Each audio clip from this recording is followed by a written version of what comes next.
afternoon, everyone, and welcome along to the fourth meeting here, this new look Meydan season. But this is a bit different. It's the biggest night so far. We're calling it Festive Friday on the eve of Christmas, and a couple of key differences. One of them is that this beautiful green surface is in use for the first time this season. The turf looks great, and we've got 9 fantastic contests across this grass and the dirt to enjoy. With the racing on offer, the prize money, the stature, it's attracted some brilliant horses as well. The Godolphin bandwagon has rolled into town, and we've got 2 returning champions from Dubai World Cup night as well. What's not to like? You're warmly welcome to Festive Friday. And for more information on what you can look forward to today, here's our top caller, Pat Comerford.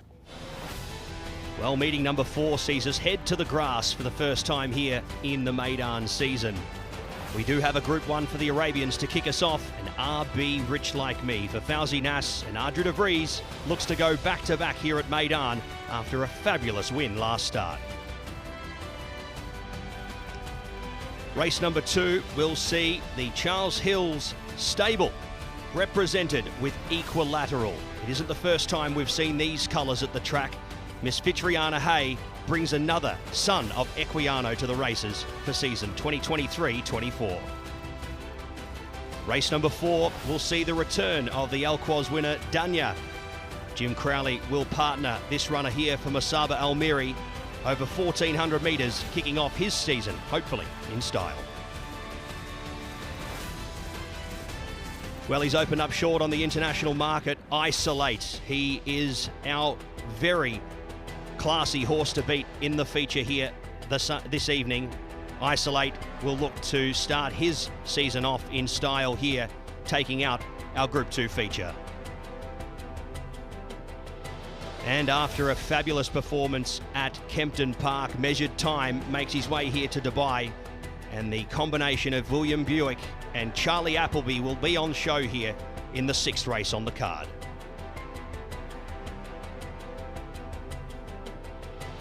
Let's have a look at the schedule for our Festive Friday program. We kick off with the Al Maktoum Challenge for the purebred Arabians, the Group 1 to start the program.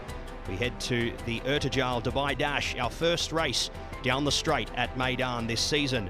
The Storm Coaster, presented by Amar, is a conditions race over the 1,400 metres. The Business Bay Challenge at listed grade over the 1,400 on turf. The Al Maktoum Mile is our feature on the card. The Group 2 over 1,600 metres on the dirt track. The Al Rashidiyah Group 2 will be conducted over the 1,800 metres on turf. The Entisar at listed level over the 1,900 on dirt. The Dubai Racing Club Classic over the 2,410 metres, our distance event on the card. And the At the Top presented by Amar Handicap over the 1,200 metres to wrap up the program. Here are the horses who will not be joining us tonight. Race 1, number 17 and 18 do not get a start, Asma and Al Zafi. Race 2, number 11, Topper Bill is a scratching. Race 4, number 8, Linguistic comes out of the race. San Donato also withdrawn, so we will have an emergency coming into that race. We'll get him very shortly. Race 5, number 8, Secret Ambition is a withdrawal. Race 7, number 6, Made in Dubai also comes out. And race 9, number 10, Secret Moment will also not take his place on the program. Now with San Donato coming out, the Borsley team will get another runner in the race, Lucius Tiberius, to spot the green cap, and Richard Mullen has been booked for the assignment in race 4.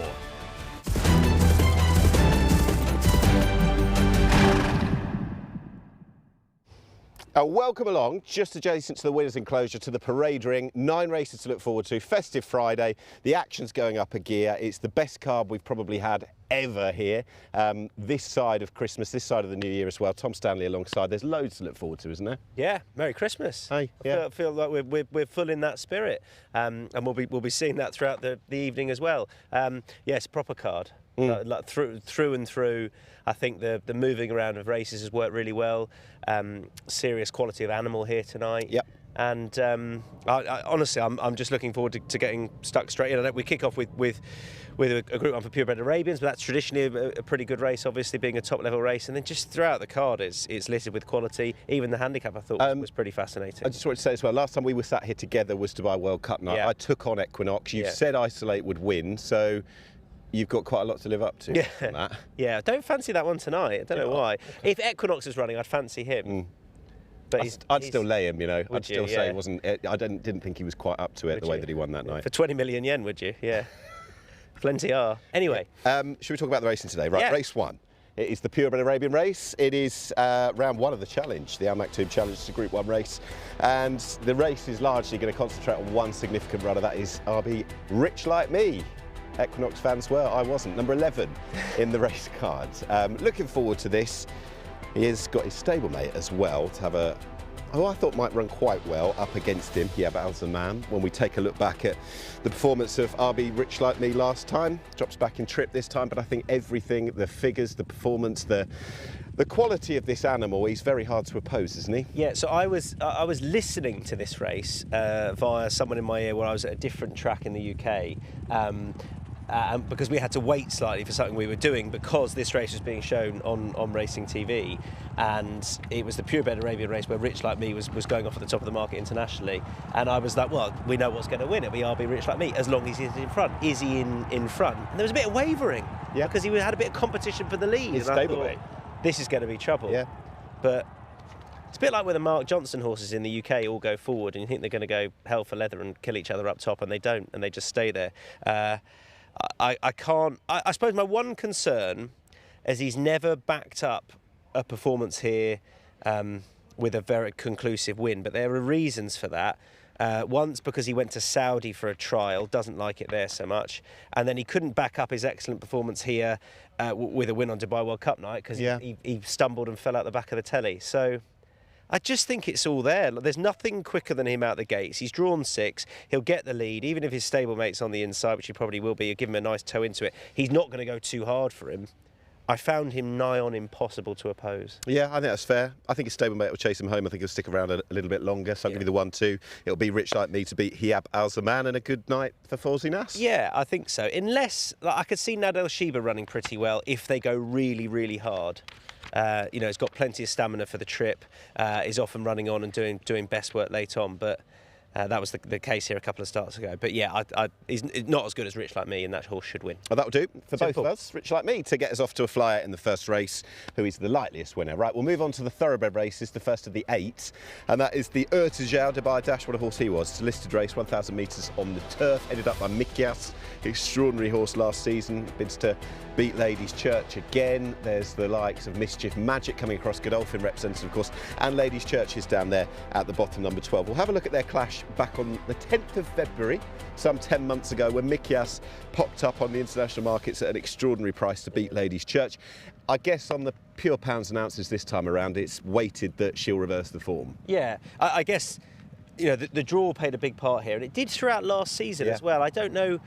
I can't really think off the top of my head how many guides we've had on the straight course on the turf this year. Has there been one? I mean, we don't know where we're going to be racing, but I think most of the riders riding in this are going to have last season in the back of their minds, and they are surely going to try and head stand side. Yep. Now, Mikyas is drawn 8 and Ladies Church is drawn 2. I think that's enough to be really worried about Ladies Church and where she's emerging from. I mean, I quite like Pontos as run star, but that horse is drawn 1. I think you've got to probably expect some sort of draw bias. There might not be, but I think we've got to look for it, and that was sort of half how I approached the race. It was the race I was most in a pickle with on the night. Was it? Yeah. All right, okay. I thought Thunder of Niagara would run well. Yep. But That's what I'm with. Oh, is it? All Should right. we start there? Okay. Why did you think he would run well? Because I think he's still unexposed as a sprinter. I know he popped up and he's got a lot of pace, this fella. I think the draw in 11 will be absolutely fine, given what you've just talked about. But I do think I'm going to try and roll back the years with the 8-year-old Equilateral, who is just about with that freshness angle once again. I know it didn't happen last year, but his form here generally is very good, and I think he could win today. Yeah, Mischief Magic's going to win now, isn't it? Yeah. But the thing that put me off Equilateral slightly is he has been beaten first up in this race a couple of times. He has. But it used to be levelled that he had to go fresh. Thunder of Niagara won a handicap over 5 fresh last year, and he's well drawn here.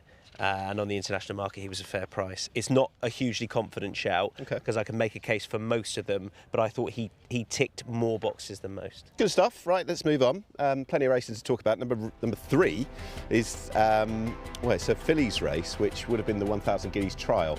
Fatinar up the top. There's an interesting runner for William Knight, to say the least. Frost at Dawn, who was a winner at Chelmsford, the iconic Essex track in the UK. Lafati, number 4, she was good here last time. The dogs have been barking about this Manama Golds, number 6. But we do have a bit of form to have a look at, and it involves a fair few of them. When Lafati beat the likes of Fatinar, Morjana and Shamardia, in fact the 1, 2, 3, 4, they all line up for a little bit more. Do you see any reason why, even over the extra distance, that anything can beat Lafati from this? No, not from this race. No, I don't. I thought she was far too good for them. She hit the line hard. She was way ahead of them. She was way ahead of them in her trial as well, that she won really nicely. On all known form, and I obviously respect Manama Gold and others that haven't run, but I don't see how they're. You could look at it late on and say that the second is getting there, but no. I think if she doesn't find a newcomer too good, she'll win. Lafati. Good luck to Lucia Botti with Onagiri. Good luck also to Gay Kellaway. She's got Hala Abra. She's back here for the first time in a little while, and William Knight. So, look, it's quite nice that it's not completely the preserve of local fillies. We've got something international. Yeah. I think the younger horses that Connections will have looked at the programme and seen a chance for next year's 3-year-olds. We saw that with the sprint last year, the turf sprint. I think some of them are for the taking here. So I think it's good that they're bringing some nice international horses over. But what we've seen, Lafati should win. Yep, same here. Yeah. Yep. We agree on 2 already. We do. It's yes, a worry. we do. Okay. But there is plenty of good racing still to come, and plenty of chances to go different ways. Right, let's have a look at race 4, which is the Business Bay Challenge listed, 1,400 metres. I mentioned earlier that we've got a couple of returning Dubai World Cup night champs. One of them is Dania. I didn't pick him on World Cup night. Find someone who did. No. Vaffortino, Kevin Philippart de Foy's brought this horse over. He's quite interesting.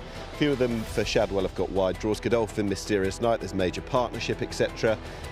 Wild Lion. So there's hopefully a good bit of depth to this. Let's have a look at Daniar's success. Surprise success it was in the Alquoz. I guess the fact that he's obviously very good in this race and 1,400 metres as well, even though he's won his Group 1 over 6, it's likely that he's even better over 7 anyway, isn't it? Yeah, I just still don't get how this happened. Yeah, seemed to surprise quite a few people on the day. It really did. Yeah. It really did. But he was definitely the winner after the line. He was, and probably at this stage as well. I guess he won on merit, didn't he? That you can't say the horse didn't. He'd won over 7 as well, over the 1,400. Maybe it's silly to look at him as anything but a progressive, now top level horse. I just don't trust it. I feel like. And he's got weight to give away today. Yeah, and he's got weight to give away. There's a lot of depth in here. This is a decent looking race, and I think that they might have just reassessed how they're going to approach this season. When a horse establishes themselves or bursts onto the scene like they did last year, they're probably going to approach this season slightly differently. And this listed contest under a penalty is going to be very much a first start of the season, surely. Yeah. So whether he'll be ripped and ready to go, I'm not convinced. And before we get through the preview, and I haven't mentioned it, I did want to just give a bit of a word to Dane O'Neill as well, because this would have been his mount. Yeah. So to Al-Fariq later in the card. Sadly, since the World Cup, he's had that horror injury in the UK, and we wish him well, don't we? Yeah, it was great to see him with a winner on Dubai World Cup night and winning a couple of top-level races last year. He has been an established part of racing out here for the best part of a decade, and it's ultimately the Carnival's not quite the same without him. Yes, here. Let's have a look at some British form. Back end of last season, the Gisborough Stakes at Redcar was won by Vaffortino, who now comes out here. Kevin Philippart de Foy's had El Habib ran once here, ran all right. This was listed success. We know how good a horse he is over 1,400 metres. He won a Victoria Cup at Ascot 18 months or so ago. I think things should suit him around here, and for that reason... You're not with him, are you? I'm with him. Oh my God, I am too. Brilliant. Oh, this is desperate stuff. What did you put up in your podcast? This is desperate stuff. For the Tommy Whittle. I can't believe it. So Vaffortino, doesn't he, again, isn't he just a pretty solid option? Yeah, I just hope the fact that he's had a run relatively recently is what's going to put him right for this. And I hardly think Connections are out here to feel their way through the season to Dubai World Cup night. Surely they're here to go, right, there's a $500,000 AED purse here, let's try and win first up. Yeah. Surely. So he's a proven performer at this level over the distance. Good trainer. Yeah, and he's pretty well drawn. If you look back to draw advantages for the last 6 years here over this distance, you tend to want to be lower. Okay. So yeah, I thought he ticked a lot of boxes. I was, as ever, worried by the Godolphin Blue. Yes, that doubtless will only increase as we head through the night, but it won't necessarily for the Al Maktoum Mile, which is race 5, Group 2, 1,600 metres on the dirt. The big champ of World Cup night is back, Isolate, who won the Godolphin Mile, and Tyler Gaffleonis as well is back in the Emirates for the ride. He's got a couple of others as well. There's Celtic Princes there. Good old Desert Wisdom, Golden Goals there. I guess Secret Ambition coming out. Let's have a look at the Godolphin Mile. A previous Godolphin Mile winner, him coming out gives Isolate a fairer crack at an easy lead, doesn't it? I think Makar Barcelona will have something to say about that. We won't agree here. We won't agree. I'm going to predict that because I don't know what you, but I can't believe we'll agree. I'm against Isolate. So much. No, I'm not. Are you with Isolate? Yeah, I am, yeah. It's probably stupid, but again, looking at the international market, Doug's horses are quiet. Yeah. And the vibes are pretty good about his return. Sure, I'm sure they are. It's just first start since a win on Dubai World Cup night. And with the yard a bit quiet, he's probably drawn to go and hit the front. Well, no, I don't think he'll get the lead. No, I think Mimi Kikuchi will lead. True, she's interesting. But going back to your point earlier, it's a big old prize. Rider being flown in, 600,000 AED to the winner. I know there'll be a view to working back from the end of March, but I imagine he's ready to do himself justice today. Sure, he probably is. It's just Mimi Kikuchi was sort of disrespected as far as the market goes. So when she lined up, before I knew she wasn't perfectly fit on her reappearance, I was still all out against her because I thought I didn't make much of the fillies she was beating last year. Okay. The times were good though, and when you look at the price now, you think, well, she could just lead and stay there. I mean, we know what Makar Barcelona is going to do. The yard are just starting to hit form after a slow first couple of nights. She was just about interesting enough for me, Mimi Kikuchi, but she's not the most likely winner, no. All right, Isolate plays Mimi Kikuchi, the two selections for both Tom and myself. We're going to move on to race 6, the 825, the Al Rashidia Group 2, 1,800 metres on the turf. They'll be working back from the Dubai turf. Horses who are likely to be in the business end of this particular race. They're headed up by Al Farik, dual winner of the Jebel Hatta. Would have been, of course, Dane O'Neill's ride. Jim Crowley takes the ride. Ottoman Fleet's fascinating. Gooman for Bahrain. Go down further, and Real World, brilliant horse he is, certainly on his best days. Measured Time, William Buick on a horse who lost the unbeaten record last time at Kempton, but I personally didn't think it was too bad a run. Let's have a look at some really international form. Ottoman Fleet finishing 3rd in the Resorts World Casino Manhattan Stakes Grade 1 back in June. He was a little bit keen early this day. I thought he ran all right. Best of the 2 for Charlie Appleby. Had his form out here last year, he was very solid. Yeah, his form internationally is solid. He'd previously won at this track over a little bit shorter prior to it. Maybe that's what caught him out, although he did look to stay on okay. Probably does want to come back in trip looking at that again. So yeah, I think back to this sort of distance is going to be what he wants.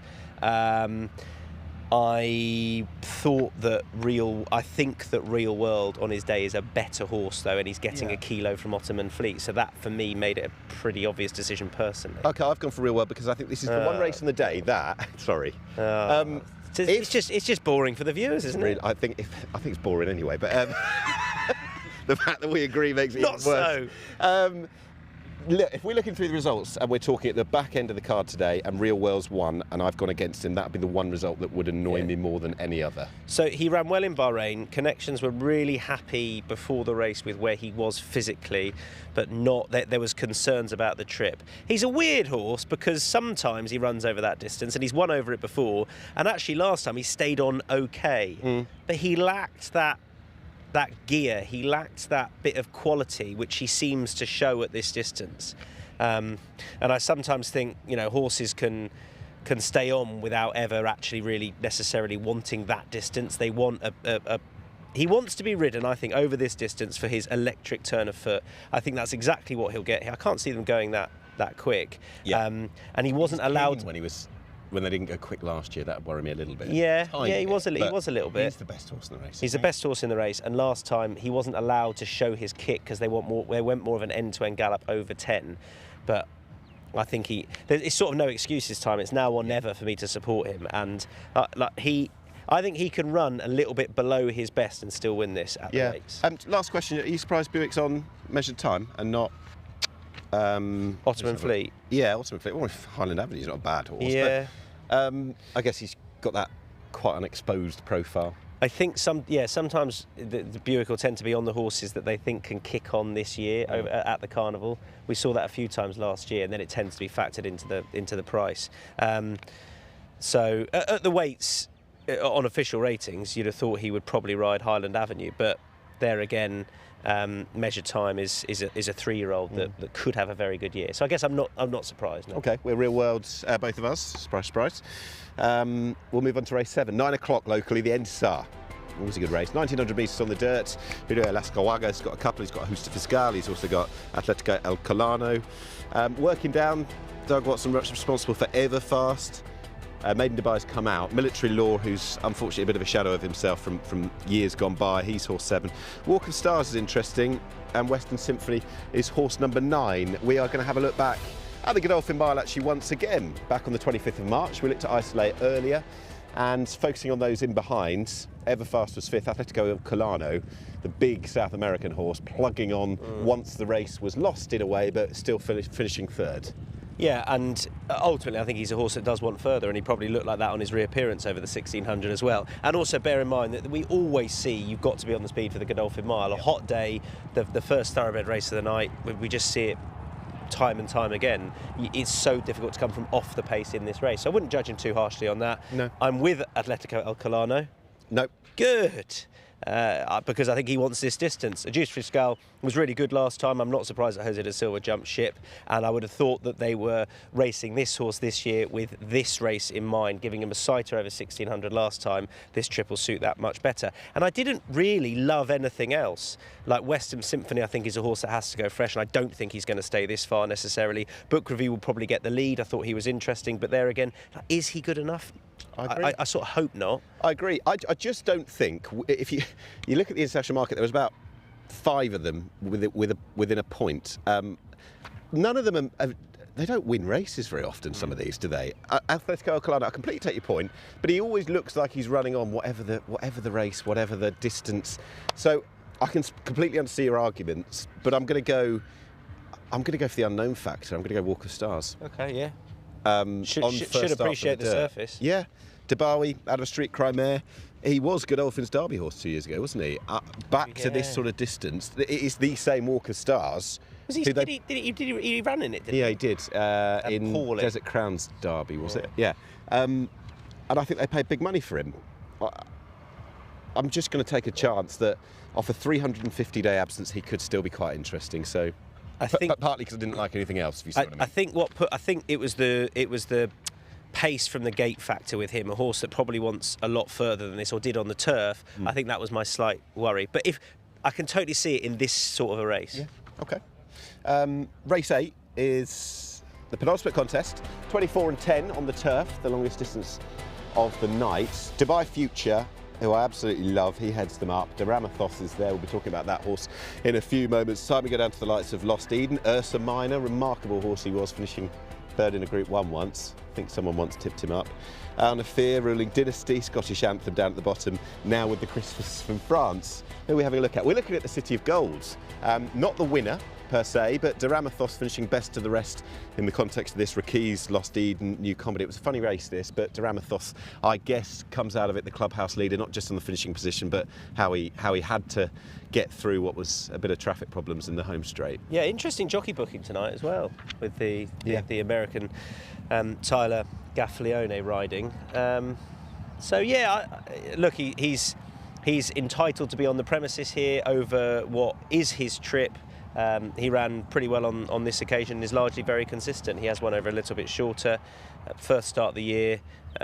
Wasn't for me, but only because there were a few others that made a little bit more appeal, but nothing obvious. I didn't necessarily think I thought the jockey booking was interesting, but I don't necessarily as a plus or a negative, if you see what I mean. Yeah. I feel like saying interesting jockey booking makes it sound like a positive. I'm not saying that, nor a negative. It's just an observation.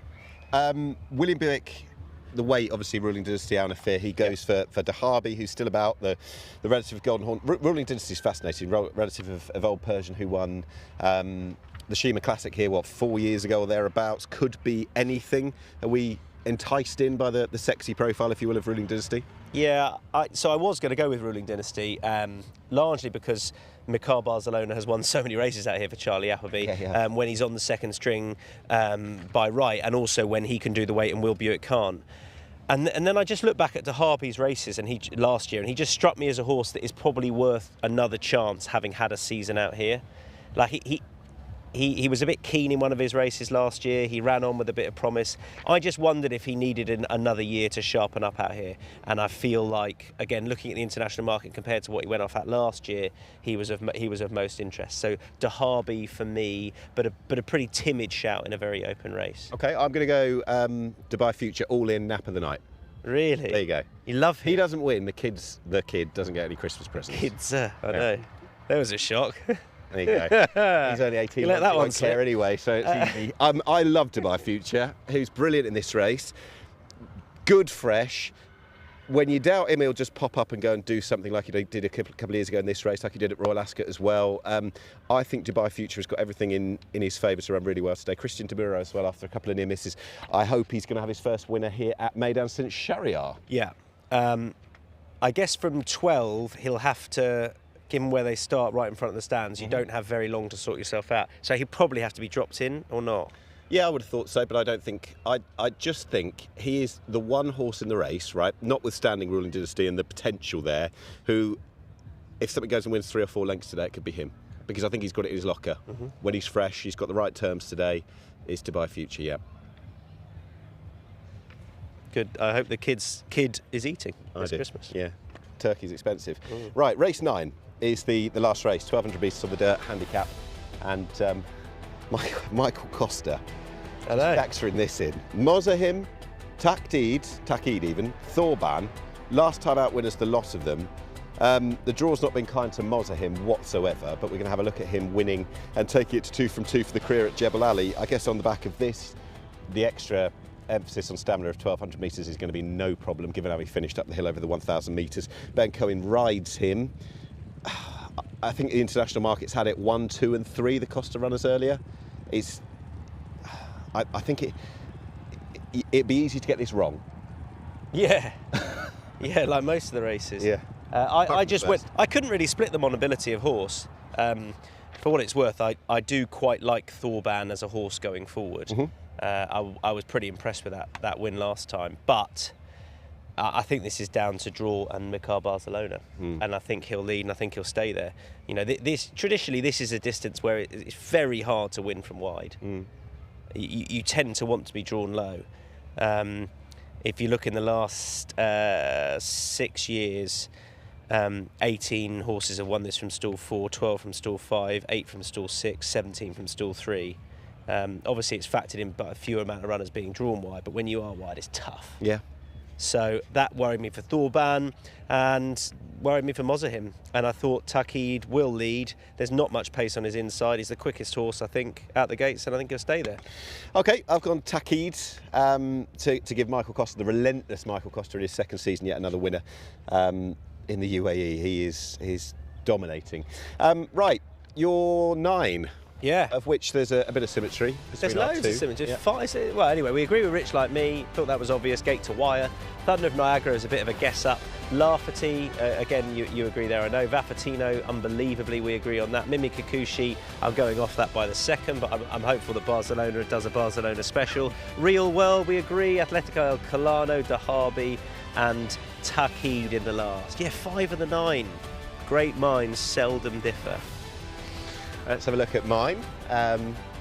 graphics department didn't have a difficult job this one, did they? Only 4 different ones. Right. Copy and paste job. Yeah, it was. Rich Like Me, equilateral.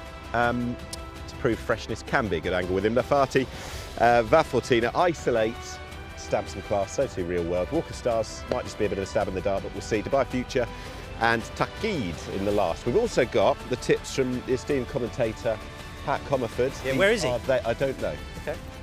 Just resting the larynx, I think, ready for 9. Yeah. When he gives it the big one for Rich Like Me in the first. That's who he's gone for anyway. Thunder of Niagara, there you go. How does he agree there? It's unbelievable. He once went to Niagara Falls. And that horse is not going to win. Right, go on. Lafati, Dania, Mimi Kikuchi, Alpha Reek, Atletico El Calano, Ruling Dynasty, and Takid. Look, we're bookending it. We're all Rich Like Me. We're all Takid. Final question: what's your favourite Christmas song? East 17. Is it? Yeah, yeah.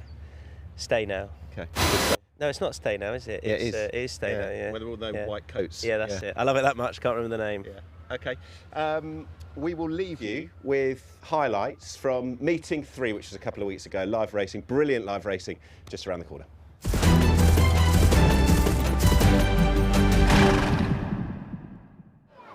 Set to run, 1900 metres. Racing in the Majani Stakes. Duryan broke away fast for pressing forward with Hiab Al Zaman. RB Rich Like Me not too far away at the post. They make their way past the post with a lap to travel. Back in 5th was Is Dubai from Snan in the club white colours. AF Makan was next. He's 7th, 5 off the speed, followed on the rail by Indy's Day. Next came Yugurtha de Monlau, followed by Jeth Jath. Being pushed along here 3rd to last in the blue cap was Oxford, followed there next by Thea Athbar, and the last one was Os. So they make their way down the straight here, and the first 400 was brought up there in a nice time of 21.33. So they have not let up here in the early stages, and up in front, Fauzi Nas takes his runners 1 and 2. The inside, Hiab Al Zaman for Christian Demuro, the outside Ardru de Vries on board RB Rich Like Me. They go neck and neck, but not pestering each other at this point in time. 3rd was Duryan, Snan 4th on the rail. He has the leaders back from French Dude in 5th. Is Dubai 6th and 7th was AF Makan. Getting pushed along the inside now, Indy's Day. They clicked it up a notch and he couldn't go with the gallop. Jeth Jath passes him. Oxford under a ride, already being shown the Persuader. 3.5 lengths back, sees Jugurtha de Monlau being passed now by Os, and Thea Athbar has been taken out of the contest. With 500 metres left to travel, the outside runner in RB Rich Like Me seems to be going the better here at the moment. Hiab Al Zaman in 2nd, still sticking on at this point in time. RB French Dude down the outside, making a claim at the leaders here with Duryan, but RB Rich Like Me, he is going to draw away here in the late stages. He holds the class record here over the 1600 metres, and tonight he will record a 1900 metre victory and do it very well. RB Rich Like Me, 4.5 on the line. French Dude 2nd from Duryan, and Jeth Jath got low and going late to run into 4th from Is Dubai. Gates crash, we're away. Good jump as well from Golden Speech, much better today. Lost Paula cruising up on the inside to find a forward spot. Sitting handy to Bowie Devil, My Verse, Arabian Tail working across. Also working through Smart System. Never Show Weakness will spot the lead 3.5 and settle down into 7th. From the inside, El Introvert Tito. Fastnet Mischief. He gets a saloon passage through the middle of the pack and starts making his way up to the lead. From next in turn, Mezzatinto, 5 or 6 deeper out. Sikorsky the rail, 2.5 lengths back to Golden Speech. He's going back through the field here once again, despite jumping clean. Benzema next from Eruptive, 2nd to last in the run there, working along there was First Magic, and the last one was Ketten. So they make their way past the 800 metre mark, and they turn off the back section and onto the side. Smart System the leader. Never Show Weakness being pushed along here by Tygo Shea, not travelling as well as you would have expected him to. Lost Paula 3rd, the inside. The filly My Verse starts to make a looping run here, 3 wide. Mezzatinto has a back to follow. Arabian Tail next. Fastnet Mischief not travelling all too well either. either. They were followed there by Al Introvertido. Sikorsky next, and the rest were headed by Eruptive. Into the straight they come. Never Show Weakness. He's grinding along, but he's gone up to the outside here of Smart System. Fastnet Mischief nowhere to be seen. Up on the outside, here's Mezzatinto starting to make a late bursting run here. It's Never Show Weakness. He's up in front. He's vulnerable like a shot duck here, though. He's 2 lengths in front here. Mezzatinto the outside, but not getting the ground here. Never Show Weakness here in race number 2. He'll race away. It wasn't a pretty watch, but he'll go on and win, and he'll win well. 3 lengths on the line. Mezzatinto second, third across was Arabian Tail. Starter holds them, set, racing. Shane Ryan sends them on their way. Perfect Balance to the inside was one of the first to show. Macfowl utilising the gate early. They go up and are first and second in the early stages. Sakara King working up into the centre of the line. Big Team was next and deeper out. Green Jacket a lot more positive today. So he's working his way across. Next in turn, a Hester Barrow being passed by Macdam. Aldaja, exciting days deeper out. He's coursing 5 wide at the moment. Pace is good. The inside Branwell from next in turn, Dubai Vision, Watch My 6, Act of Wisdom, the last one as they go in search of the 1600 metres. So out onto the back section of the track, and Sakara King takes over the lead. From Big Team in second, Green Jacket third, and Punching the Breeze 3 wide. He's providing a Hester Barrow some cover in fourth. Macfowl gets a beautiful run inside, and the pace is good. He is not over racing at all. Perfect Balance drops back into 6 from Macdam. Next on the inside, working up, was Branwell, followed there by Aldaja. Then came Dubai Vision as they approach the 1200 metres, followed there by Watch My 6, being passed now by Dubai Vision. He's not going well at all. Act of Wisdom is 5 lengths detached at this point in time. So inside the 1,000 metres they go, and the race is on in earnest. Big Team, he applies some pressure. Demuro goes up to really apply some pressure to this leader, and he's going to let them slide here is Sakara King on the inside, not wanting to go with these leading pair. Green Jacket is being pushed along. Macfowl comes out into the running line. Hester Barrow is dropping back through the field. Perfect Balance the same. Our rest of these paddling in behind here. Watch My 6, Branwell, Aldaja, the best of the rest. It is the Godolphin Blue as they straighten up for home here with 400 metres left to go. Out by 5 lengths under the big weight. Big Team, he's going to take a lot of chasing here. Watch My 6 on the quick backup. Is he good enough? Macfowl third. Green Jacket throws up the white flag. Big Team the leader. Look at Watch My 6 levelling up on the outside with 100 metres to go. Watch My 6, an incredible training performance by Fauzi Nas. He's going to get an early double on the card. A bold move, and Watch My 6 wins well. Beats Big Team. Third, Aldaja. It will be set here at the 1600 metres. Racing. One of the better lines of the night. Shah Baby broke and anticipated the start well. Nisa works forward. Killer Collect deeper out. Valdivia sitting a lot handier today, but will need to get in. Currently 4 deep at the moment as they come out of the chute and onto the course proper. Precedent's going to utilise the inside to find a forward spot. In behind them, Soldier's Secret being scrubbed along. Theban next. Deeper out on the track, working up into the race was Great Alaska, third to last. From on the inside, Military Artist. He's about 3 back on the inside with a few bums in front of him. And last of all was Tactical Bounce. So they go down the back of the straight here and approach the 900 metre mark. They're about to turn off. Killer Collect finds the top. Nisa second. Precedent was third, getting a very nice run on the inside there for Royston French. Deeper out, Valdivia been punching the breeze the whole way so far. Next was Soldier's Artist, followed by Theban. Shah Baby going back through the field. Now Military Artist has been pulled out of the contest here. I'm not worried if he's going to finish the race at all here. His stablemate Tactical Bound past him. Great Alaska also spotting the lead 15 lengths as they straighten up for home here. Killer Collect the inside. Nisa the middle. Valdivia on the outside starting to present with the run under the belt. Nisa the middle. Nisa at this point in time a narrow leader. Killer Collect on the inside though, finding Killer Collect at the 200 metres. He quickly put 2 or 3 lengths on Valdivia here in the late stages. Third was Nisa, but Killer Collect, he gets Tygo O'Shea an early double on the program. Killer Collect wins in a romp, 5.5 lengths. Valdivia second, third getting home late Tactical Bound.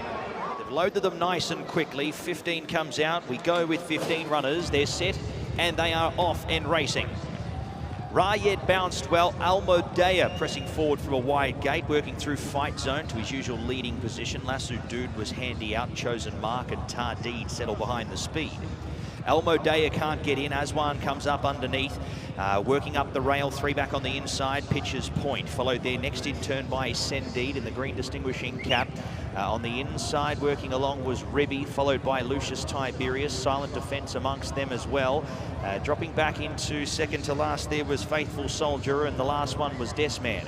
So they make their way off the back. 750 left to go. Down the side they travel. Rayed leads a length and a half. On the outside, Fight Zone in second. Lasso Dude third, and fourth Triple Venture. 3 wide with no cover. Followed by Tardid. Aswan deep with a back. From next in turn, Pitcher's Point, who's cut the corner, hasn't gone around a horse, but still spots the lead 5. Chosen Mark next from Sendid, Lucius Tiberius, and the best of the rest was Faithful Soldier. They come into the running, and Lasso Dude comes up to the outside here of Rayed, who's fighting on the inside. It's Rayed, Lasso Dude under Jim Crowley, starting to present here in the final stages. It is Rayed a half, Lasso Dude up on the outside, Lasso Dude in the shadows of the post, tight, and Lasso Dude will do enough. Half a length. Rayed second, very, very brave. Third to Tardid. 1,200 metres, they'll fly here. Set now. Racing. The listed runners are underway. Magic Petition was one of the best and first to show, working through Mikyas. Never Just a Dream, also in the first couple from Leading Spirit. Dropping away into 5th now here, Freedom Fighter being passed on the outside by Colour Up. Urged to race 3 wide at the moment. Salim was next, followed there next in turn by Silent Speech, third to last. Tacking onto the back is Andreas Versalius, and a long last at the moment, not going with the gallop, is Bay of Honour. He's out of camera view as we make their way down past the 600 metres here. In the feature, the Al Garhoud Sprint, and it is on for one at all. Pace is very good. Colour Up, leaning up to the outside here with Freedom Fighter. They take Mikyas on the inside, Never Just a Dream. Leading Spirit heads to the fence. Next came on the outside, Magic Petition. Colour Up swept up on the outside here. Colour Up puts a quick 2 or 3 lengths on them here in the Al Garhoud Sprint. Magic Petition, Leading Spirit working through here late. Colour Up the leader, Leading Spirit the only threat. Colour Up with 100 metres left to go. Leading Spirit the outside, tries but will miss. It is Colour Up in the Al Garhoud Sprint, takes the second leg of the series, beats home Leading Spirit. Salim caught the eye into third there late in the run. Set to go, gates crash, we're away. And it was Carfu on the inside who was first to show, but won't beat Forest Falcon to the lead. He's going to be scrubbed up to contest, and they'll be hard to hold him out in the early stages here. Cosmic Desert into second, Alkaka third. 1 back on the inside, Carfu finds himself into a nice position from that gate. Imperial Empire not so much, 3 deep at the moment, having to work around that first bend. Next in the field on the inside was Karib, followed by Legend of Khan, who has 5 runners behind him. The inside Alzim, Adjusta Fiscal, then came La Resh, Ionian, and Made in Dubai is the last one. So Salam Bin Gudai first and last with his 2 runners, and Forest Falcon keeps the gallop very honest, working alongside the back section here out by 3 lengths. Cosmic Desert second, third on the inside, Carfu, and fourth, he's been 3 deep posted, is Imperial Empire. Alkaka was 5th, and in between runners there, being pushed along the inside was Karib, followed by Legend of Khan, getting into his work now, starting to slightly improve. Just a Fiscal, 3 deep at the moment, with a back Alzim being worked along and sooled forward here, but not really making too much ground up at the moment. Made in Dubai, though, is coasting and working his way through runners from the back of the field here. Ionian second to last, La Resh out to the end. Forest Falcon continuing the gallop up in front, 2.5 lengths now. Carfu second, Just a Fiscal third, and Karib with the 54.5 starts to make his presence felt. Made in Dubai has continued to make ground here. He's sitting 5th here at the moment, but will be a monumental effort to pick up the final 5 lengths. Down the outside, working up into it, La Resh. From on the inside, Alzim. It is Just a Fiscal who takes over here. Just a Fiscal from Karib. Made in Dubai, continuing that sustained run, trying to pick up third here. It is to Justa Fiscal. Meydan Dubai down the outside. Wow, Meydan Dubai is going to make this very interesting. Oh, very tight. Not much in it. He has really made up a stack of ground there, and that is a photo finish in race number 7. Starter hits the lever. We're underway.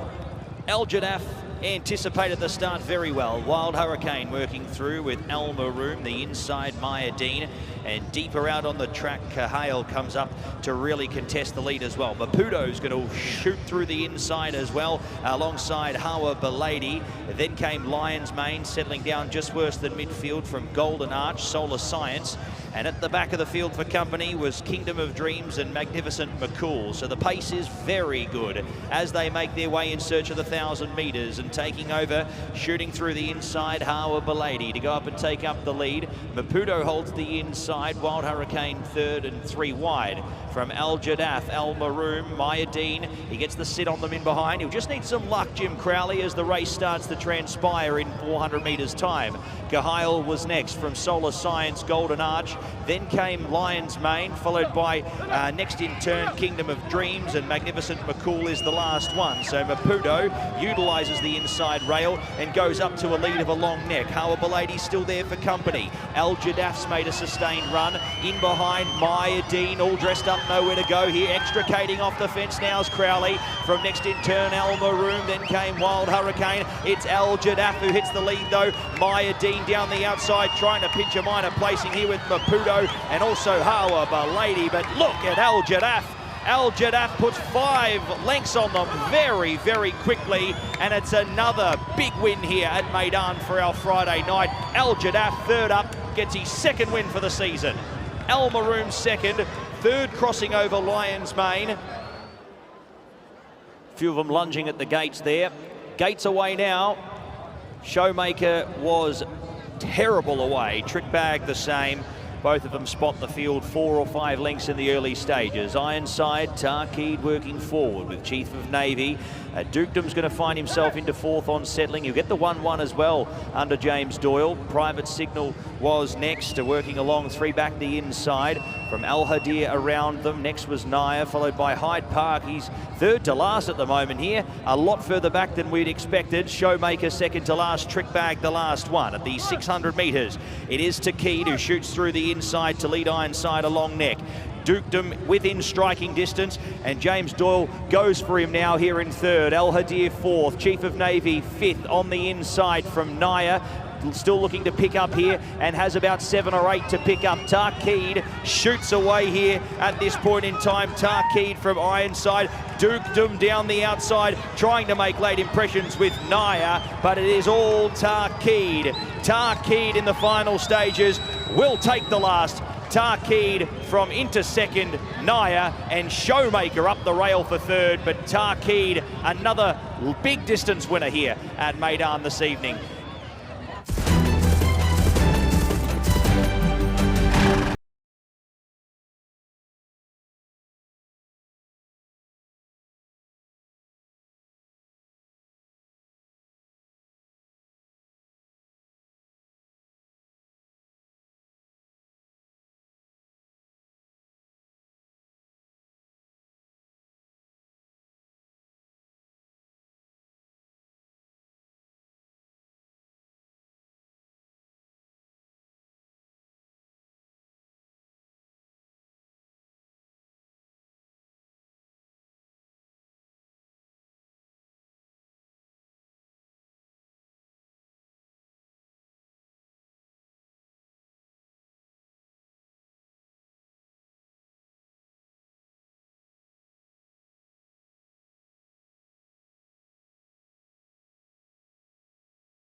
Right, the big meeting's that attracts the big jockeys. Antonio Fresu, no longer based here, but after a lovely spell over on the West Coast, does it feel, I know you're only back for a night, but does it feel good to be back here?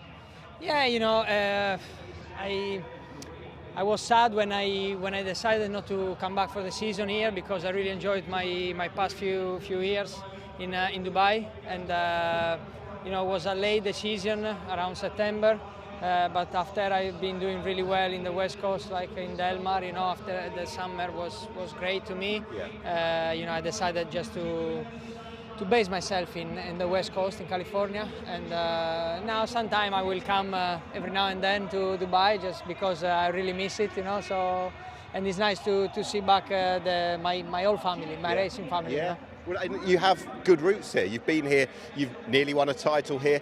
Barely any meeting at Meydan used to go by without you having a winner. It's been a very successful place.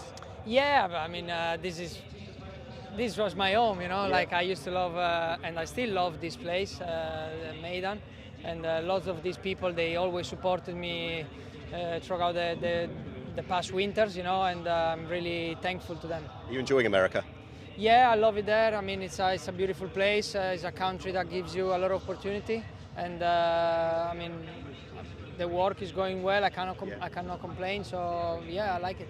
Right, we've got you for one night. You've got some good rides tonight as well. What are you most looking forward to?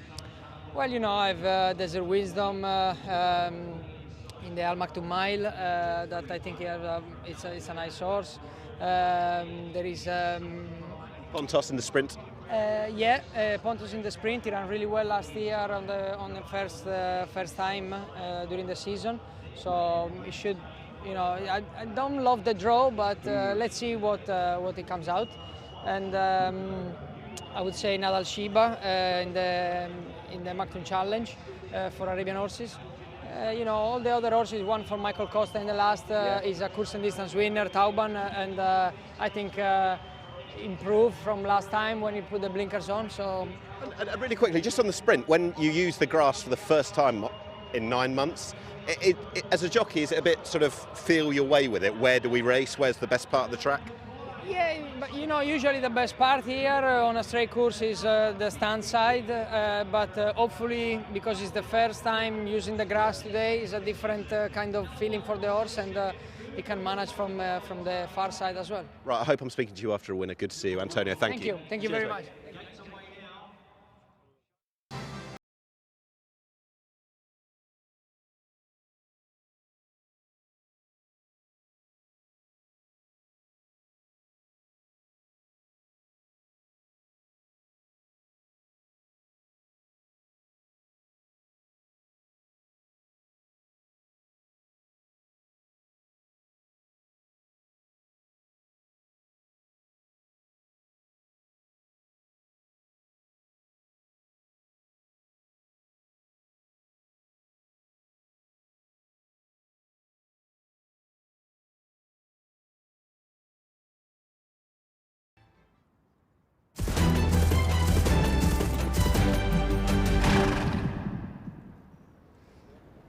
Yeah, big night ahead. Lots to look forward to. Thank you very much indeed to Antonio Fresu, just sharing his thoughts a couple of moments ago. We are up in the saddling enclosure. It's still light. The lights have come on though, the sign of the things to come that we've got for the evening. It is the Purebred Arabian race which gets us going, which is round 1 of the Al Maktoum Challenge, 1600 metres dirt, and it's a Group 1 race for the best Purebred Arabians around. The best of them, he's over there, we'll come to him. But I'm just going to move away and show you number 6. And this is Hamza, who is welcomed to the UAE. Goes for Horseracing, has been running over in France, and tracks across here for the first time for Connections, who certainly know a thing or two about this discipline, about purebred Arabians, and success with them, rated 104. We'll see what Hamza can go and do. He's only a 4-year-old. Number 2's next. That is Derian, who also represents Horseracing. He's got the red hood on. He's been it, seen it, done it. He's double the age of the horse I just mentioned, but he won the 2021 behind closed doors Kahela Classic. And he was 3rd in this race last year to RB Rich Like Me. That's a theme that we're going to major on in this particular race. He was 3rd in the Meydan as well, behind, guess who? RB Rich Like Me as well. But he's a very good horse, Derian, and I hope he runs his race. Next up, we're going to find 8. Now that is the stablemate of RB Rich Like Me. This is Hiab Al Zaman for Victorious Racing for Fawzi Nas as well, who's got chances in the thoroughbred race as well to look forward to today. This fellow was 6th to the stablemate, RB Rich Like Me, last time, but crucially, he did eyeball his stablemate for quite some way before the grey naturally mastered him. And based on the fact that that was over further, I think dropping back to 1,600 metres looks a good move. He's got quite a bit of pace. He might be the best horse aside, or the best proposition today, aside from the stablemate. So that is Hiab Al Zaman, who's got a good draw in 1. Number 3 is next, that's Diamond Gem, who is contrastingly drawn very, very wide out in 16. That's a strong rating though. It's early days in the UAE, beaten only 1 home last time at Abu Dhabi on the grass, and as mentioned, it's got the widest draw to overcome. Still clearly early days, but switches back to the dirt. Faris is number 4. Let's, I'll tell you what, let's walk, if we can, over to the other side of the saddling enclosure. Early enough in the evening to be overexerting, but I want to get a look at RB Rich Like Me, who is the best horse around. And he was a winner just 2 weeks ago when here. He's horse number 11. Spotting the grey. It's not one of them. There you go, look, he's just coming out now. Perfect timing. There is RB Rich Like Me. Let's major on him because he deserves it. He's the best horse in the race. And might just be by some way as well. He's been a bit of a standing dish at Meydan since coming across here. He's very good indeed. He should have all the best races on his agenda once again. I know he's been down the field in the Kayla Classic a couple of times, but there might have been excuses as well, and I'm sure they're going to have another crack at that. He's been to Saudi as well. He's been deadly around here in these kind of races. It was a bloodless win on return in the Madjani last time, on seasonal return. We talked about that through the stablemate. Hiab Al Zaman, and he mastered that one before just quickening up to go and win. He won this race very handsomely indeed last year as well. He's just a very good horse. And it might seem obvious to say, slightly simplistic, but it would look as though it would need an underperformance from him, and perhaps a significant underperformance were there to be any other result than RB Rich Like Me winning it. He's going to come past us in a minute. We'll get a good look at him. He's rated 124. Here's RB Rich Like Me, horse 11. For Adri de Vries. 10's just come in front of him there. It's a trio of greys, but we'll get a look at the good horse who pricks his ears and takes in his surroundings, a place he's been many times before. Number 12 is next. That's Reem Bayuna, who hasn't been in the 3 on either start this season, switches back to the dirt again. 4th in this race last year. 15 comes past us as well. It's got a bit warm. It's a muggy, quite close evening. That is Unleashed, who's got a giant gap to bridge here. Lightly raced, but miles short on what the best have achieved. RB Rich Like Me have achieved. Back to the dirt for the first time since winning a dirt maiden last season. Still lightly raced, but might be some questions there. 16, that's Jazila, who could be interesting. Quite a size to her. That is Jazila, and she's going to break from stall number 11. Now, she does chase a hat-trick. She's in form. She won her final start of last season and reappeared to win under Christian Di Muro at Abu Dhabi on the grass last time. She is improving. This is deeper. This will require more, but she's been doing all right. Who else have we got? That's 16. 9 comes across, who leads them round. This is Nadal Sheba, who's switching back to the dirt again. Was runner-up 2 starts ago in the Bani Yas, right down the field in this particular race last year. But it's just that theme again. If they want to be the good Arabians, they've got to beat Rich Like Me. And in recent races, Rich Like Me's been beating all of them. Number 10, that's Namrood, who would have a lot to do to win this. Looks keen enough to go and get on with things. Out of handicap company and going back onto the dirt, and in a significant race of real form strength. So quite a bit to do for Namrood. In front of us here, number 13. That is Snan, who was 7th last time behind Rich Like Me. Down the field in this race last year as well. Not up to the level likely to win this as well. 14 is Dubai. 5th behind Rich Like Me.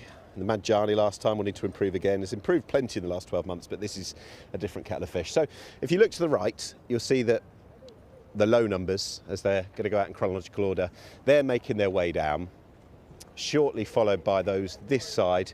And just off to the left. Let's leave you with one last lingering look at the best purebred Arabian in the race. I hope I'm not setting him up for a fall. He should win this if all goes to plan. His name is RB Rich Like Me.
Okay, let's have a closer look at all of these then in the paddock. They've just about made their way in for round one of the Al Maktoum Challenge for purebred Arabians, and the first of them has two-handers. The majority of them have got two-handers, and this is AF Al Mumyaz, who was last seen on the turf, was comfortably beaten on that occasion. I mean, the best run came here over the 1600, over this course and distance a couple of starts ago. On that, then he could be there or thereabouts. I guess the two issues are drawn 10, and on the ratings has a good bit to find.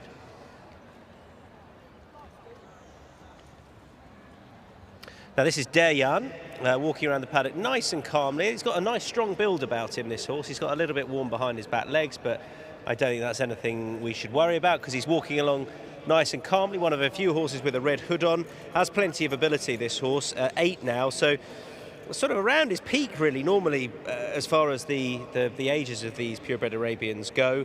Does stay a little bit further than this, so we'll probably want to test, and probably not helped by stall 12. Diamond Gem AA is number 3. Diamond Gem is a proper US bred horse, and it has got plenty of ability, rated 117. The win last time was over this trip and is pretty consistent on the dirt as well. He's definitely of interest, but in the shoot he's not going to be helped by being drawn stall 16. That's just going to make life tougher than it needs to be. He's going to have to cover more ground than ideal. 4 is Faris, in the flesh, a nice looking horse. He's got a fair bit of size about him. He is progressing pretty nicely. He's pretty lightly raced out here. I quite like him as a 4-year-old. He's not small by any stretch. And, you know, with these purebred Arabians, they do tend to improve with their racing. So, you know, he might have a bit of growing to do as well. He is rated at 111. Not a huge amount to find with the principals. Number 5 is Fala, the first of the greys we're going to be looking at.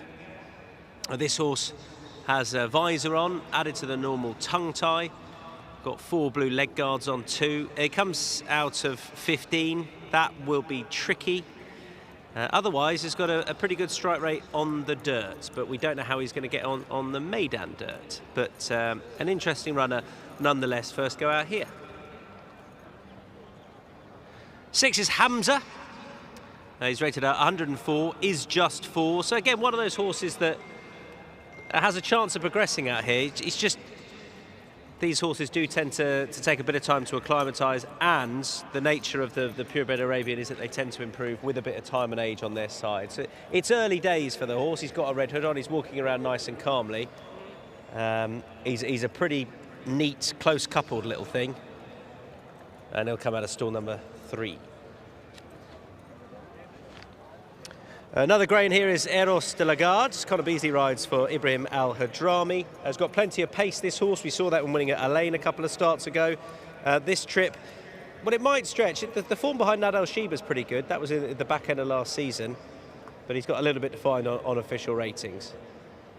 That's Eros de la Garde, number 7. Number 8 is Hiab Al Zaman. He's the mount of Lucas van Rensburg. Fozinas trains. He's the stablemate of Rich Like Me. Thought he ran really well last time.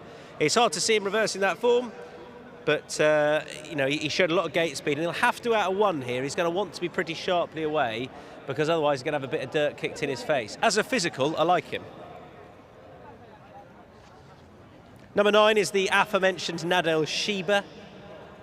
A little bit more compact than the horse in front we've just been having a look at. He's got ability. He's rated 112. He stays further. A proper burn-up will suit him. That said, stall 2 may not make his life that easy if he doesn't show the requisite gate speed.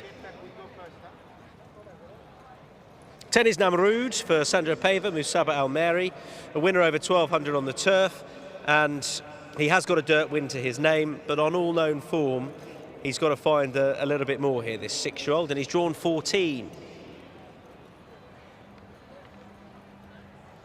Number 11 is the one they probably all got to beat. He's probably not the horse you'd pick out the paddock in the flesh, to be honest, but he's definitely the one. Well, he's the one that Pat, Nick, and I have all picked purely on that gate speed and the rating. I mean, he's rated 124. He's the best horse out here in this sphere, I believe. But I thought that the last couple of years when he's been beaten in the feature race, the Kahela Classic. They went a different route last year. They went to Saudi pretty early. Not sure if they want to have another go at Saudi. Don't know. Doesn't seem to suit ideally. But although he did run well out there the first year, but yeah, this should be pretty straightforward. Although I'm sure Adju de Vries won't like hearing that. Number 12 is Reem Banyuna. Pat Cosgrave rides for Safe Almarar. Has had a good few goes now, and it has had 4 wins to his name. Trouble is that none of them have come on the dirt, so he's got that to prove, although hasn't had too many goes, but is a bit better known as a turf horse, really, and a bit to find at the ratings. 13 is Snarn, about to go out under Oscar Chavez for Safe Almarar, another one for Safe. This horse was last seen over the 1900 here, behind Rich Like Me, and has got a little bit of form to reverse on that front. Good bit of form to reverse. Has a dirt win to his name. 14 is his SS's Dubai, heading out on a Safe Al Balushi. Connor Beasley on board the last couple of starts. Backing trip needs to help, not certain it will necessarily. But it's 3 from 8 on the dirt. 15 Unleashed on his way out. Lightly raced, young horse. Again, he's got age on his side, but he really has to improve on what we've seen so far. But he is going to improve, but he's rated just 98. This might be a bit early for him. And 16 is Jazila. She lines up under Christian De Muro for Musab Al-Meri, and is progressing quite nicely, but that is on the turf. We'll see, although there was a dirt win prior to that. 105 means she's got a bit to find. She gets the mare's allowance. She's drawn 11. It's a tall order, but this 5-year-old mare is definitely on the up.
That is a good ad for Zabil Feed. It makes me hungry, and I've just eaten.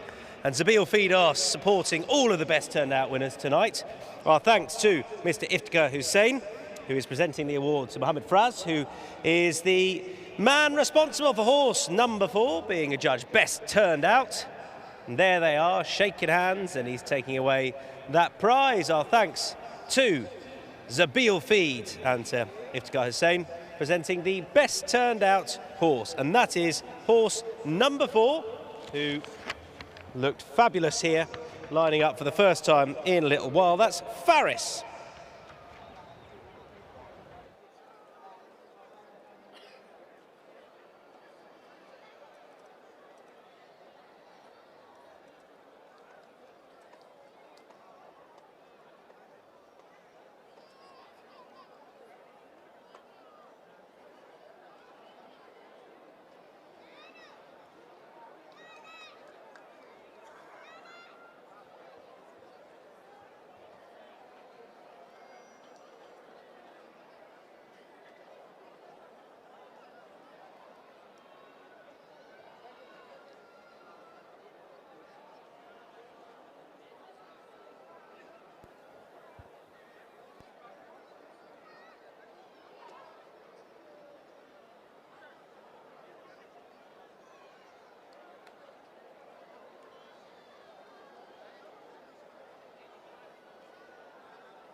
Right, let's have a closer look at these on their way down. Nick Lightfoot alongside me. That's Rich Like Me. I was going through them in the paddock, Nick, and suddenly felt that the race is far more open than I gave it credit for, because there are some sort of nice-looking younger animals in here, but it may just come a little bit soon for them because they tend to improve with age, these Arabians.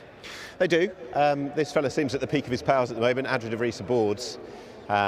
Rich like me. I just said to him, hope I'm speaking to you as a winning jockey afterwards. He said hope so too. I think there's going to be a bit of optimism, and I imagine were he to be beaten, and don't forget this is a race he won last time and he blitzed them in the Madjani last time, there'd be more than a semblance of disappointment. Yeah, oh definitely. I wonder if they're going to go down the Saudi route again, as in give him a trial out there, or even bother going there. I don't know. Obviously it's the prize money on offer, but it hasn't worked in the past. There's something about the early season that works so well for this horse out here. I think largely because he can dominate. So would you think keep him fresh for another crack at the Gala Classic and hope that that's the little thing that might lock the I think the distance of the Cahala stretches him, but I think this track suits him better. So ideally, I'd lobby for that Cahala to be run over 1,800 metres, but there you are. In December. Yeah, in December, ideal. But he's the best horse out here, isn't he? Anyway, number 4 is Faris, who doesn't have a huge amount to find officially at the weights, rated 111. Probably a trip just short of his best. Yeah, he's lightly raced, isn't he? He's 111 already. There'd be optimism that he's going to go and get better with age, 2 from 6, and comes into this off that win, having beaten 10 others in the listed race over at Abu Dhabi. It was quite impressive that day. And on the pure pounds that are involved, got a rating hike of 24. Yeah. Clearly impressed. Yeah. I think you had to take evasive action given the substance of the success, but still this is going to take another step up and then some. What do we make of this Hiab al-Zaman? Because I sort of put a line through him based upon the fact that his stable companion was the one that they would want to win, that was most likely to win, and put him away last time. I guess the hope, if you are supporting this horse, and if Rich Like Me disappoints, is that back in trip he can get out and dominate out of 1. Totally. 1,700 metre winner over in the States not so long ago, and I think if you watch that race back last time, the Madjani Stakes, and stop the tape at 1,600 metres, he's battling with his stablemate. And my personal view is that they're going to finish first and second. The likeliness is that the 11, Rich Like Me, wins, but I think that Hiab al-Zaman over this distance is capable of putting it up to the rest of them.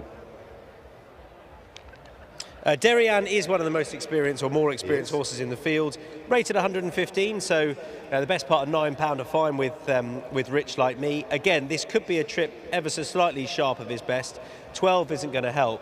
But go back a few years, 18 months or so, I don't know, this was a horse very much on the up. Well, he won the Kayla Classic, didn't he? Yeah, exactly. He's just not been quite the force of old. I was here that day. It was the COVID year, and sadly, you could just about hear a pin drop because it was behind closed doors. Yoritz Mendisabal was the rider of Derry, and I think it was a bit of a surprise success that day. But as you quite rightly say, he was one of the best purebred Arabians around. I think based on the fact that in this particular race last year, he finished third to Rich Like Me. Last time the Meydan third, that might be the best they can hope for, I don't know. Team steam tonight, we've got to kick things off, haven't we? Yeah, we've got, I think we're all with Rich Like Me. And the man who's going to call them home, first of 9, is Pat Comerford. Thank you very much, gentlemen. Looking forward to the first race of 9 here this evening. A Group 1 to kick off the card here for our purebred Arabians. The loading process is well and truly underway. So looking forward to seeing a few of these horses on show here. RB Rich Like Me looking to back up a stellar performance last time to the races. And he comes into this as well. Zinas with a good hand as well. Hiab Al Zaman also contesting here under Marco van Rensburg, who broke through for a win here for the Dubai season, picking up a victory last weekend at Jebel Ali. So Eros de la Garde will come up into line. That'll leave about 4 or 5 runners. Our favourite has been loaded away. Up comes Namrud along with Eros de la Garde. Up comes Falah. He'll be the next to join the field. And that'll leave 3 runners out of line. Diamond Gem, Duryan, and also Hiab Al Zaman. I'm number 1. International market very much favouring RB Rich Like Me, and you can understand why. He has been a very impressive winner here, and the question mark remains at the start of the race here, will we see him get to the lead and find his favourite spot in running? So Hiab Al Zaman coming up into line, and he will be the last one as Duryan is locked away. In goes Hiab Al Zaman. We are set to run here in the Group 1. Under starters orders, set racing. They all jumped as one. A beautiful dispatch here by the barrier staff in the first. Leading up on the inside here, Hiab Al Zaman working forward here with RB Rich Like Me. So Fauzi Nas 1-2 here as they jostle for positions. Deeper up here on the track, working up Jazila, Namrud. Deeper out on the track, Falah, Diamond Gem working up, and hunting up through the inside as well was Hamza. He wants a piece of it early also. Eros de la Garde's going to settle in behind that main pack. Is Dubai, 3 back on the inside, followed by Duryan. He sits 2.5 lengths back, just worse than midfield, running alongside Nadal Sheba Faris, followed there next by Unleashed, and the last 2 here, Reem by Nuna and his stablemate Snan, he has for company at the back. So they make their way down past the 900 metres. They're about to turn off the back section, and it is Hiab Al Zaman at a pretty sedate gallop here, leading the way by half a length. RB Rich Like Me joins him there in second. Jazila third, and Falah 4 deep at the moment, and still trying to improve, but has been deep the trip. Is Dubai in behind them. Eros de la Garde already felt for, followed by Duryan. He's still got a fair bit to pick up here. They're 4 lengths clear of Nadal Sheba, Namrud, Unleashed, Al Momayaz back to Faris. Next in the field there, back on the inside was Hamza. He's dropped away with Reem by Nuna, Snan and Diamond Gem. They straighten up for home at the 350, and much like last week, Hiab Al Zaman has a challenge on his hands. It is RB Rich Like Me. RB Rich Like Me goes up to a lead of a long neck. Hiab Al Zaman sticking on here in the late stages. Running into third here was Falah, but RB Rich Like Me here into the final 100 metres. RB Rich Like Me will go back to back. He takes the Group 1, RB Rich Like Me, 2 lengths on the line. Falah second, Hiab Al Zaman dropped away into third, followed there by Is Dubai, then came Faris, Heroes de la Garde, Jazila, back to Unleashed, Snan, then Duryan. He felt the pinch in the last 400 metres. Next came Reem by Nuna, followed by Nadal Sheba, Al Momayaz, back to Hamza, and the last few to cross over here, Namrud, along with Diamond Gem. So it is all the favourite, RB Rich Like Me.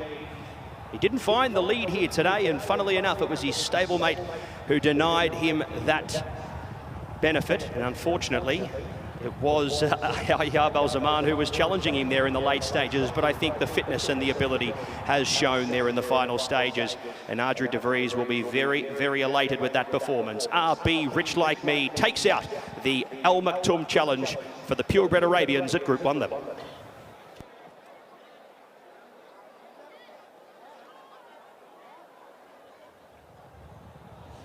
Yep, it was never fully straightforward, I think, until the last 100 yards or so. But in the end, Rich Like Me has got well on top. It proved for Hiob Al-Zaman, who gave his rider a better toe in the race over Shorter. He's definitely suited by Shorter. I'd love to see him over 1400 without his stable companion in the field. I think he'd win. Although he was blessed by being well drawn tonight. That is worth taking note of. Rich Like Me's had a pretty tough race. And I wonder if the performance last time, it's difficult to back up on the dirt off the back of a really good performance, and I wonder if that run last time, bearing in mind it was 2 weeks ago, has just taken its toll, because that wasn't as flashy as is normally the case, but he didn't have his own way out in front. He didn't have the easiest time of it. I wonder if come to Kahela Classic time, Fauzi will be looking to run both these horses in the race and see if they can control it again. They didn't absolutely control it there, but it still worked out ideally for them.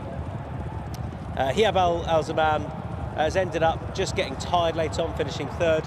Fala's run well, and I think that's a horse worth bearing in mind when going over a little bit further.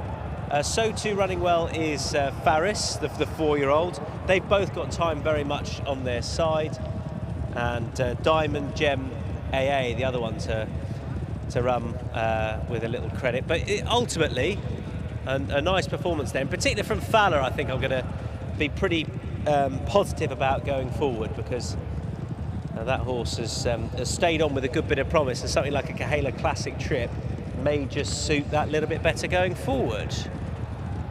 There is RB Rich Like Me crossing the finishing post in first. Look around from Adri de Vries. They're off the mark tonight.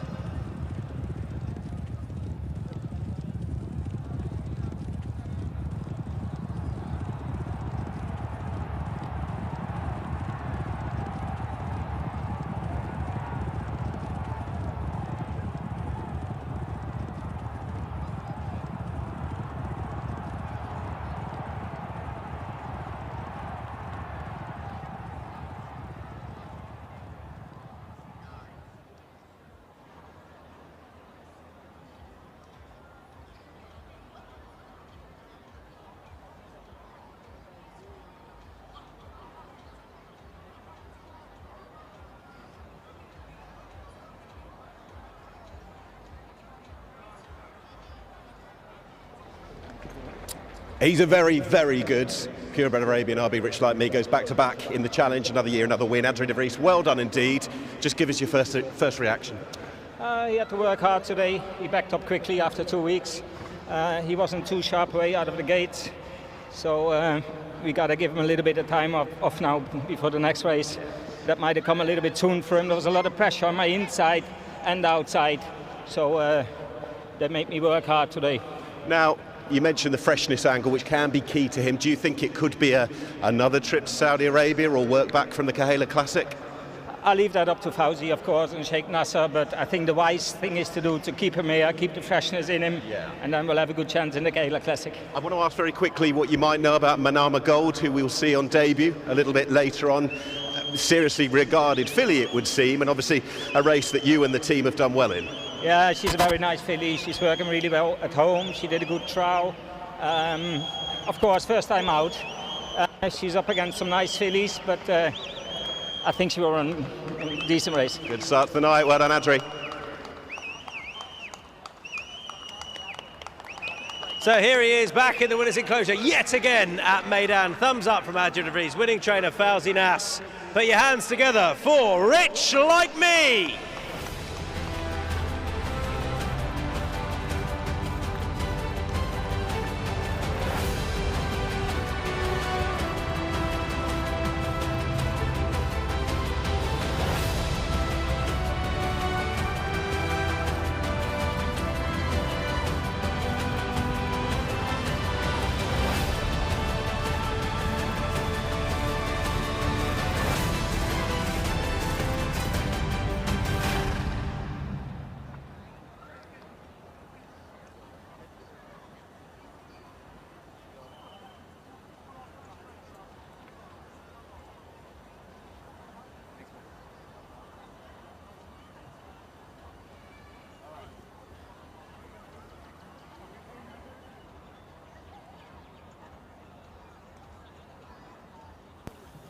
Provisional results for the Al Maktoum Challenge over the 1600 metres, 11.5, 8.14. Time 146.09. Margins 1.5 by a half length, 11.5, 8.14. Our provisional numbers.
Okay, time then for the presentation for the first of our races tonight, and an excellent renewal it was of round one of the Al Maktoum Challenge for purebred Arabians. Please welcome to the stage to make the presentation. There'll be 3 presentations as well. An executive board member, and that is Mr. Ahmed Tani Rashed Al Matrushi. Please welcome to the stage, and he will be presenting those 3 awards.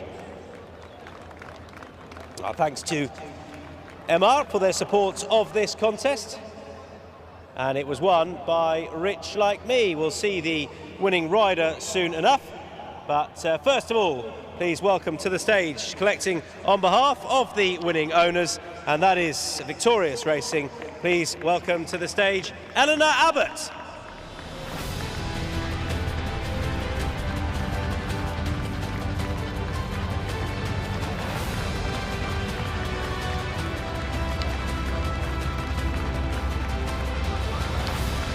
That is the winning owner trophy, and no fouls in us here this evening, sadly, but please welcome, collecting on his behalf, Simon Abbott.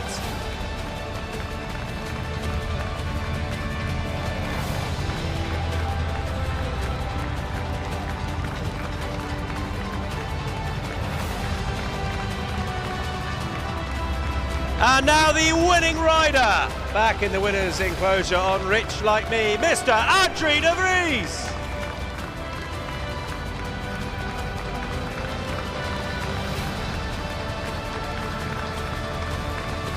Well done to Adrien, well done to everyone. You can all come back in again if you can. And we'll have one last photo of you all together with the winning trophies. Ladies and gentlemen, race number 1, round 1 of the Al Maktoum Challenge, supported by Emma, connections of a Rich Like Me.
Well, that is the scene near the entrance at Concourse 4. There's Santa and his elves having a little wave.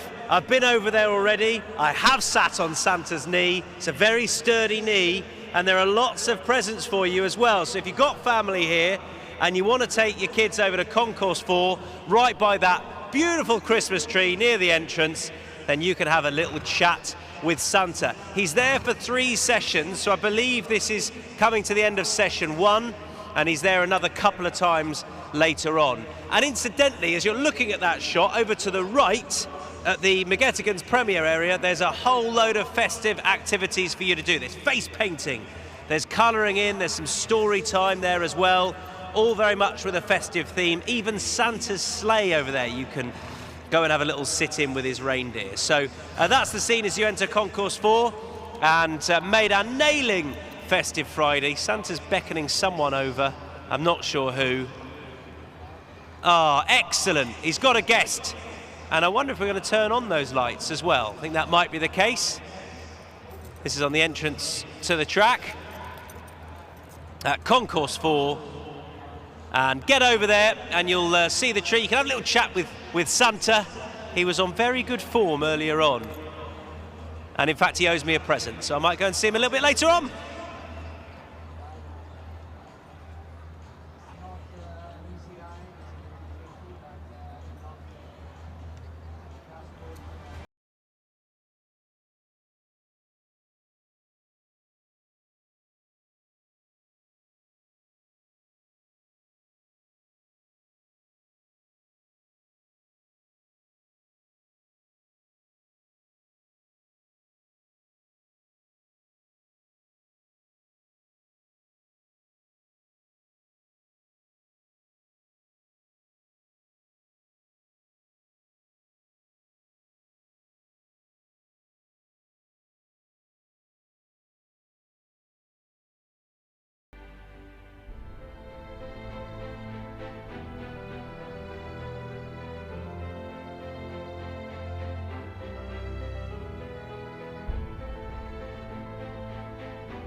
See on the big screen there, the racetrack going report. This year, Meydan teaming up with turf tracks who are prevalent around the world, getting accurate going stick readings from all of the key tracks. And you can find accurate turf readings from Meydan. The report as of today, you can see it's largely good all over. That's the green. There's that area of good to firm just before the winning post and going into the top bend. It's not going to make a huge difference. I was out on the track earlier on and really good covering of grass out there. Thought it was, well, last year there were times where it was a little on the sparse side, but this year, goodness me, we've got that proper Meydan carpet back, and it often suits horses that like a bit of cut underfoot, but it's good ground out there, and there'll be no excuses on what is a perfect looking track out at Meydan tonight. That's in association with turf tracks. Race number 1 upcoming.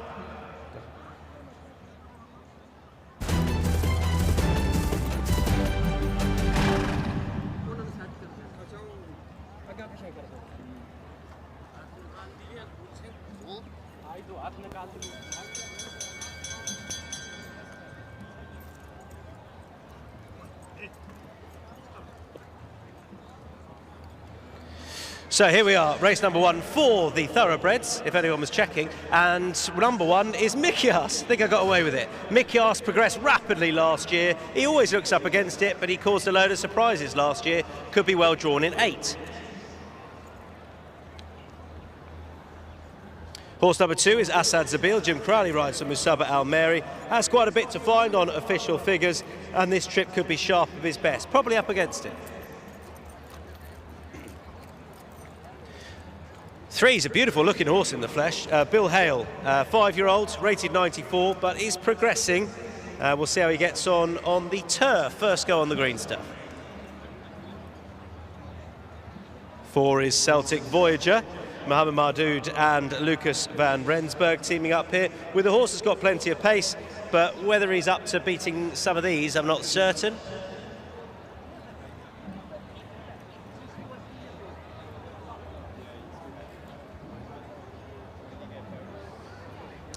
Equilateral has gone out early. We'll pick him up later on. This is Erasmo. He's drawn 12. That could be good because they tend to come a little bit stand side. Although will they tonight? I'm not certain. But it has to prove the horse is good enough.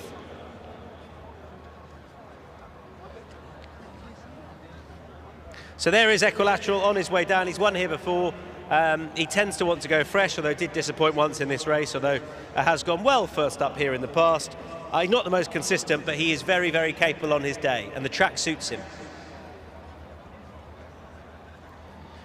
There is Mischief Magic. He's dropping back in trip. He has got a lot of pace, and since he was gelded, he's shown that he's able to go forward. Was prior to that a bit of a hold-up animal, but he was prominently ridden when winning at Kempton a couple of starts ago, and that should suit here.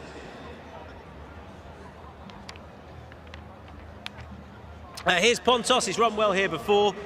He showed up pretty well in the Abbaye out in Longchamp in France. I think he'd go very well if he was better drawn, but I don't love stall number 1 for him. Antonio Fresu teaming up with Miroslav Nislanik. Number 9 is Roy, mixing it up yet again across the different surfaces. He's got to prove that he wants this sort of surface. Relatively consistent on the dirt, although he does tend to want a little bit further. I think Thunder of Niagara will go pretty well here. Conor Beasley, Armour bin Hamash, he's drawn 11, and that is a pretty good draw for him. He won first up last season, and I'm hoping anyway, as I think our commentator Pat is, that history repeats itself. First up over 1,000. There's Ladies Church. She's got some good form in the book. Plenty about here will suit her, the way she races. She's got the ability on the ratings as well. Just don't love stall number 2 necessarily.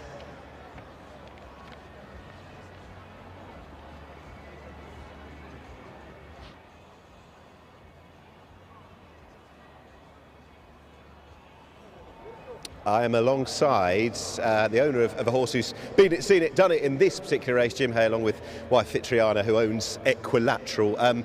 We were just remarking, it wouldn't be a Meydan Carnival without this fella at the moment, would it? He loves coming here. This must be his 4th year here. Yeah. And he's won 3 or 4 times, so he loves Dubai. He loves the sun. It seems to bring the best in him, yeah.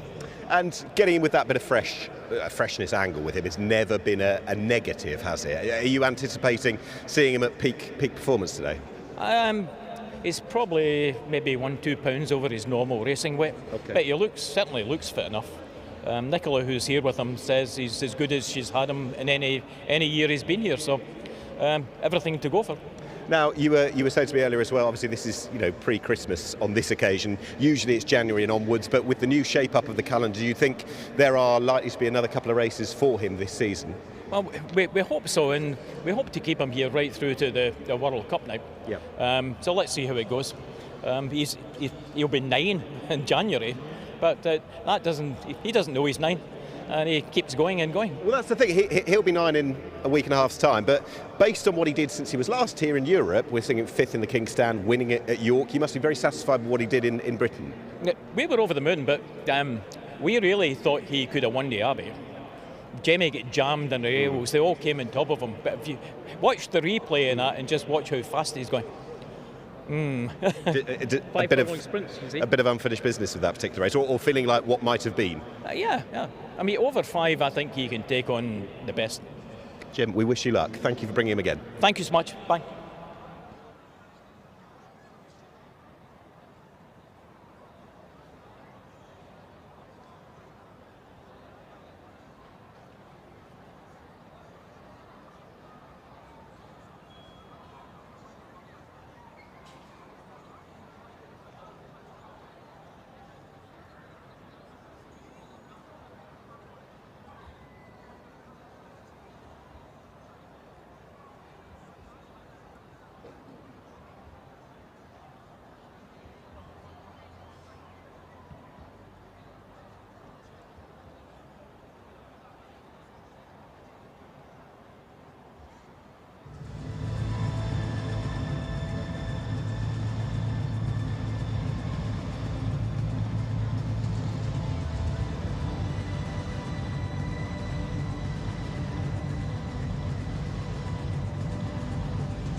Okay, time for the second best turned out award of the night. It's gone to horse number 8, that is Pontos. Well done to Boom Singh. He's responsible for the horse looking so well, Pontos, off the back of a 56-day absence.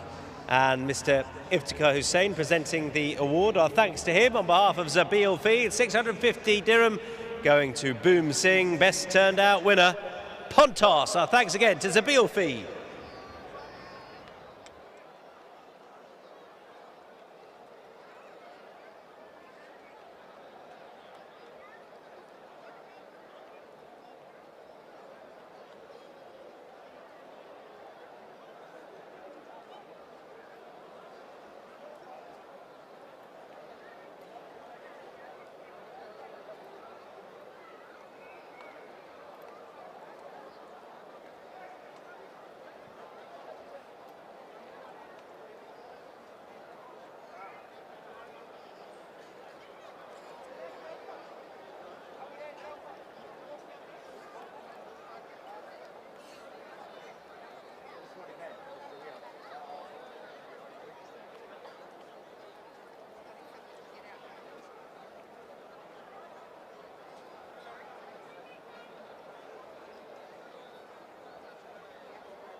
All right, there they are, mulling around behind the stalls. We don't have Topper Bill here. Nick Lightfoot alongside. I think where they come is going to be interesting because it's the perceived wisdom is stand side, but it's not set in stone. No, and it's where the key pace might end up being in the race as well. I'm not going to call it virgin ground, but it is probably the first time it's going to be used in Angers since the Alquoz 9 months ago, so looking forward to seeing how it plays out. But yes, you might anticipate that, if not today, certainly as the turf season progresses, they'll be ending up nearer towards this stand side. But that's what's quite intriguing about this. We're going to get an angle as to what the next few months might offer. Yeah, and the way it developed last year was they tended to all come stand side. You're with Equilateral. I am. Just spoken to the owner. Did you tell Dr. Hay that? I didn't. No, because I didn't want to dampen the enthusiasm. He might have been buoyed. Don't know about that. I think he's been bringing this horse out here. He was out here that COVID year, and I think he's been bringing him out here now for the 4th season. It clearly suits him around here. He's got a little bit warm, as you can see on the big screen and behind his legs, but it's quite a close evening. And compared to his time in Britain, this will be a lot warmer, more pleasant for him. He seems to enjoy his time out here, and the track certainly suits him. I think he'll run well. Yeah, I don't know why I didn't fancy Mischief Magic, because the more I look at it, the more I think, well, maybe he's probably the most capable horse in the race. But 1,000, I don't know. 1,000 metres. I feel like he's more a 1,200 horse. Do you still sort of want to see him prove that he's still got everything he had last year? Yeah. Because I know that he won at Kempton, Lingfield. It didn't happen last time necessarily, but I think on that's probably where they're going to drop him down. I imagine that this is just the first run, and there will be an angle to getting him back to 1,200 metres when the right race comes. Yeah, I mean, I think Geldingham has helped him at the stalls anyway, and he's able to race a bit sharper as a result. But you tend to want to be handy on this straight course. Yep. Unless they go absolute hell for leather, it's not easy to make up a load of ground. I just thought this might be a bit sharp for him, but there we are. Quite possibly. Breeders' Cup Juvenile Turf winner last year. Not many of them can lay claim to being of that talent, so we shall see whether he's retaining all that ability. I'm with Thunder of Niagara here because he's drawn 11 and he won first up last year. He did. It's not a confident shout, as you can tell. No, but you must be buoyed by the fact that our esteemed commentator somewhere up in the heavens is with you. Yeah, but I'm delighted by that. Yeah. Last time I was out here working, Pat and I were levels of devils going down to the last race with our selections, and then his beat mine by about a short head. Well, we all backed the winner of the first. And I was furious. We did. Yeah. Where'd you find that one? Yeah, say again? Where'd you find that one from? Yeah, I know. Yeah, it was pretty obvious, wasn't it? So, I don't know. Look, I'd like Ladies' Church to run really well. Same. Because I want Johnny Murtagh, although in my programme, John Patrick Murtagh, I'd love him to have a winner out here. I don't love where she's drawn. I think that's enough to be negative. That worries you a little bit. Does. In 2. Final thoughts on the race, Nick? Final thoughts are, hopefully it's going to be fast and furious, truly run. There you go, Ladies Church over on that far side. I think she'll reverse the form with Mikyas. That was, I'm not saying a freak last year, but I think she should be doing that, and some of her European form has her right there. I'm hoping that Equilateral is going to stalk them and pounce. All righty, let's pounce our way up to your commentator. Pat, all yours. Thank you very much, Tom. Looking forward to this race as well. And as you said, we've got 2 runners here, or the same runner that we've both got on top here in Thunder of Niagara. Hopefully the gate will see him aided here. And a little bit of a walk of the track there before the first. And you'd say with the coverage towards the outside, I think you'll be seeing most of these making their way to the stand side as we expect. But only time will tell. All of these riders here with different plans, I'm sure. And a fair few of the winning hopes have drawn over to the inside, so it will be very interesting to see how they fare here. Best turned out runner in Pontos makes his way up here. Antonio Fresu on board, having his first run here for the Dubai season, as are many, and we are set at the 1,000 metres away in the Ertajal Dubai Dash. Pontos got away to a brilliant start. Mikyas rolling forward in the early stages. Bill Heil will settle down in behind them as well as they continue down the inside fence. Next was Ladies Church, followed there on the outside by Erasmo. He's racing on his lonesome towards the near side. Then came Thunder of Niagara. In behind Rawi, Equilateral, Celtic Voyager as they make their way past the 550 onto the course proper. In behind, running into second last, Assad Zabil and Mischief Magic with it all to do. Pontos, he's still got something in the locker here, and Fresu asks him to extend at the 300 metres. 2 lengths clear here of Bill Heil, starting to pick up here. Bill Heil in the Sheikh Ahmed colours. He is trying to reel in Pontos, who is very brave on the inside. It is Pontos, a length and a half. Bill Heil tries, Bill Heil misses. Pontos in the Ertajal Dubai Dash. 3/4 on the line. Bill Heil second. Third over a photo. Not much in it between Thunder of Niagara crossing over there with Mischief Magic. Next was Ladies Church, followed by Equilateral. He crossed over with Azad Zabil. Then came Mikyas, who dropped away with Rawi. And the last 2 to cross over there were Erasmo, and Celtic Voyager was last. Pontos drifted into the middle of the track there in the final stages. You may say that was him just getting a little bit tired, but the reports were good. He's come over here. He has his first run here for the season, and he looked very well heading to the gates. They picked him out as the best turned out horse, and nothing went past him. He led from gate to wire here in the Ertajal Dubai Dash. Bill Heil was very impressive in second. A few back to the drawing board, I'd say, here, but only early in the season, and plenty of racing still to come for many of these sprinters.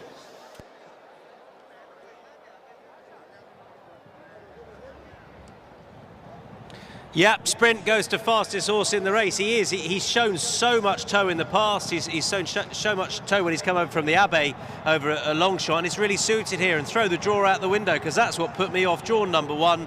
I thought you couldn't win over there, but that's where they've stayed, that's where they've ended up, that's where the pace was. He's a really, really capable animal. He's a horse who has probably proved in the past that when he gets slightly better ground at Longshore, he runs better, as was the case this year when it was nigh on good to firm, and he's absolutely relished the surface here, having run well at the track before. Huge step up from Bill Heil, who was just about the best physical, I thought, in the paddock. He's a stunning-looking animal. He's a really powerful-looking son of Shamadal, and I think the head-on will be interesting. That they should have a look at it, because I think Bill Hale's definitely been intimidated late on. The thing is, they're not going to change it because of the winning distance, because he never got close enough. But one thing I would say is he never got the chance to have a fair go at the eventual winner, because he was always being hampered and just worried out of it slightly. Had he been able to switch to the other side under Ben Cohen and got up his inner, he'd have got a lot closer. I'm not saying he would have beaten Pontos, but I do think he would have gotten a lot closer. So if you do get a chance to see what's happening in the head-on, I think it'll tell you that Bill Hale would have got a little bit closer, but ultimately Pontos has scored. He's hung off a straight line. He's hung over to his right. Might just be able to see that head-on, just so you can see how far he's come over, because he's definitely worried the second horse a bit. Be interested to see how far he's come over and the momentum that it's cost the second. As I say, the winning distance will mean they're not going to do anything about it, but I think it's just worth bearing in mind going forward that he may have got a little bit closer. He's still travelling at this stage, Bill Heil. that's a huge step up of his rating of 94. Over towards the right, you can see Pontos. He wants to just start to lug here. Antonio Fresu's sorting himself out. He's got his stick in his right hand. He's trying to keep him straight. He hasn't intimidated the horse in second yet, but he starts to go again. I think this was the one where he starts to go, and he just almost doesn't touch him, but he just gets in front of him, edges him off a true line, and he goes all the way over. As I say, no difference ultimately, but the second would have got a bit closer. But there is the winner, and that is Pontos, and welcome back to this man. Yes, he's rapid. He's almost back in the winners' enclosure. Antonio Fresu, we spoke to you before racing, and you just said, I'm back. Yeah, nice to be back with a bang, you know. And this horse, you know, we were trying with the trainer last year to do the best, you know, but it didn't work out when he finished third, you know, the first time. But I was thinking going down to the gate that the horse was really relaxed, you know, different from last year, and he gave me a good feeling. And obviously, as you know, he's very speedy, and I mean, he held it on to the wire, which I mean, it was great, and I'm really happy for the connection, because they deserve it, you know. And you know, it's nice, like I said, to be back and to ride this special horse. Top man, well done. Antonio Fresu back in the winners' enclosure, winner of race number 2, Pontos.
Across the line, 8, 3, 10 and 7.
Well, we've had the first winner in Dubai for the Czech Republic. Fantastic to see tonight, and huge cheers alongside me as well. So that's brilliant from Pontos, history made, and that was the Ertijal Dubai Dash presented by Imar.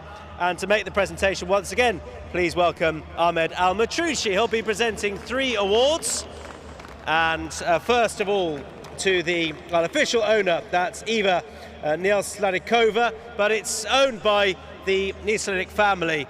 And our huge congratulations to them. Going up to collect the award, please welcome to the stage Sabina and Nella Nislanik.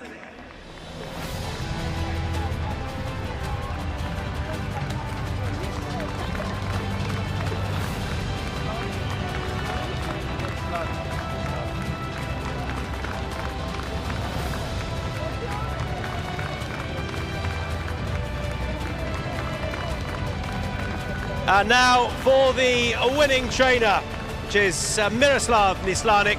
Please welcome to the stage his son, Peter Nislanik, and accompanying him, 5-month-old Simon Nislanik.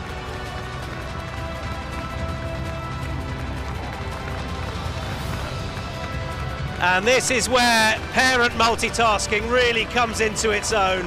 Baby in one hand, trophy in the other. That man has skills. And now the winning jockey. Welcome back to Meydan, Antonio Fresu.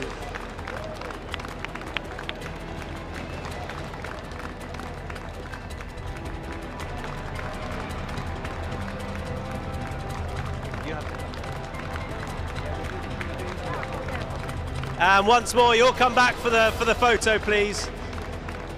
Come back together. And we'll do a group photo with everyone. Come over to the middle, to the presenter. That's it. Well, that'll do. Ladies and gentlemen, your appreciation, first ever Czech Republic winner at Meydan, Pontos. Yeah, come on up. And I'm going to ask Joanna to come up. We can all stay up here. Antonio, you don't have to. You're okay. Simon, it's going to be okay. I promise I won't keep you long. Thanks, Antonio. We've already spoken to you, so you're all good. Congratulations, well done again.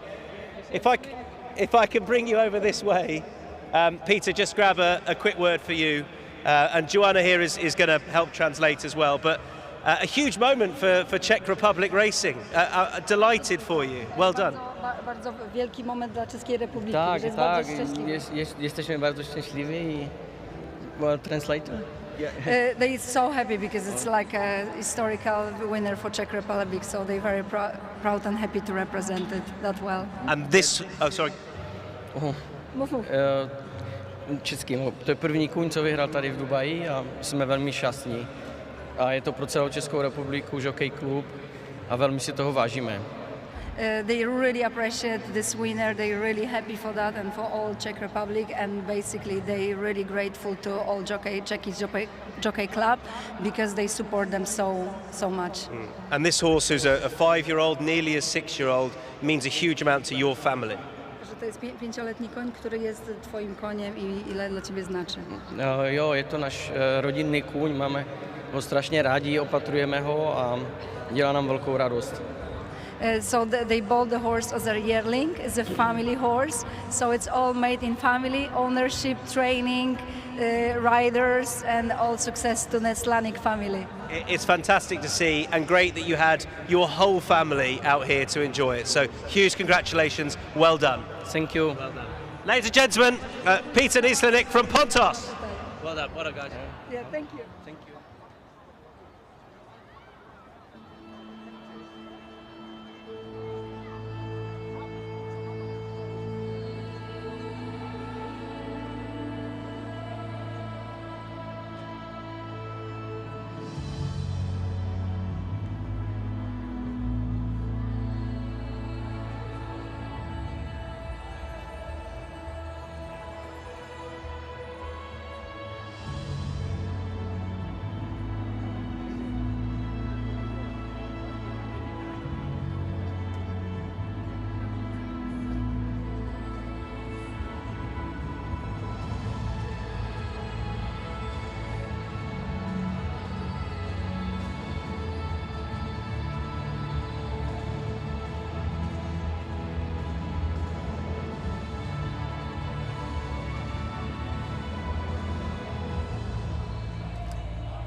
All right, it's time for the first instalment of Faces at the Races. If you've not seen this before, it's very simple. For your chance to win, you wave, you smile at the camera, we pick out a face, and you can take home 500 dirham.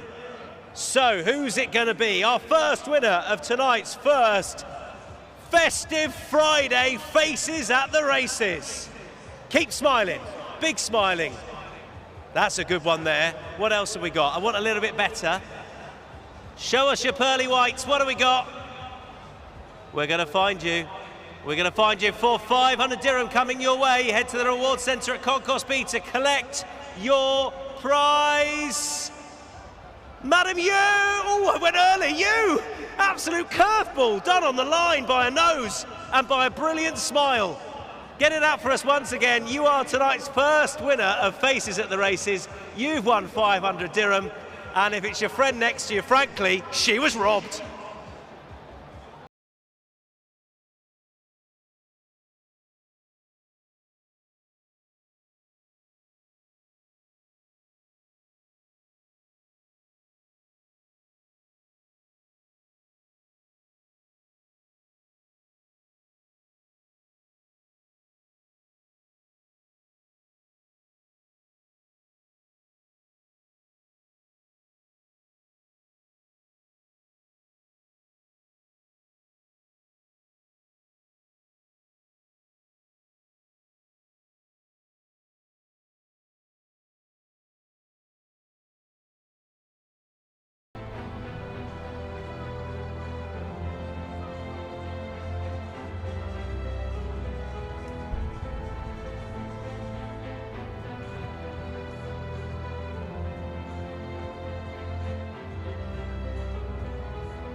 Runners are in the parade ring for race 3.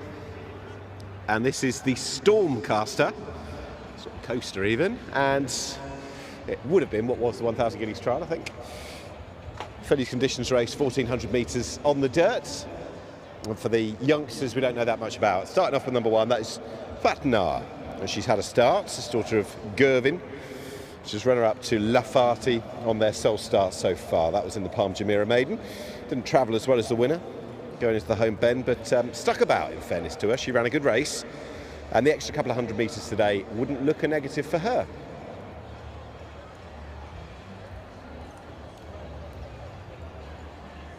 This is 2. We're following a grey with another. This is Frost at Dawn. She's a daughter of Frosted. Many of you remember Frosted here in the UAE half a decade plus ago. Frost at Dawn looked good when winning at Chelmsford when last seen in November. That form's had a boost as well. She's certainly bred to transition potentially well enough to the dirt, and she's pretty well regarded by William Knight, who's had runners here before.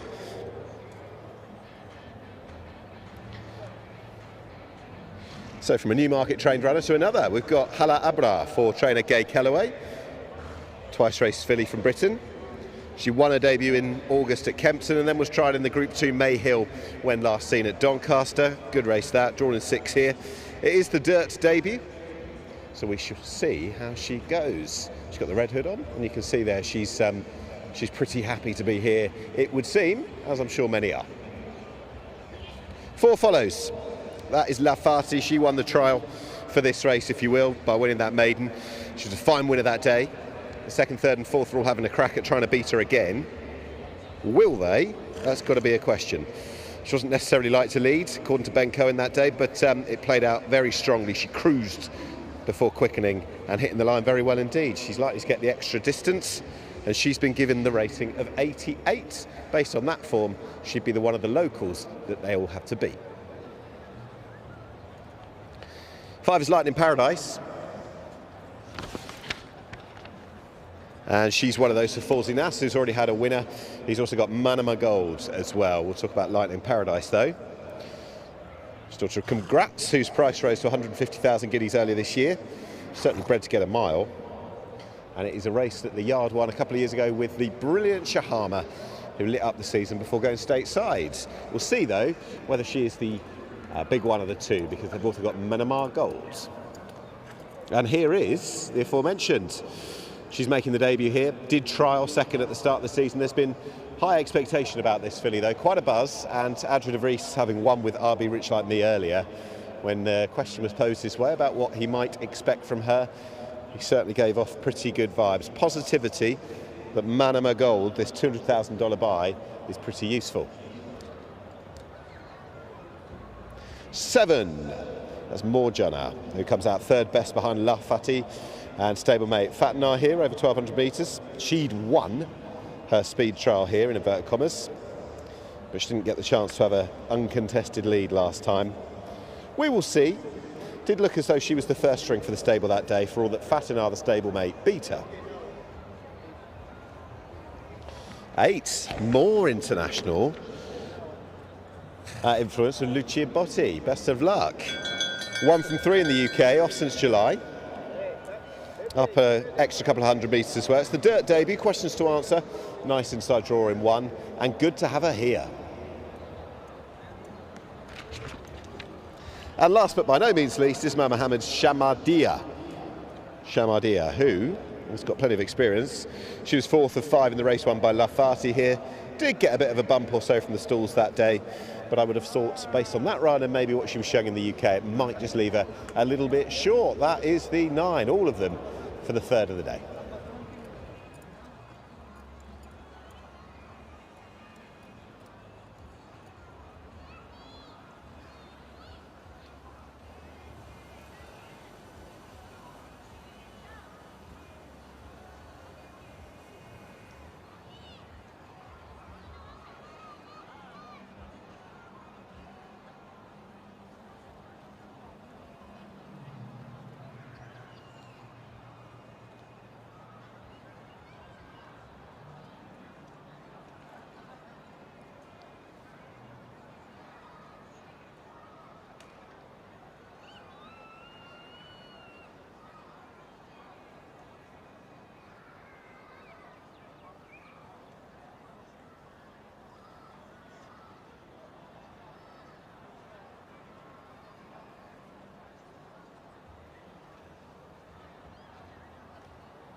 I was mentioning earlier that there's good European and new market influence in this race, not least Gay Kellaway's runner Hala Abra. Looking forward to seeing what she can do on the dirt. Gay, good to have you back here. We were just talking about your history with Dubai.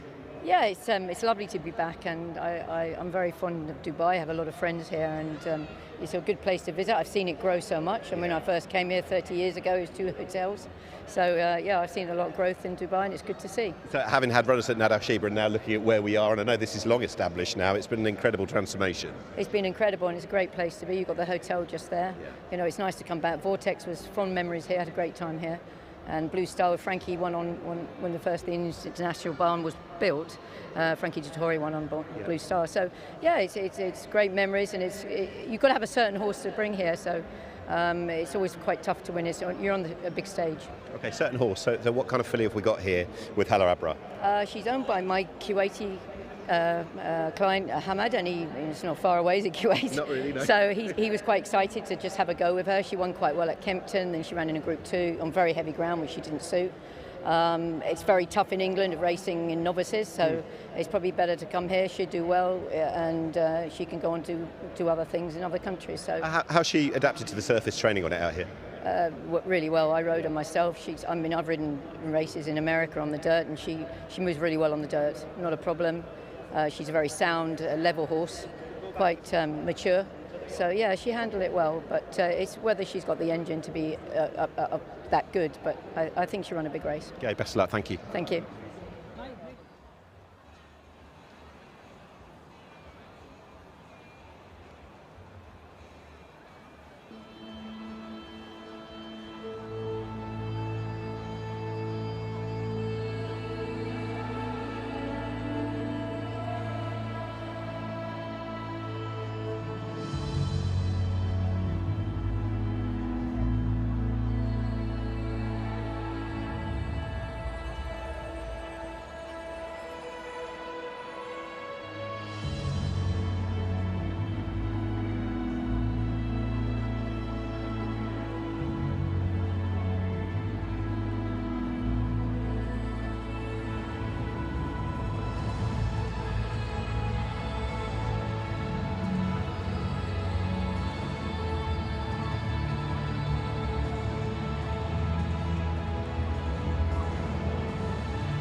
Okay, Michael Kostrup looking to go one better than our last race. Those horse ran very well there. He's got Lafferty here under Ben Cohen.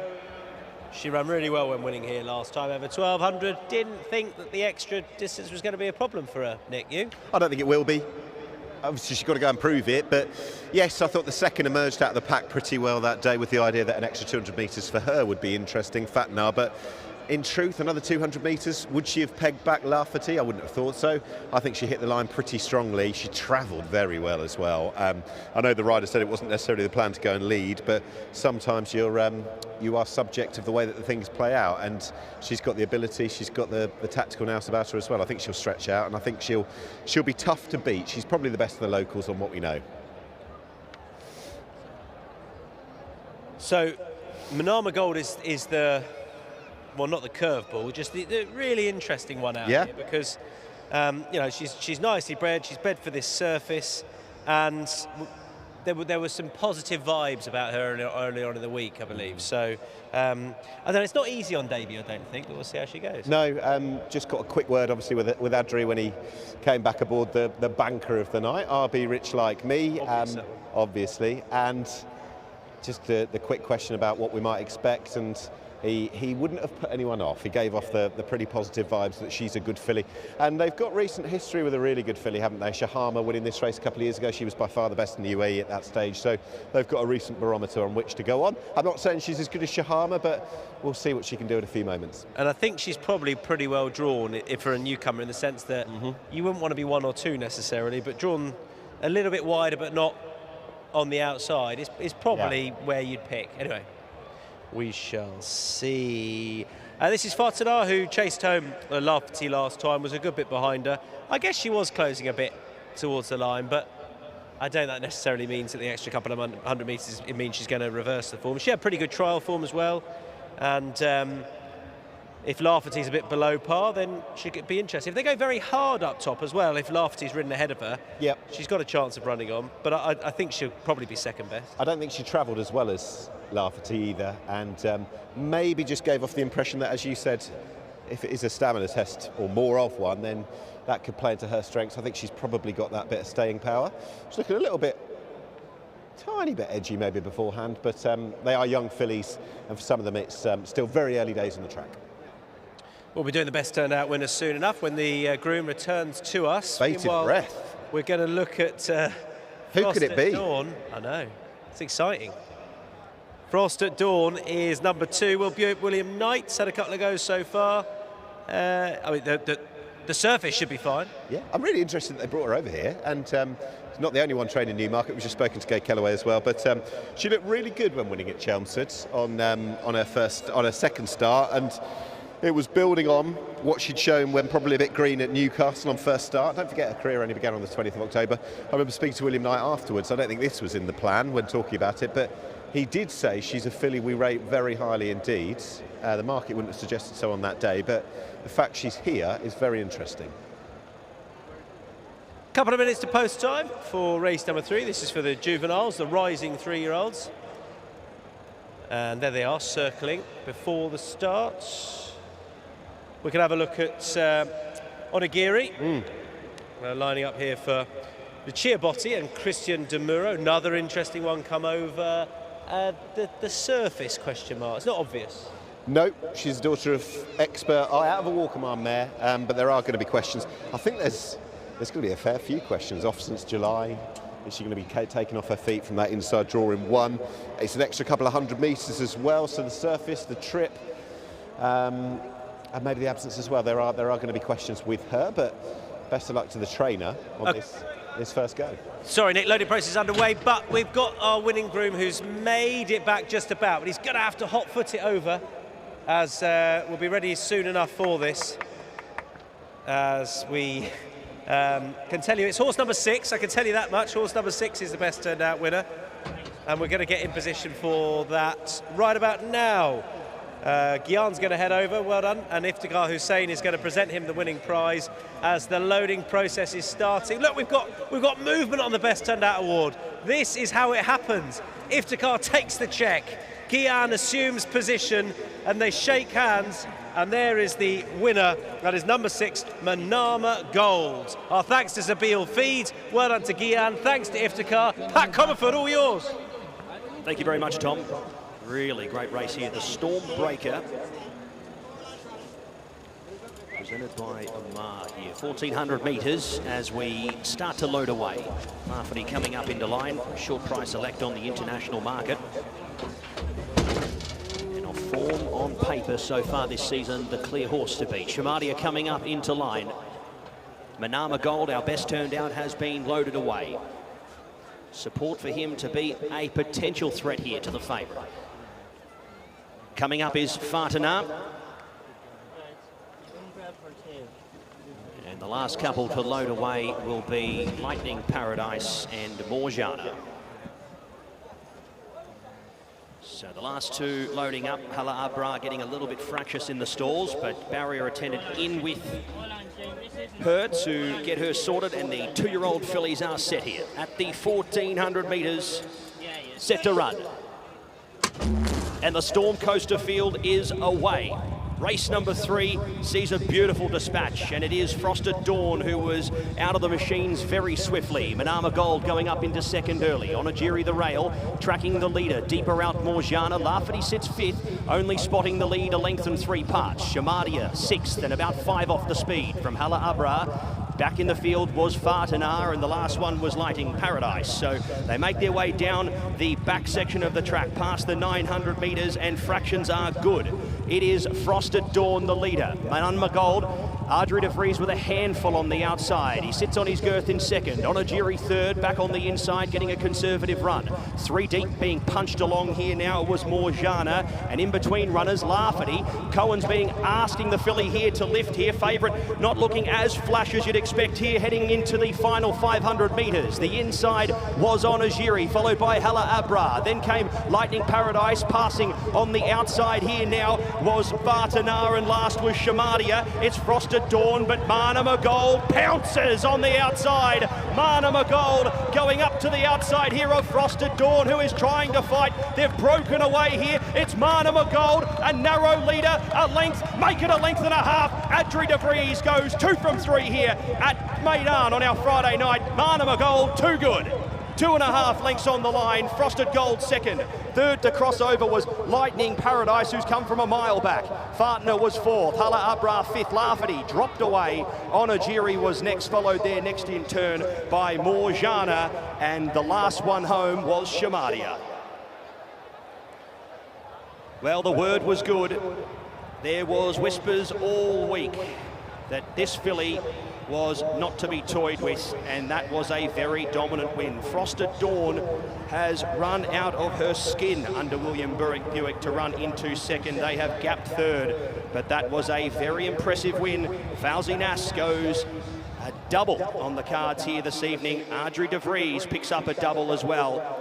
A really nice filly, one to follow in the season ahead.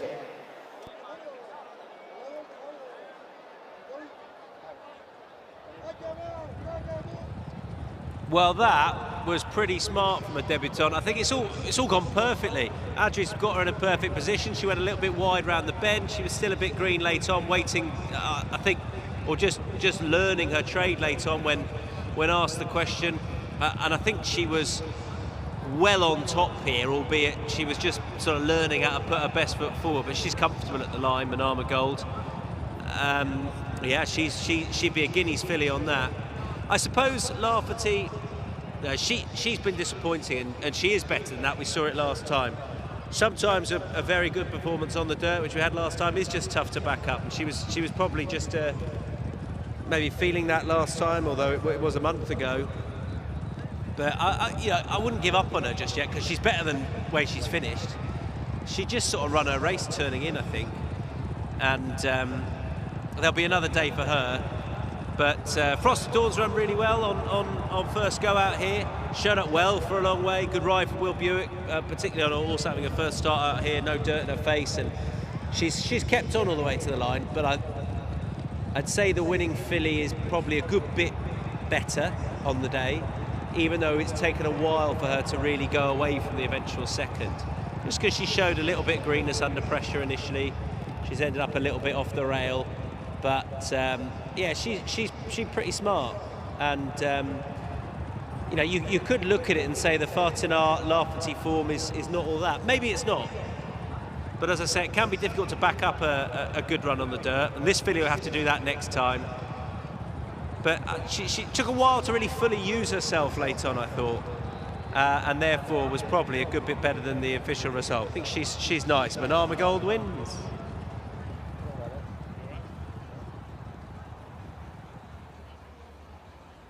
Yeah, allowing the vanquished fillies to go off. I'm sure plenty of these are going to have bright futures, but the futures now with this filly, Manama Gold. Ardri de Vries, but an hour ago I asked you how good she was. The secret's out there, isn't it? Yeah, this is a bit what I expected. She tried really good. She trained on from then. She got more professional. She didn't need an introduction. She's a very, very clever filly, and yeah, I hope we can keep going this way. I would say so. Is she still the way that she finished, was she still learning her trade, given that it was her first start? Yeah, she was having a nice look at the winning post there. I always like it when a horse is having a look around. There's maybe something left in the tank.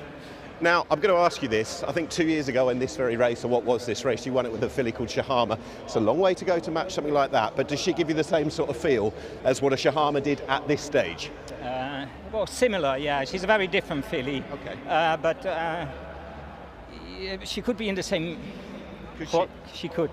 With a bit of, improvement, I think she can be in the same league. Is that because she's got such natural quality about her?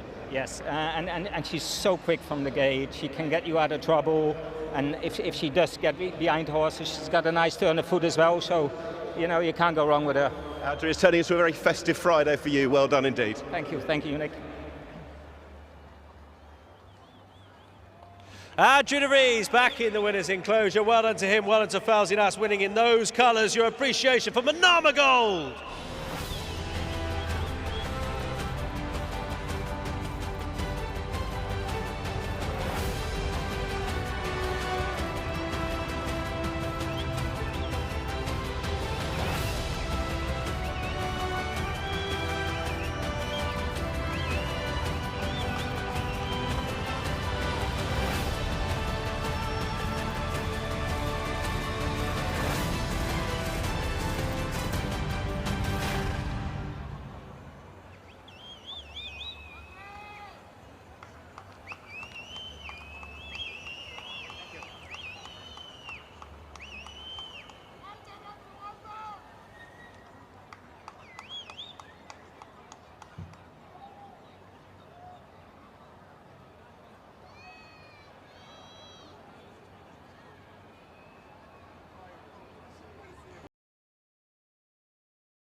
We are ready for our presentation, and that is for race number 3. And once again, please welcome to the stage Mr. Ahmed Al-Matroushi, who's the executive board member at IMAR, and he will be presenting just the one trophy here to our winner. And once again, it's a winner for Fauzi Nas, it's a winner for Adrian de Vries. That was the Storm coaster for the thoroughbreds, for fillies, and it went to Manama Gold. And collecting the award, I should say, please welcome to the stage Eleanor Abbott.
Yeah, you join me under the floodlights for the Business Bay Challenge, the saddling enclosure ahead of. It's a listed race and it's run over 1,400 metres. First horse that we pick up is the South American horse. Yes, Unico, number 6, South American 4-year-old who ran in the UAE Derby last year and had a return run in the Creek Mile recently. And very pleased and grateful for the presence of the trainer alongside, Julio Lascoaga.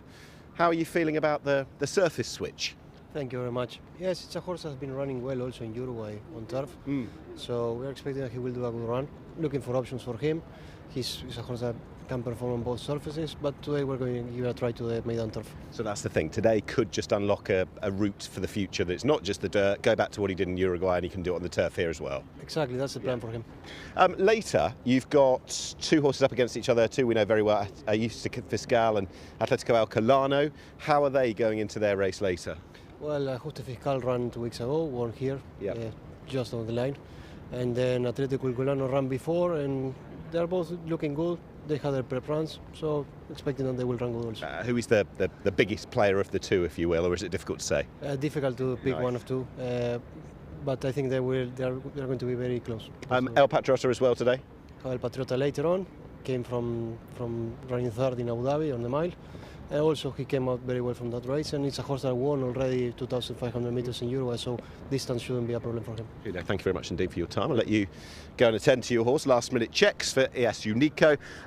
Let's have a look at number 5, who's in front of us. That's Cloudbridge, who comes into this requiring plenty at the figures, I would imagine. Had loads of promise at the beginning of the career, but not for some time. 14 is Tarmol. Welcome back, Tarmol. Very much at the veteran stage now. Hasn't been seen since March, but he's been out here for years. Won a handicap back here in February. Can go well fresh, the draw's not a help. Unico goes in front of us, number 6. Number 7's there. That's Hawa Biladi, always looks well, but a horse who's been a standing dish here at Meydan for some time, but has never won here and comes up a bit short on figures. Right, this horse doesn't, number 1. That's Dania. Welcome, one of our 2 Dubai World Cup night winners, who are back on track for the first time since. Dania, who won the Al Quoz. Not many people would have predicted that back then, but he did so under the sadly now stricken Dane O'Neill, and if he is watching, we wish him the best wishes with his recuperation from a sad incident, nasty injury that he suffered in the summer in the UK. His old ally Al Farik runs later as well, so 2 of his favoured horses running tonight, one of which is Dania, who won this race last year, but he's got a penalty to do it this time around. You could argue for a horse who's won an Al Quoz, his best trip is actually 1,400 metres, so we shall see. I'm interested to see what he can go and achieve. Now he is a World Cup night winner. 6 and 7 go by. Who else have we got? 15 tracks across. Quick look at 15. That's Wild Lion, who returns to the UAE. Ran here only once last year and back on track for the first time since September. Freshness actually can be quite a good key angle. Horses in their boxes. We've got a couple. 3. And that's Al Salt. He's a good horse. Course and distance winner of a non-carnival event here a couple of seasons ago. But he's not the only Shadwell horse to be luckless with the draw. He's got 14. I imagine, well, he's got the right man aboard. He's got Adri de Vries, and I imagine he'll just want to drop him in. Number 2 is next. Who's over there? 2. That is Vafortino, who's a really interesting runner for Kevin Philippart de Foy, who's had a starter out here in the past. Vafortino, who's off since winning the listed Gisborough Stakes at Redcar in October, and he won a Victoria Cup at Ascot. He's got loads of proper 1,400 metre form. I'm going to do the rerouting if we can and go across to the other side. Have a look at some of the other horses, because it is a big field for the Business Bay Challenge, 1,400 metres listed race. Should be a good race, and it will obviously be the first time that the turf course is used on the rounds since last year's Dubai World Cup night. We had our first go on the turf with the sprint earlier today, but this will be a little bit further, round 1,400 metres. So we've done all the horses' lower numbers. They're making their way out, including Dania. These are the high numbers. I'm sure regular viewers will be well familiar to how this works. Let's start with the grey over on that far side, number 9. That's Major Partnership. Easy to pick out the grey in the parade ring. And he's coming back to Meydan for another stint out here. He did win first up here 3 years ago, and he won first up in Europe last season. He finished 5th in this race last year from off the pace. I think something similar could happen. 10 is Mysterious Night. Interesting runner. Off since running in Saratoga in August. Didn't fully settle that day, but he's a Grade 1 international class juvenile. So we will see what we've got with Mysterious Night. He's still only a 3-year-old young horse. Others are making their way down. 15's here. That is Wild Lion, we've talked about him. 16 Zainhom, who's drawn out wide, and Shadwell, how's your luck? 17, Lucius Tiberius. San Donato coming out means Lucius gets his run, and he's been out here for nearly half a decade, but he's never won a race. So it's a big ask for Lucius Tiberius, but it's a big field. They're making their way down. We're already at race 4. I'm looking forward to this Business Bay Challenge.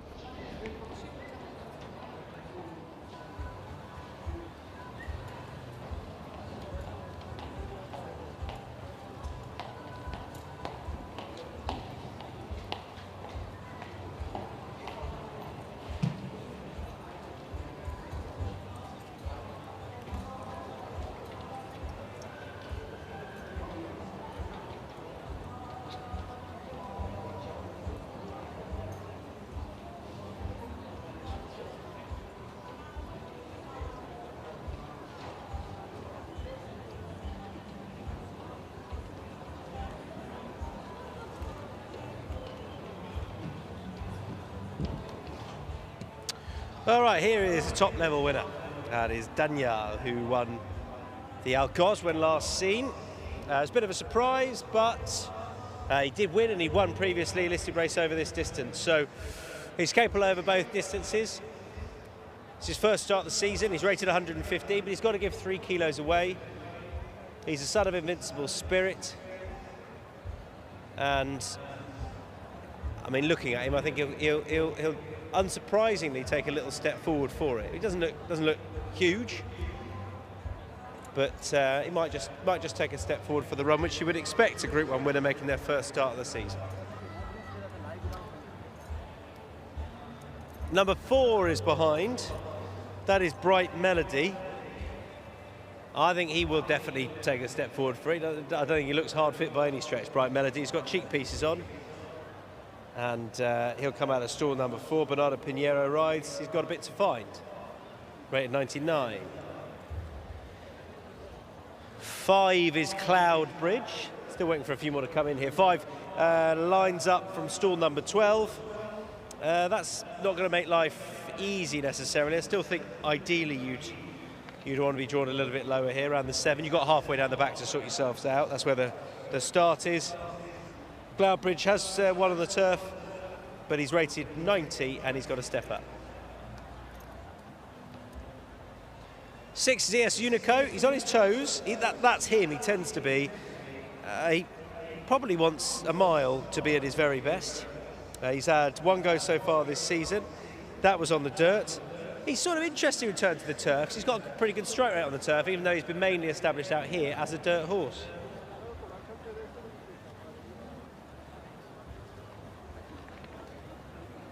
Seven is the horse behind. That's Hawa Baladi for Oscar Chavez and Rashid Borsley.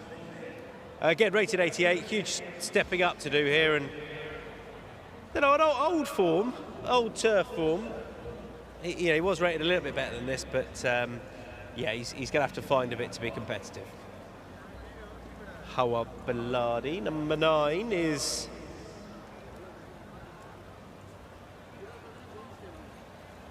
next horse in. That is Major Partnership.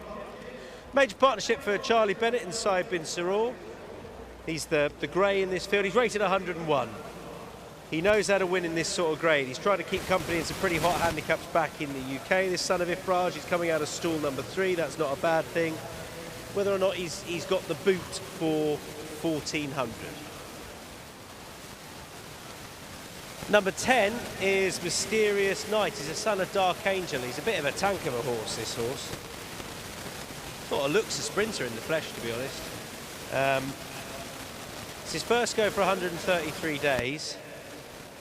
Yeah, he's got a fair bit of power about him. To be honest, he just looks like a nice horse.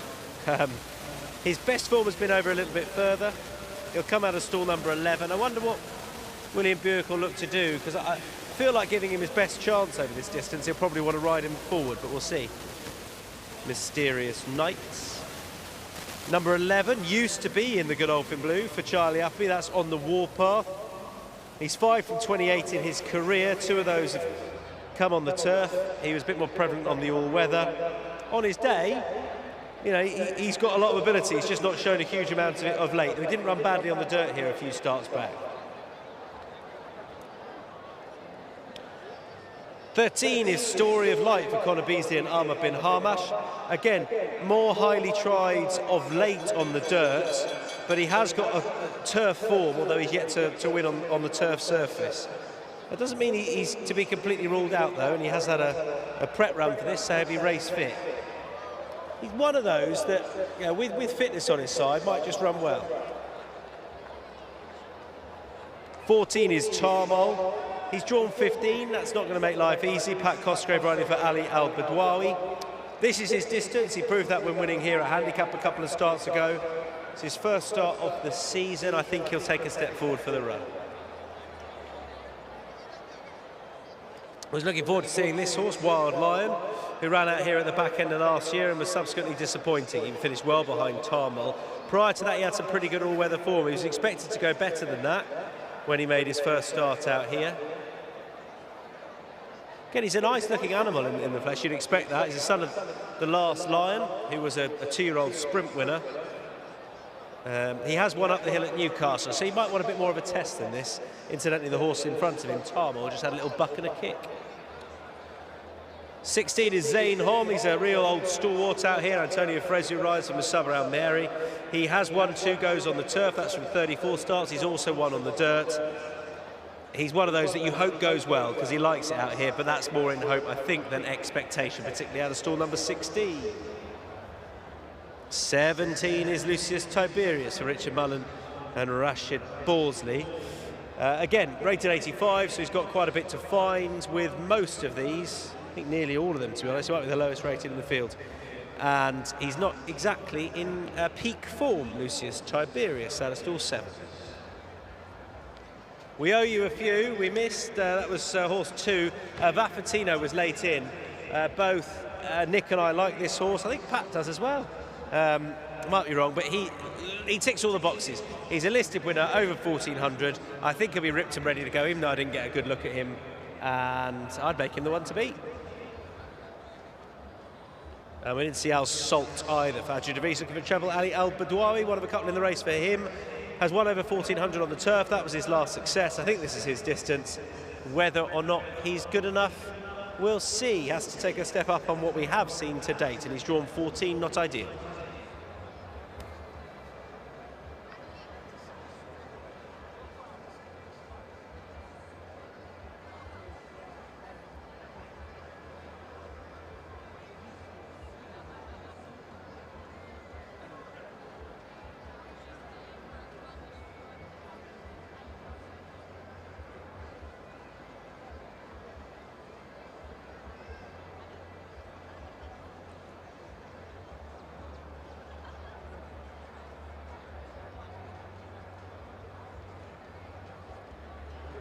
So I've been to Royal Fields a couple of runners. He's got some very good runners on the night. Later on, he's got Wildline. He's got major partnerships as well. They both go well fresh. I just wanted to talk about your tie-up with Christian De Muro. You must be very pleased with that working relationship. He's a very good jockey, you know, and we're happy to see him here riding for us and for Godolphin. Exactly started with him in Dubai.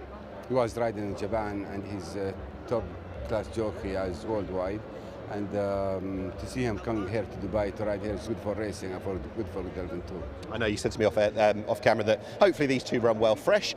Later on, the Star Real World, what a horse he has been for you. Do you think he's near the best that he's been at the moment? Are you very happy with him at the moment? He's working well. I mean, last piece of work, he worked well. I like him, the way he worked. The tribute suit him. You know, the jockey, even he ride him in the morning and he knows the horse well. You know, we're looking to see a good run from him exactly to start, and then later we're looking for maybe overseas or maybe Saudi Arabia racing for him. Okay, so we'll look, it's a big couple of months for him. Dubai Future, he always runs this race. He should run well today, shouldn't he? He's got the right setup for him. He's doing good, you know, and the trip suit him. You know, he's the right position. Then we'll see how it goes with that. And the last thing I wanted to ask you about was your star filly Morge. How is she since America? We give her a break after when she ran America. She had winner in Keelan. Then she back well after the Breeders' Cup. You know, so far I'm happy with her. She worked last Thursday, but we're looking for a Group 1 race for her. You know, it could be maybe next month. You must be very proud of what she's achieved. She's tiny filly, but she have a big heart. She's always tough filly. You know, we like her a lot. To start this year also in Group 1 racing for her before we take her to Europe. It'll be interesting for her. So thank you, good luck. Thank you, sir.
Right, it's best turned out time. Our thanks to Zabil Feed, and they are responsible for providing the winning groom with 650 dirham.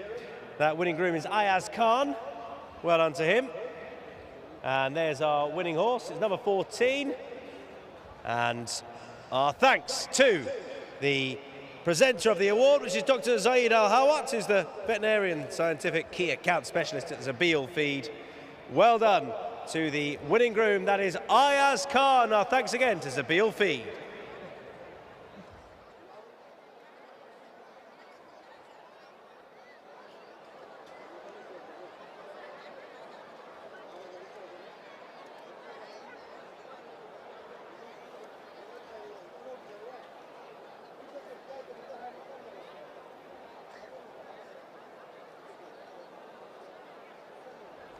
All right, let's have a closer look at these then. Danya, was it our consensus, Nick, that he wouldn't be ripped and ready to go today? I thought looking at him, he'd probably improve for it, and that makes sense given that he's going to have Group 1s on his agenda.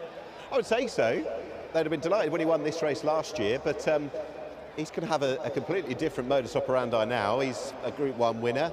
He's going to be doing this under a penalty now. There'll be expectation of something bigger and better. Not to discredit, of course, this race, but Danya's suddenly in the big league. Yeah, very much so. Maybe campaigned differently to last year as a result, which culminated in winning on World Cup night. Next up, we're going to see number 10. This is Mysterious Night. He just looks like a serious animal. That said, whether or not he can show his best over 1400 here on first start for 133 days, I don't know. I can't remember why I didn't select him now, but I didn't. No. At least you're honest before the race. I'll tell you. I can't remember what put me off, because looking at him, I like it. No, we were with Baffatina. Yeah. He does look the part. He's an international grades juvenile, of course, and he's been off since running at Saratoga in August. He didn't fully he didn't necessarily fully back up, I don't think, at all last year what he was at 2, so maybe a few questions to answer, but then again, he's still young.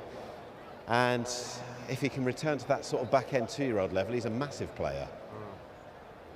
That is Mysterious Night, who will come out of stall number 11. I think that's ideal. I know sometimes we level that at wide draws, but you got halfway down the back to sort yourself out here. But I don't think you'd pick it necessarily. There is Story of Light going forward. Final thoughts on the race, Nick? Baffatino? Final thoughts on the race are, I think, given the penalty, you'd be delighted if Danya's to be somewhere there or thereabouts. Said bin Suroor's 2 runners. He thinks both Major Partnership and Wild Lion, they're both going to go okay fresh, but I think he's got more expectation for later. And Baffatino, I'm hopeful of a big run. He is a proper 1400 metre specialist. It sounds like he's adapted to life well out here, but you and I know, why wouldn't you? Yeah, it's difficult. It's not difficult. And another one that's adapted well to life out here is our commentator, Pat Comerford. I'll tell you what, gentlemen, I'm earning my keep here in this event. This is one of the more interesting fields I've called in my career as well. Shadwell in the event here with multiple runners, Godolphin with multiple runners as well. So distinguishing caps galore. The Borsley camp as well with 3 runners in the race. They lost Linguistic, but Lucius Tiberius comes in as another runner here to join the field, and Richard Mullen on board here with the green distinguishing cap. So we did lose San Donato as well, who had a great run there for Sheikh Abeid at Abu Dhabi last start. So unfortunate not to see him, but nevertheless a nice field of runners here about to get set for our first race on the course proper and on the round track here on turf for Meydan season 2023-24. Vaffatino comes up into line. Story of Light will be the last one in, and the 15 runners will be set here at the 1400 metres. Set to run. Racing. Lucius Tiberius stood there. Cloudbridge was a bit fairly off the gates there as well, going back with Al Salt and Ez Unico. Deeper out on the track here, working up in the early stages, was Zainhom. He's going to make his way across here. Story of Light, Vaffatino handy with Bright Melody. Deeper out on the track here was Danya, but the gate has forced him to race wide here at this stage. In behind on the inside, Major Partnership, followed by Mysterious Night. Cloudbridge recovers to 8th. A length and a half back here to Wild Lion. Then came Al Salt, 2 lengths to On the Warpath from next to In turn, running along there was Tamol, third to last. Second to last on the inside, Ezunico, and Lucius Tiberius recovers and now tacks on to the back of the field. With 650 metres left to go, Zainam runs them at a good clip. A length and a half here on Danya, who settles up now into second and will begin to chase. Crowley looks like he's got plenty under the hood here at the moment here on the Alquoz winner. The inside was Vaffatino. On the whale back on the field now with the run here is Major Partnership. Runs coming out wide here, Mysterious Night. Wild Line getting into it as well with Bright Melody. Al Salt cut off for a run. Plenty of chances. Mysterious Night looking very good down the outside. Very ominous with Vaffatino. Danya on the inside. Major Partnership here. Good go. Major Partnership, a narrow leader. Danya, Vaffatino down on the outside here in the late stages. Vaffatino ahead. Beats home Danya in a very, very tight go. Al Salt recovered well to run into the minor placings with Major Partnership, Mysterious Night, Ezunico, back to Tamol with Wild Lion. Then came Bright Melody, followed by Ezunico, dropping away there in the late stages. Story of Light on the warpath. Then came Bright Melody with Lucius Tiberius and Cloudbridge. Vaffatino. Well, bravo to the boys downstairs. They certainly said that Vaffatino, with that run under the belt coming here, he will be fit for this start, and that was exactly what we saw. James Doyle picks up a win here this evening at the Meydan and nudges out the Alquoz winner in Danya, who was very brave. He was 3 or 4 deep there for a chunk of the race. Crowley decided to kick up, looked to be the right decision, and he was just nudged out by a horse who was a little bit fitter heading into tonight, but plenty of good runs here, and I think this is going to be a nice form race heading into the weeks and months ahead.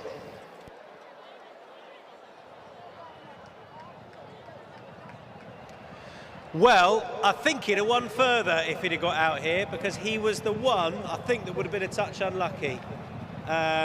You could see Danya was just keeping him in, really, as is his wont.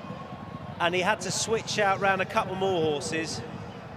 And then he's run on and got there ahead of Danya. And Al Salt, who's run well too. Over on the fence, Major Partnership, he's run well. But yeah, that's just good for the meeting, really, to have an international runner come out here and to get their head in front in a big race like this. And as I say, I think he was pretty good value for it, ultimately. There were a few others in behind who couldn't get out. You can get hard luck stories here. Al Salt was one of those. You can get hard luck stories out here, even though it's a big, open, wide track. But I'm pleased that he's got his head in front. James Doyle and Kevin Finn, our partner for it, combining. The horse came out of stall number 1, put the draw to good use, and was never too far away either in a race where not a huge amount got into it from off it.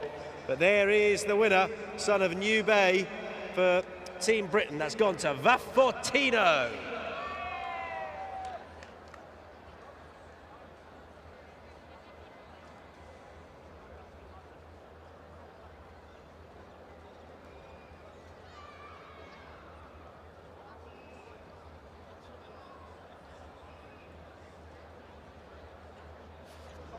Yes, British success as well. Vaffatino winning for Kevin Phillip before his first winner here at Meydan. Not the man to my right, though, James Doyle. James, well done indeed. I guess you did have to take evasive action at one stage, though, when the path was blocked.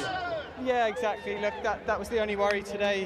Was obviously we had a good draw for ground-saving trip, but as we know, it can get a bit messy in these big fields. And I was mindful, like Kevin said to me, it takes a little time. He did show a good turn of foot last time, but he said usually it takes a bit of time to warm to the task. That's why I was trying to look for a bit of room at the top of the straight, and if I was a bit braver, I'd have ducked down the inner and he'd have won a bit smoother, but thankfully he got me out of trouble. Those good 7 furlong races, of which there are a few coming up over the next few months, they should be on the agenda now, shouldn't they? Yeah, exactly, and look, he's won over a mile in the past, albeit at Goodwood, which is a slightly forgiving mile. But you know, this track's very fair, very flat, and if that's the way they wanted to go, I wouldn't put them off. He looked like the type to take out a race like this tonight. So big thank you to Kevin and his team. Charlie's done a great job with him out here, and first winner for Kevin out here and the first of money, I would think. Really quickly, first time the track's been used in anger for what, 9 months or so. How's it riding out there? It's riding nice. It's a little bit loose. I think when you're in behind, trying to make up ground. You can wheel spin a little bit, but it always tends to ride a bit like that early on in the Carnival. So it takes a few meetings for it to settle down, and yeah, in another couple of weeks it'll be even better. Well done.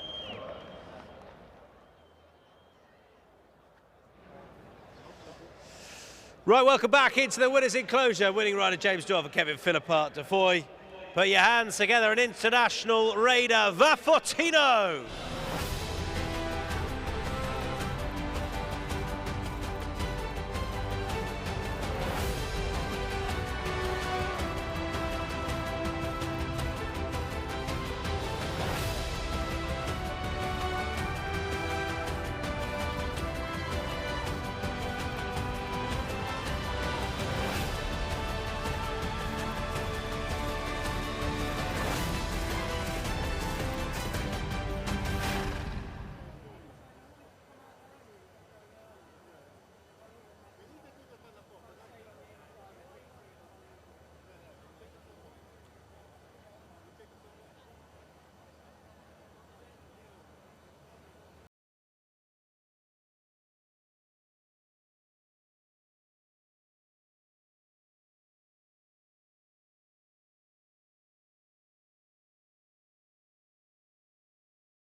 All right, time for the presentation for race number 4. It was the Business Bay Challenge listed race, supported by Imar yet again to make the presentation.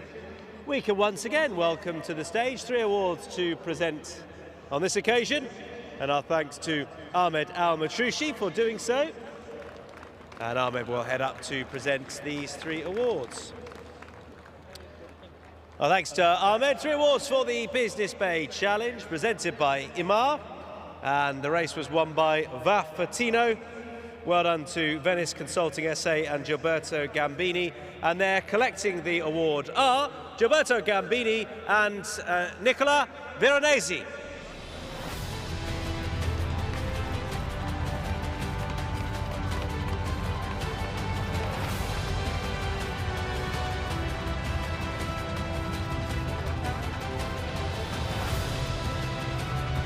That is the winning owner's trophy. Well done to Nicola and Gilberto.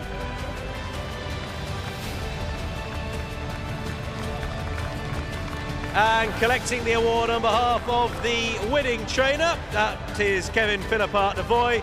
Please welcome assistant trainer for the team, Mr. Charlie Clover. Well done to Charlie. He'll go and collect the prize in the middle, then we'll put everyone together. And we'll grab a word with Charlie after this, assistant trainer.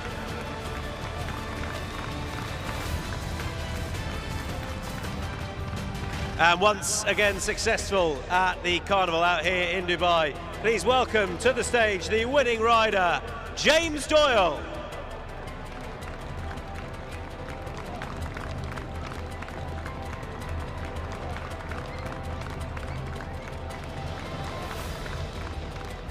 Well done to James, another excellent carnival ahead, no doubt, for a variety of connections. Very popular out here. Once again, everyone to get back together for the winning photo. Well done to Charlie, to Gilberto, Nicola and James Doyle. Winning connections of Vaffatino.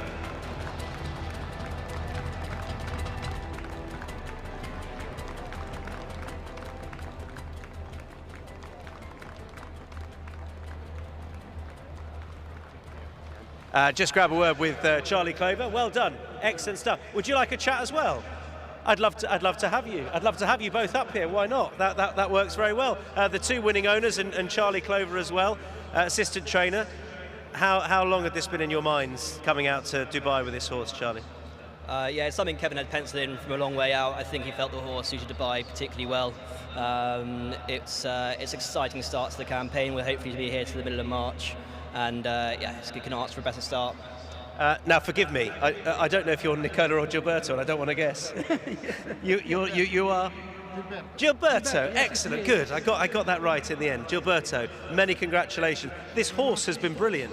Yes, it is. But we know that he has a very good season, and I think today he has done one of the best races of his career. So, thanks to the trainer.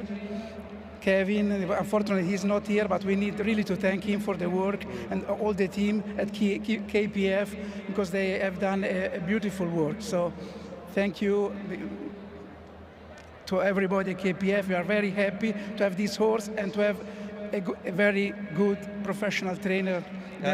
Yeah, he is just that. And the right man in the saddle as well, who, it was such a thrilling race to watch, Nicola. I don't know what you were thinking as the race unfolded. Yes, in fact, I was looking from the arrival over there, and at the moment I saw that it was a little bit behind, but I was sure he was making a wonderful finishing, and I was supporting from there. So all the connections are here, and we are very happy in this lovely place, and congratulations for all the persons that participate in the organization of this, and of course Sheikh Mohammed that contributed so much for the racing in the world, and all the family, and this is a wonderful place here. We are delighted to be here, and the first race and first run, let's hope to continue like that. Yeah, are you working back from World Cup night now, or is that getting ahead of ourselves? I won't say too much just yet. We'll speak to the boss and we'll speak to these guys first, and we'll go from there. Okay, sounds like it's going to be a quiet night. Enjoy. Thank you. Thank you very much. Thanks all.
It is time for the second instalment of Faces at the Races. Smile for a chance to win. 4 winners selected after 4 of the races tonight. The first instalment was blink and you'll miss it stuff, photo finish.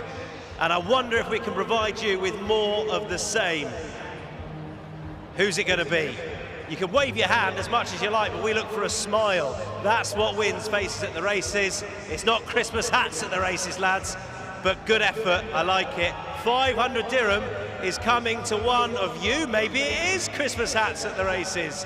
Who's it going to be? 500 dirham to you, madam. You've won 500 dirham.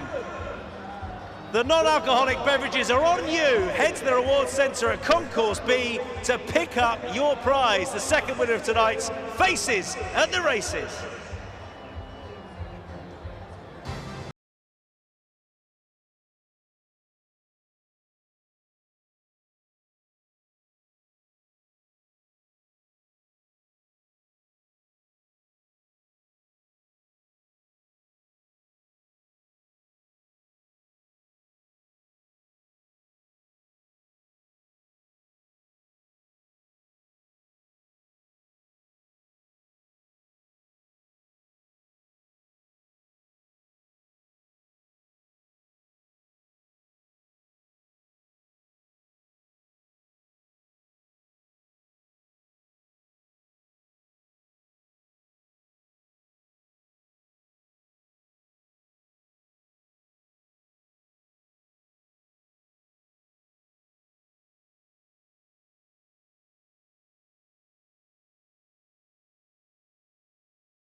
Time for a special race, not that the others haven't been, but the Al Maktoum Miles next. Group 2, 1600 metres on the dirt, and we'll go through them one by one and start off with the main man himself. Isolate number 1, the brilliant winner of the Godolphin Mile when last seen back in March. He proved he stays the 1600 metres. He dominated from post position 2 once he got to that lead. And yes, he's got weight to give away here, but he's a class act. Tyler Gaffalione comes for this ride, and others, of course, but he comes principally to ride this horse. Doug Watts has been saying how well the horse has been doing as well. Right, so from 1, we'll find number 2, Celtic Prince, who's on track for the first time this season. Finished 4th in the Berge Nahar as probably the high point of last season. Time was that this horse never ran out of the 3 when he ran at Meydan, but that's long since ended. Well beaten in this race last year, and he's been a good handicapper, but probably not quite at the level here. Celtic Prince is number 2 for jockey Bernardo Pinheiro. Number 3 is Desert Wisdom. Desert Wisdom looking for a first win since that rather surprise success, though it was, in the 2022 Berge Nahar. Then went on to finish 2nd in the Godolphin Mile that year. Very good horse in his heyday. Wasn't at the same level last season. His rider looks for another, Antonio Fresu. 6th on the return in the Creek Mile last time. But you could mark him up on that. He got shunted back slightly on the turn. So that's Desert Wisdom. Number 6 is going down already. That's Roadblock, Oscar Chavez. He'll break from the widest draw. Big improver all through last season. Rose through the ranks to even tackle the crack sprinters in the Golden Shaheen. Might just be that he's got to conclusively prove he stays the trip. Owner Said Hashish reporting that the horse needs his first run, and or needed his first run, and he's working well at home. 4 is next. That is very much an admirable horse, been a very good horse, been a track record holder, this horse as well. This is Golden Goal. He won this race in 2022. And he's won a race the last 4 seasons here. He must be an absolute delight. Finished runner-up, first up in the Creek Mile. That was a good return, so hopefully something more of the same for Golden Goal. 5 is Quality Humour, first up run this season, off since Super Saturday. Was in deep at the trip in the third round of the Al Maktoum Challenge. Peak runs here over 1,600 metres, so the trip's right. Sole win remains with Jebel Ali Meydan last year at around this sort of time of year, and looks plenty keen enough. Don't kick. Don't want Quality Humour stewing over before the starts. We've seen 6, so 7's next. That's Royal Muse, who wear the blinkers on the track now, reportedly responding well to them at home. One of the biggest threats it would seem to isolate. His run when 3 wide in the Berge de Har last Super Saturday was big. He's a strong traveller. He might just be a big player here. Royal Muse is 7. Number 9, that's Mr. Raj, who's a 3-year-old. Second run back this campaign. He had a good classic year. 3rd in the Guineas, just denied in the Albasta Kia, and 6th in the Derby. Finished 3rd on the return of conditions race here last time, when probably not running to his peak. But Mr. Raj, good 3-year-old, and still early days for him. And talking of good 3-year-olds, what about the filly Mimi Kikuchi? She did the Guineas and Oaks double, sent over to Kentucky as well. Down the field in the Crete Mile last time on her UAE return. I think she's going to run a massive race compared to that. It's a different level of requirement for her this season, going up against the hardened older horses, but we will see where she is. That is all of them. Don't forget, they go without Secret Ambition, the 2021 Godolphin Mile winner, so that leaves 9 for race 5.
Well, fascinating first up runner for the new season is Royal Muse, trained by Bhupat Seemar in the colours of Diva Racing, whose representative Ryan Tunks alongside. Seems a while ago since I spoke to you, all that time ago when he was going to run on the dirt for the first time and he popped up to win. And I guess the rest has been a pretty good journey.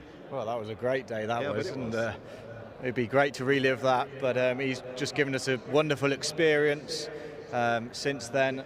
So it's onwards and upwards from today, and fingers crossed he can do well today as well. So the vibes are that he's responding well to the blinkers at home, and we'll be hopeful of something the same when he gets on the track. Yeah, Tig rode him last week in the pair of blinkers, and he said he worked very well. So hopefully that might get the extra edge. He's got a lot to find with Isolate, but we've got to give it a go, haven't we? Yeah, I would say so. Do you think as a physical as well, having seen him, is he in a similar place to when he was at his peak last year? I think he's a little bit better.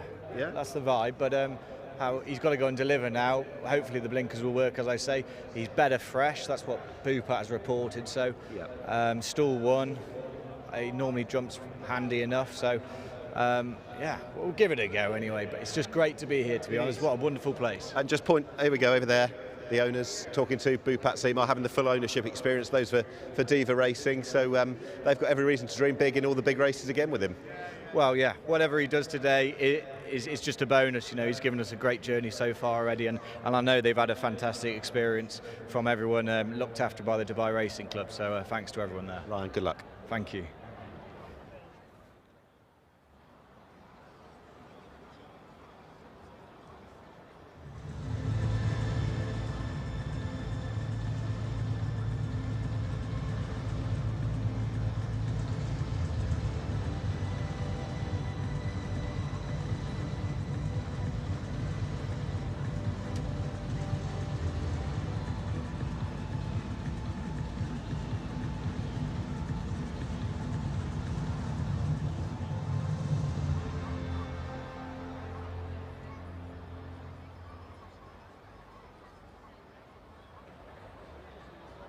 Best turnout time, it's gone to this horse in shot, horse number 9. Well done to all involved, with Mr. Raj, who had Connor Beasley getting on board then, and alongside was Islam Nizamuddin, who is alongside us now, being presented the awards by Iftikhar Hussain. Our thanks to him, and our thanks again to, you should have won Faces at the Races. Our thanks again to Zabil Feeds for their continued support of the Best Turned Out Award. 650 dirham to Islam Nizamuddin for the Best Turned Out winner, Mr. Raj. Guys, thank you very much.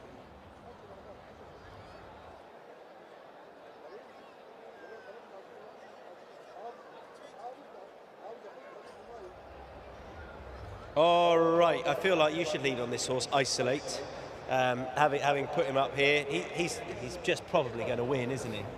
He's best horse in the race. It's a sort of horrible irony that you put him I'd up love at it. Godolphin Mile It'd be when great. he went and won at a good old price and blitzed them. And the day that you're against him, I've, like a sheep or a lemming, just sort of fallen off a cliff with him. But we'll see. Well done with the tip in the previous race, by the way. Well done you. Thank you. Did Pat put that up as well? Did he? I think he might have done. Did he? I don't know. No, oh, no, he didn't. That's awkward. Oh, well. There's about 20 floors between him and us. All right, never mind. Yes, yeah, I don't know. I think that the spanner in the works for him, for me, for this Al Maktoum Mile was that Mimi Kikuchi is on his inside, and I think she'll get the lead. So I went with her, but to be honest, he could just sit off her and it'd be a perfect trip. Quite possibly. I imagine, well, Tyler would have mapped this out in his head, and I think the very fact that he's here is a bit of a statement, potentially. I like the angle. It might not mean much, and I'm sure plenty of the local jockeys could deputise and go and win on him, but the fact that he's come back potentially says plenty. He's got to give a little bit of weight away, but he is the clear pick on ratings. Interested on the Dubai Racing Club's Twitter, the quotes page saying, Doug Watson saying how well the horse has been working. He's been enjoying his away days to Meydan itself. They're talking about Saudi as well, so maybe they're going to work backwards from that. But I think they would be a bit disappointed if he's not right there at the end. Yeah. Yeah, no, I guess Saudi's going to be the lure. They'll probably plan their season around both Saudi and World Cup night. Definitely. Probably. Yeah. You don't have to worry about the Bergen Hardy. You go from Saudi straight, give it a month, and you're there. Looking to end the dearth of, or the lack of UAE winners out there. Yes. Nice for one of them to do it. But yeah, he's probably going to try and go forward and just sit off them, and could be too good for them. Royal Muse is very capable of his day He could as well. travel really well into this, and I can imagine him tanking under Tiger O'Shea on the home bend. Quite what happens after that, I don't know. When it came to last year, I've got that memory of him travelling 3 wide in the Bergen last Saturday. I think that was last Super Saturday. That was a big run.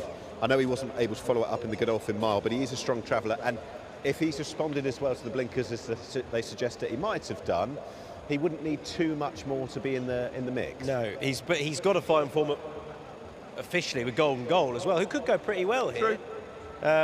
Golden Goal drawn 9. I mean, he won't be too far away either.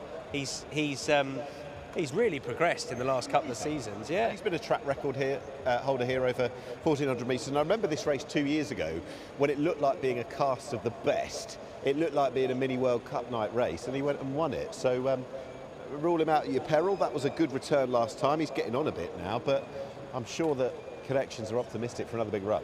The other picking up on what you're talking about there, a good cast of horses that have contested this. It's a guide to both Dubai World Cup and the Godolphin Mile. So Algiers won it last year, and obviously went on to contest the World Cup. Yeah. You can go either way. Military law, didn't he do both? I think he won this and then went on to try and run in the World Cup, but then he got loose. So yes, it does give you that option to springboard into 2,000 metre races. So what do you think about Mimi Kikuchi then, who I've selected, but well, for somebody that isn't with her, what are her frailties? What are the negatives? I think last time you kind of got to hope that she's massively stepped forward for that. So that's a question in my mind. At least Isolate hasn't had a run back and disappointed. It might just be that she was beating up substandard fillies last year. That would still be a little bit of a question for me. Yeah. Don't get me wrong, she won the Guineas and the Oaks. Take nothing away from her. I don't know. Maybe that trip stateside didn't do her any good either. So I think I'd just rather watch her go and run really well today rather than select her. Is that? Or watch her fall out the back of the screen. No, she won't do that. She won't do that. Yeah, it's probably not very wise. Selected her, so she won't. I had that actual. I had the feeling she wasn't beating much last year, and then thought she was well drawn here to attack, which is what she will probably do. Your final thoughts? I really hope Mr. Raj runs all right. Yeah. Because I liked him as a 3-year-old last year, and I know it wasn't a great run back necessarily in that conditions race last year, but I don't want to completely rule him out. I think, has he just got best turned out, did he? Yes, he did. Yeah. I was still, sorry, do you know what? I'm as to blame because I'm stood right here as well. I'm going to go and wait at the finish to interview the winning jockey. See who that might be. Good. I hope it's Macar Barcelona. You hope it's Tyler Gaffleone, and Pat's going to call him home. Thank you very much, Tom. In the corner with you, Mimi Kikuchi. Hopefully she can bounce back after that run. Going around at a price on the international market, she will be the last one to come forward here, the 3-year-old filly by City of Light. Set to go here at the 1,600 metres for the Al Maktoum Mile at Group 2, brought to you by Imar. Set, racing. It's a little slow was Quality Humour. Celtic Prince goes out the back early. Now they're jostling for positions early in the race. It is Mimi Kikuchi up there contesting. Isolate goes up to her outside. Golden Goal third. Royal Muse is going to find a good spot on the fence, but just shuffling back now. Pace good out wide. They were followed there next by Roadblock, Desert Wisdom. Back to Quality Humour. It's about third to last from Mr. Raj, and out the back is Celtic Prince, slightly detached at the moment, getting a slap with the Persuader. So they've gone 24-5. In the first furlong or so. So pace is okay. Isolate is going to take over here. Mimi Kikuchi in second. Golden Goal third. Royal Muse has now recovered back to fourth as they make their way off the back section. Mr. Raj was next. Roadblock followed from Celtic Prince, and back into last now was Desert Wisdom. So they are running along now, and clicking it up in front is the short price select in Isolate. Mimi Kikuchi still with the inside advantage, but the leader is going away from her at the moment. Golden Goal next, Royal Muse fourth, Mr. Raj fifth, working up into six on the inside, Celtic Prince from Quality Humour, Roadblock, and the last one, Desert Wisdom. They swing into the straight, and it is Isolate up in front. Tyler Gaffleone goes for the Persuader here, and Isolate shoots clear by 2 or 3 lengths here on Golden Goal. Running on into the race here, Mimi Kikuchi. She throws up the white flag, being passed now by Celtic Prince, but the market got it spot on here. Isolate is going to draw away for a very easy win, and Tyler Gaffleone gets his first winner back here in Dubai for the season. 4.5 on the line. Golden Goal, another second after a beautiful run last start. Celtic Prince runs third, Photo fourth, Desert Wisdom, and Mimi Kikuchi. Roadblock was next from Mr. Raj, Quality Humour, Royal Muse, the last one home.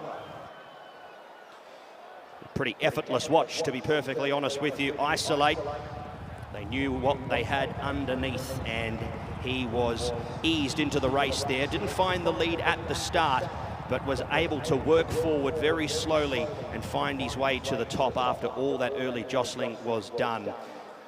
He was the quality horse coming into this event off a rating of 117, weighted very well here, and coming into his first run here for the season, he has proven to be too good for this crowd here in the Group 2 Al Maktoum Mile.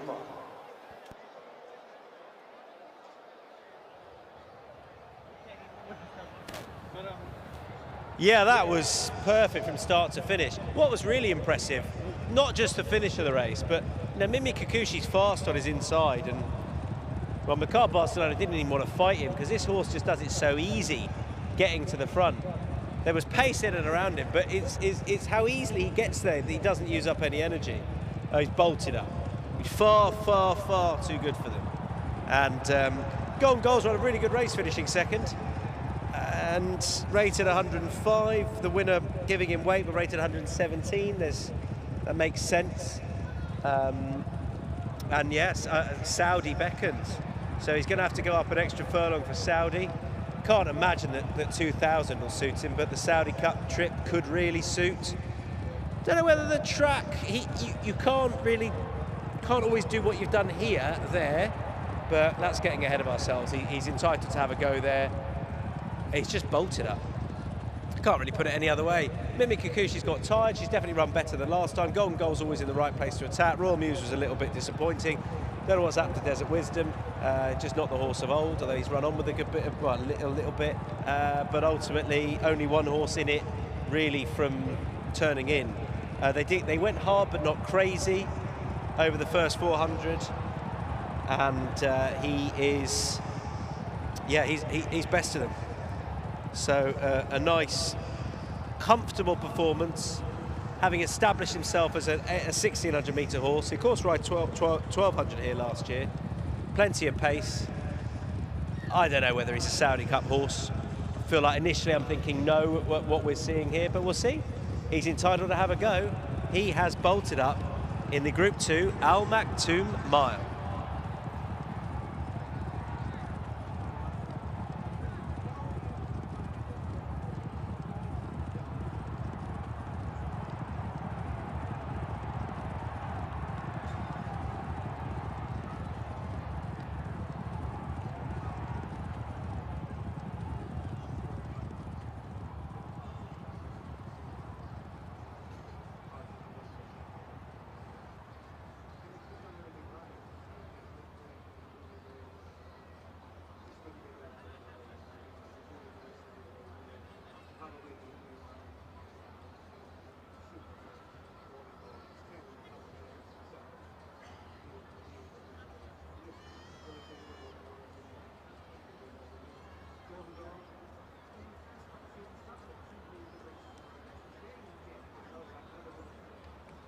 Right, we're waiting with bated breath for the return of the star of the night so far, Isolate, who's coming up the tunnel after his heroics and winning one of the feature races of the night, the Al Maktoum Mile. Good result as well for Doug Watson, considering the fact that Golden Goal for the same operation has finished second. They're going to be delighted with a red letter evening.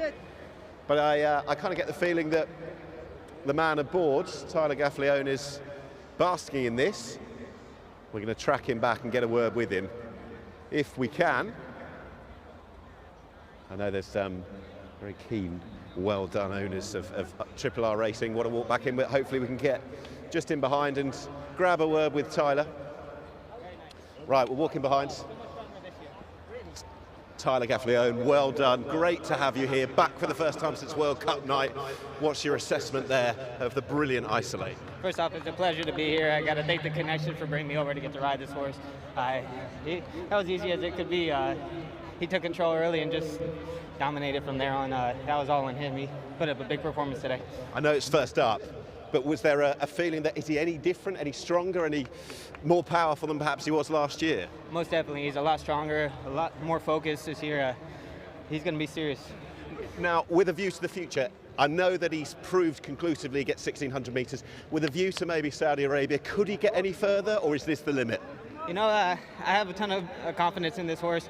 The way he ran today, I don't see stretching out being too much of a difficult task. And when the right rides are here, are we going to see more of you this winter? It's good to have you back, Tyler. That's the plan. I'd love to come back. Tyler, well done. Thank you.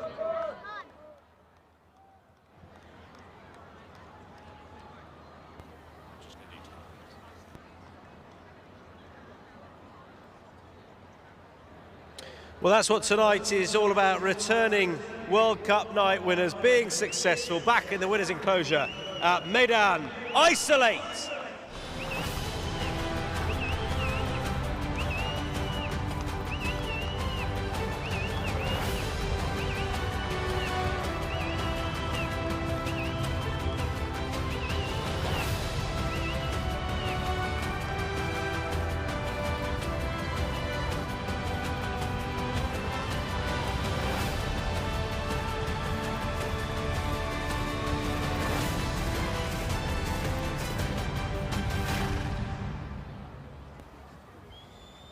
Unofficial placings in the Al Maktoum Mile over the 1600 metres at Group 2. 1, 4, 2 and 3. 1, 4, 2 and 3. Isolate gets the job done over the 1600 metres. 1:37.21. Winner's time. Margins 3.5 by 2 1/4.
Once again, our thanks to Imar for their continued support of the night. In this instance, the Al Maktoum Mile Group 2, won by Isolate. To make the presentation, we welcome up Ahmed Al-Matroushi, and he's presenting 3 awards.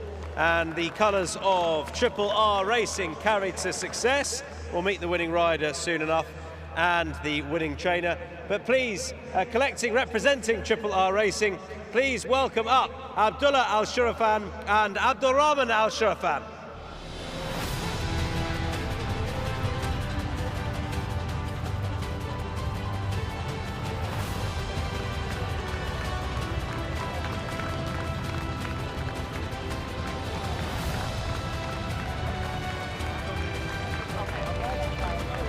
And well done to them, winning owners, and now time to meet the winning trainer. Please welcome to the stage, Doug Watson.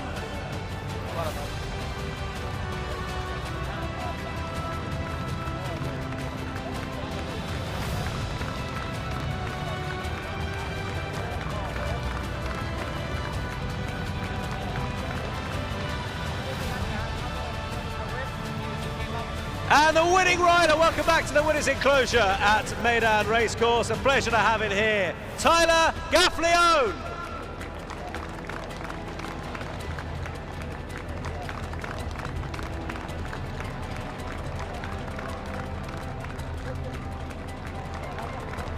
So everyone will come back in for a winning photo. And anyone else from Triple R Racing, welcome up onto the stage for the winning photo. Tyler Gaffleone, Doug Watson, Abdullah and Abdulrahman up there for Triple R Racing. And our thanks to Ahmed Al-Matroushi, winning connections of Isolate.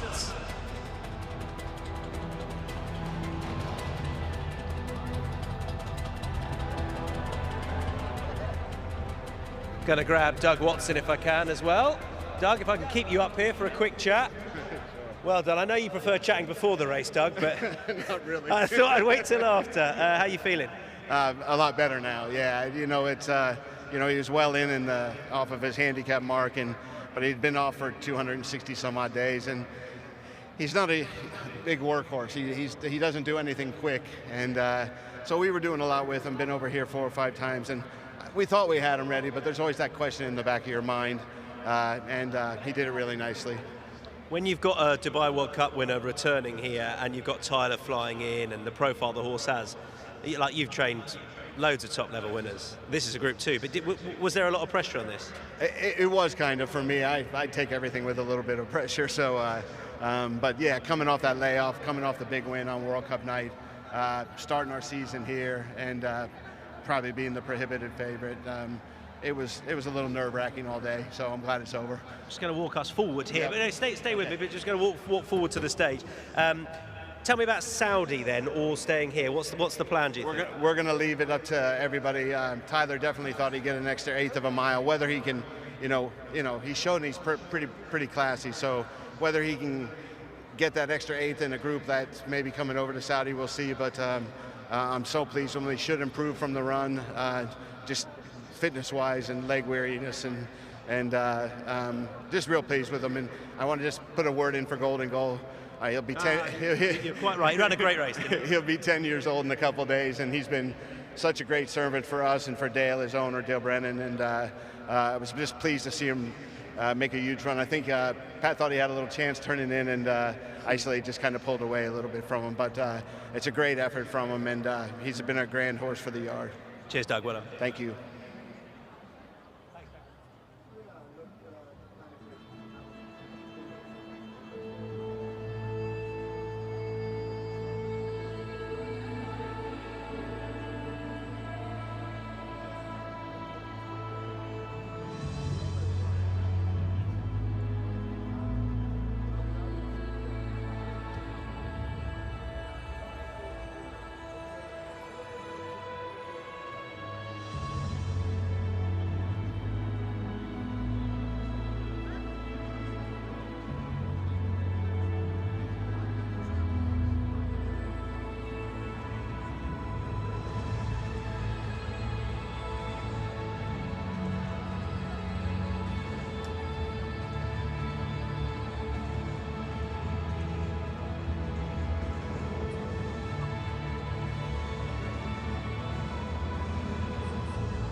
Well, you join us live ahead of one of the Group 2 features of the day as horses just make their way down.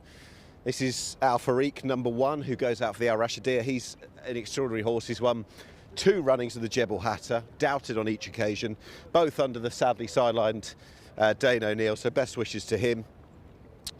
He was 7th in the turf last time, probably as good as could be expected on the day, but we will see where we are with a horse that's got to give weight away, but he's been a very much established star for the Connections, and doubt him at your peril. That's the way that it would look, and I'm sure he's going to go for 3 or try and win a 3rd Jebel Hatter later in the season. Number 2 is Ottoman Fleet, goes down for Godolphin. 3, that's Erzincan. 4 next to us, that's Gooman, who comes across from Bahrain, winner at the start of their season. 5 is Highland Avenue, one of the Charlie Appleby runners, the grey. You'll have no issue spotting him. Lanakash is 6. 7, that's Marshall Plan, who probably comes up a little bit short. 8, that's Meydan, first run since being down the field in last season's Jebel Hatter. It's an encouraging first season form though at Meydan. 9 is next, that's Real World, who if he's even close to being the best of Real World, then he will win this. 10 is next, that's Worko, who's got a lot to do. 11, that's Measured Time, who's 3 from 4 so far, the elected mount of William Buick. Fascinating runner, lost the unbeaten record last time over at Kempton, but he's got a lot of promise. Just scanning behind, nope, no late comers down the chute. Good to know, all of them are going down for the Al Rashidir, one of the features of the day.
Runners in the paddock then, ahead of this Al Rashidir, another Group 2. Al Farik is the first we're going to look at. He's another of these horses in these colours who is a top-level winner who's penalised dropping down in grade. Let's have a look at him, Al Farik. Not always the easiest horse to tell how ready he is. He'll come out of stall number 2. There's a lot in his favour here if he's ready to go. I guess that's just the question mark whether he is. But I think this will be very much a starting point. Probably looks okay actually. For this first start for 272 days since not a bad run. He's only beaten 4 1/4 lengths on World Cup night. 2 is Ottoman Fleet. He's a relatively consistent horse on the turf, and he's very good on his travels as well, obviously with that win out in the US, followed up by perhaps just not staying the distance over the 2,000 metres last time. James Doyle takes the ride. That's number 2. 3 is Erzincan for Conor Beasley and Arma Bin Hama. She's drawn 1. He doesn't have as much to find as I sort of off the top of my head thought he would. That's largely because he's probably not been in the greatest of nick of late. He ran okay behind Al Farik, wasn't beaten too far on that occasion, 2 1/4 lengths. Came up short in his reappearance, but that should have put him about right for this. Quite a big horse as well. I'd say he needs a run to get ready. 4 is Goman for Haider Shaheen and Kieran Schumark. Great to have this Bahraini raider out here. His form is hard to weigh up amongst these. He's got an official rating of 106, beating a horse Carder last time, who's pretty prolific out there. And this is probably okay distance for him, and he won over it last time, but he does stay further. 5 is Highland Avenue. He ran 35 days ago in the Bahrain International Trophy. He ran okay. I think he's better than he showed there. Things didn't quite work out for him. This trip may just be a bit shy of his best. Plenty of ability though, and on ratings, he's rated 111 and he's getting a bit of weight. Number 6 is Lanakash for Tiger O'Shea and Bhupat Seema. Lanakash is the son of Cable Bay, who was last seen a couple of weeks ago when winning at Abu Dhabi. Will need to step up on that form to take it, but he is just 5 and he is going the right way. Distance is the question mark. I think he's got a shot at it. 7 is Marshall Plan for Antonio Fresu and Ahmed Al-Shamaili. Last seen over 1600 but has tried further. He's just a bit out of form, to be honest, his son of Golden Horn, and he is yet to win on the turf and the dirt. One on the all-weather in the UK. He's rated 92, so a good bit to find. Meydani's got a bit to find. Pat Cosgrave rides for Ali Al-Badwawi. He was last seen in the race won by Al Farik on Super Saturdays, pretty comfortably beaten on that occasion. Prior to that, his best efforts have probably come over a little bit further. Not easy to see him scoring here. It's easy to see this horse go in, it's real world. He's got a red hood on, he's got just a one-handler with him. He's normally quite a relaxed horse. He had his win done before his start out in the Bahrain International Trophy, where he ran well. He did keep on that day, but I still think being ridden for a turn of foot over this distance is what he wants.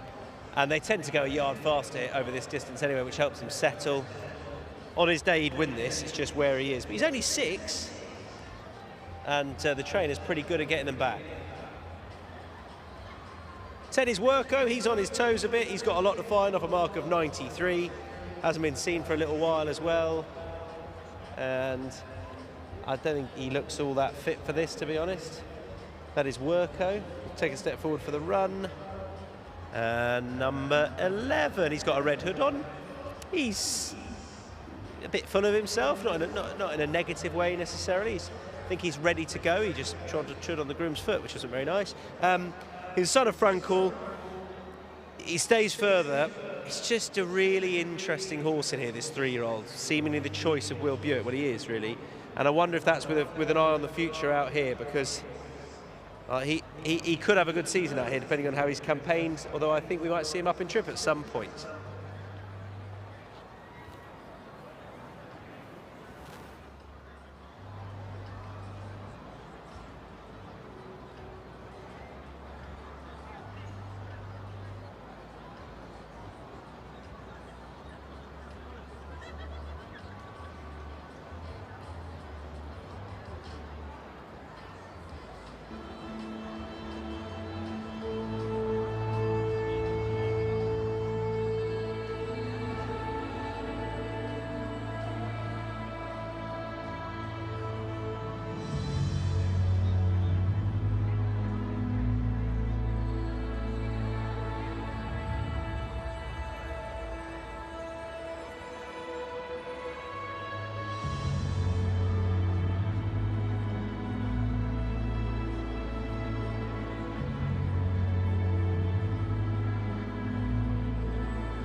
Time for the best turned out award. It's gone to number 7, Marshall Plan. That's Olam Abbas, the winning groom, leading the horse around a few moments ago. He gets 650 dirham. Our thanks to Zabil Feed for that. Olam Abbas, the winning groom. So many famous faces out here, and one of the greats, Kieran Fallon, is out here since his retirement, the man responsible for getting Thunder Snow so ready for a couple of top-level successes in the Dubai World Cup itself. And he's here to see the racing tonight, and indeed Olam Abbas winning the Best Turned Out award. Our thanks to Dr. Zaid Al-Hawat for presenting it on behalf of Zabil Feed.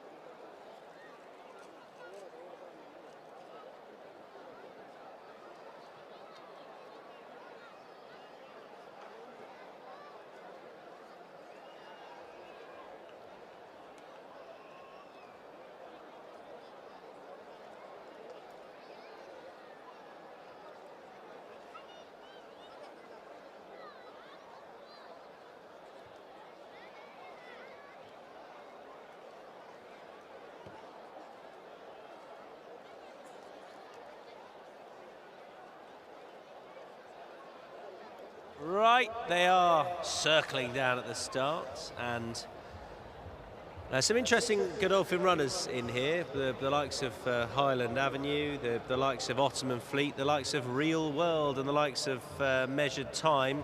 Where do you want to start, Nick? Well, they'll fancy winning it. Who, Godolphin? Yeah. They'd be disappointed if I'd say so. Real World or Measured Time? Well, I have just spoken to the man that was on the big screen, living legend himself, Kieran Fallon. Wonderful rider all around the world, and of course association with the Godolphin operation out here, Charlie Appy, and he was very much of the opinion that William Buick's on the right one in the form of Measured Time, and wouldn't have been too put off by that defeat at Kempton last time. He thinks he's an exceptional horse. He is only 4 races into a career so far.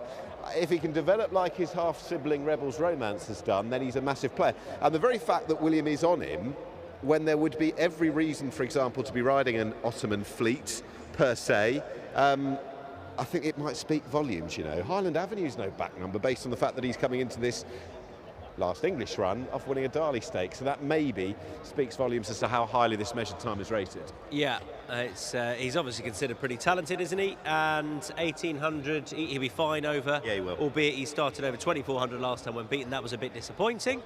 I'd say it's a positive coming back in trip, yeah. Yeah, he's getting a bit lively there, isn't he? He was one who was just, he was okay, but he was just on his toes a good bit.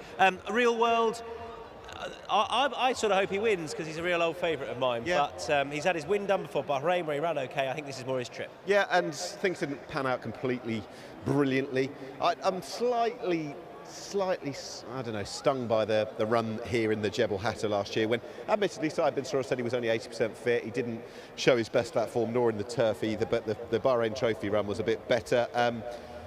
Do we still not cling on to, but go back to the fact that he was second best only to Baid in 2 Group 1s in Europe in 2022. If he's a semblance of that form in his locker, then he should win this. Right, there we are, on post time. And we can head up and join the man who, well, I was worried about his voice earlier on, but never in doubt that he would be here. I didn't have him down for a bailer. Well, I hope not. It's a bad thing to be getting reputation-wise early in the season, Tom. Thank you very much. But we've got this race upon us now, and it looks an absolute cracking event here. The Group 2 Al Rashidiyah, brought to you by EMA, and a nice field assembled here. Up comes the Bahraini in Gaumont. Kieran Schumacher to do the riding here. His second of 2 rides tonight. Highland Avenue loads away. Measured Time comes up into line. 1,800 metres the journey for the Al Rashidiyah. Set to go. Racing. Erzincan anticipated the start well, but will drop back here in the early stages. Good speed out wide here, working forward. Worko, Marshall Plan. Real World starting to get up into the race with Gaumont, and also Measured Time here in his Dubai debut. Deeper out on the track, Highland Avenue. Back on the inside, Al Farid sets about 7th at the moment on the fence here and getting a very conservative run. Next in the turn there was Lanakash, the last start winner. He sits about 8th in running. Marshall Plan dropping back to join Erzincan. Second to last was Meydani, and the last one, Ottoman Fleet, sees them all. At the 1200 metres, 14.13, 25.02, the first two sections. So going at okay fractions here, and Worko leads them up here for the Borsley camp. Into second, measured time on the rail. Gaumont in third, sitting on the outside here with Highland Avenue 3 deep and posted. Alfarique fifth on the rail, getting a nice run here still at the moment. Lanakash was next, 3 wide with a back to follow. Real World, Erzincan on the rail. Then came Meydani, Marshall Plan now second to last. Ottoman Fleet with them all to pass. 700 metres left to go here in the El Rashidia, and Gaumont goes up to the outside here. Measured time joins him. Worko looks beat. On the outside is Highland Avenue starting to present here. Real World tracks him. The inside Alfarique, followed by Erzincan. Then came Meydani. Back in the field, Lanakash. Ottoman Fleet starting to work through his gears now. Marshall Plan is the second last horse in the run. Measured time under Buick. Hot up on the fence here with 250 metres left to go. Leads the way here. Erzincan running on along with Alfarique. Gaumont looks beat, but measured time. Buick took the booking here straight out of the UK, and measured time, he's picked the right one. 3.5 on the line. Beats home a very impressive Erzincan. He's run a nice eye-catching race. Real World third, followed by Alfarique. Then came Ottoman Fleet. He made good ground there late. Gaumont was next from Highland Avenue. Then came Meydani, crossing over with Marshall Plan. Worko knocked up in the late stages and was the last one home. Measured time for Charlie Appleby. Nice early season winner here on Festive Friday, and measured time. So William Buick could have had his pick for any of these runners. The Godolphin camp with a very good hand in this race. He's gone for the lightly raced runner, the 3-year-old by Frankel. Bred to be a very nice horse, and he has shown that and put that on display tonight. It is measured time, victorious in the El Rashidia, Group 2.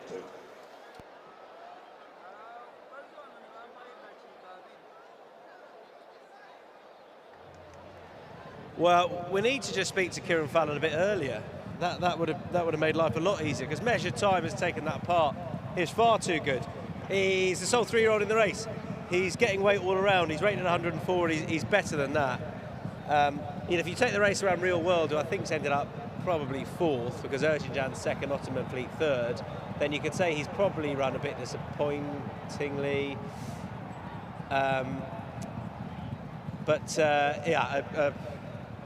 A really, really nice performance from this son of Frankel, who has routed clear and scored for measured time, for William Buick, for Charlie Appleby, and he just went through the race very, very comfortably. He had got a little bit worked up beforehand, but nothing major, and he saw that out very well. I think 10 furlongs would be ideal for him. He has got a bit warm beforehand, but 10 furlongs next. Or will they think about campaigning him off the back of that he's a rising 4-year-old as a Dubai turf horse? I mean, he's that sort of quality. When you win a Group 2 by that distance, that's probably what they'll look to do. And well, that was comfortable for William Buick. Very, very easy indeed.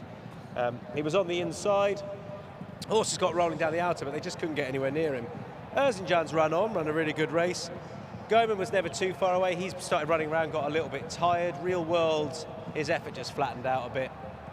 But this entire son of Frankel, who's beautifully bred, sibling to a winner out here on both surfaces, he is going to have a really exciting future on these shores.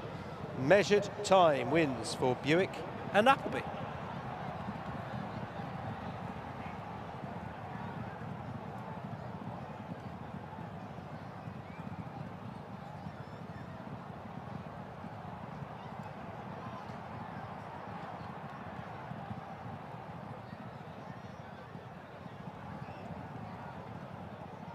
Yes, that was polished from a very, very lightly raced horse with abundant potential, and the former multiple champion jockey steering us in the right direction beforehand.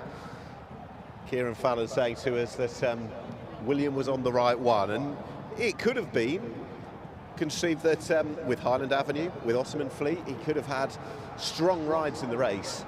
But I think A, it was a good ride, but B, this is a very good horse indeed.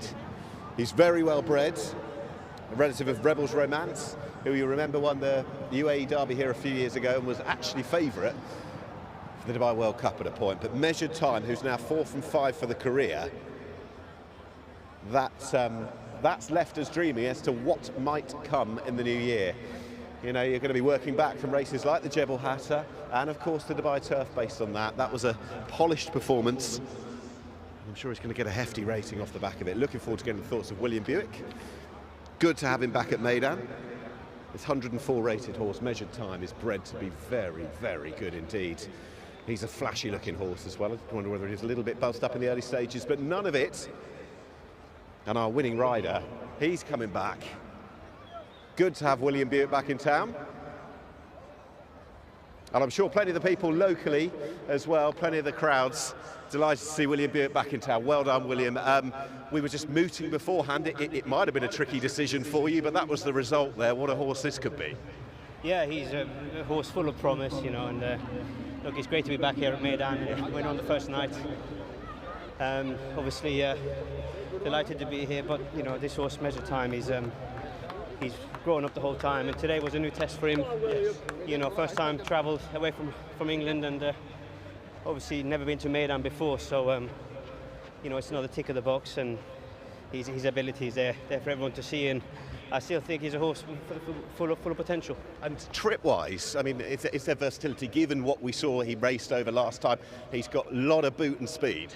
He has, and he has got a lot of speed. I think he will stay. He'll certainly stay. Well, he does stay in Mount Dakota, as we know. He's got a huge stride, like his brother Rebel's Romance, yes. And you know, you never feel like the race is going fast enough for him. He covers an amazing amount of ground, and he's got a great cruising speed. And you know, we were in danger of making it a bit tricky for ourselves there at one stage, but look, it was all smooth for him, and yeah, delighted to get him off to win a start. A lot of these people are waiting to see you again, so I'll let you enjoy the moment. William, well done.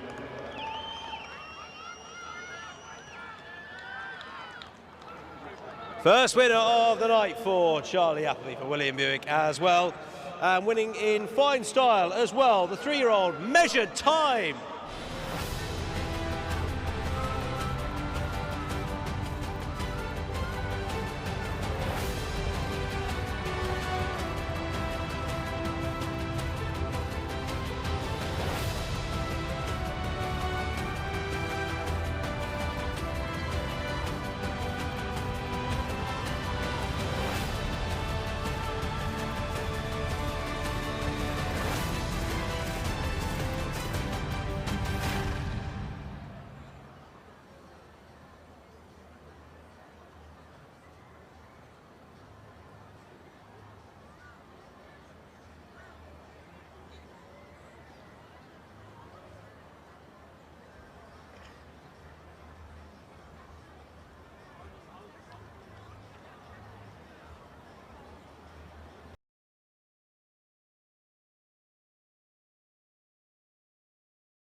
Group 2 Al Rashidiyah, presented by Imar, has gone to measured time to make the presentation.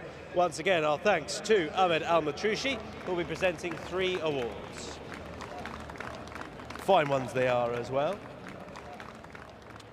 And Ahmed will be presenting the first awards, 2 on behalf of the winning owners, Team Godolphin. Please welcome to the stage, Mr. Alex Ridgway.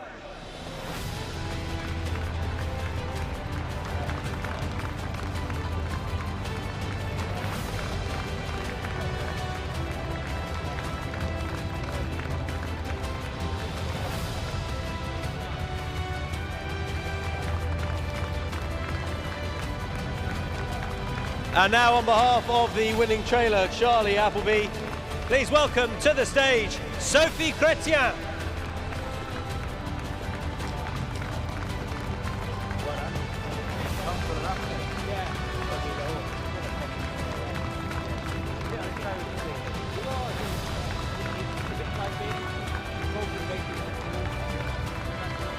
And the winning rider, please put your hands together for William Buick.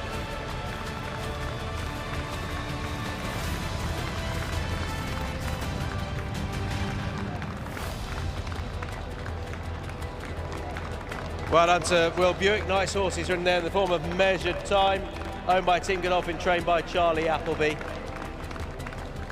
Ahmed Al-Matrushi from Imar presenting the awards, and everyone will come together for a final group photo. There they are, the winning connections of measured time.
Right, get your smiles out once again. The third chance to win 500 dirham. You claim your Clash prize to the Rewards Centre.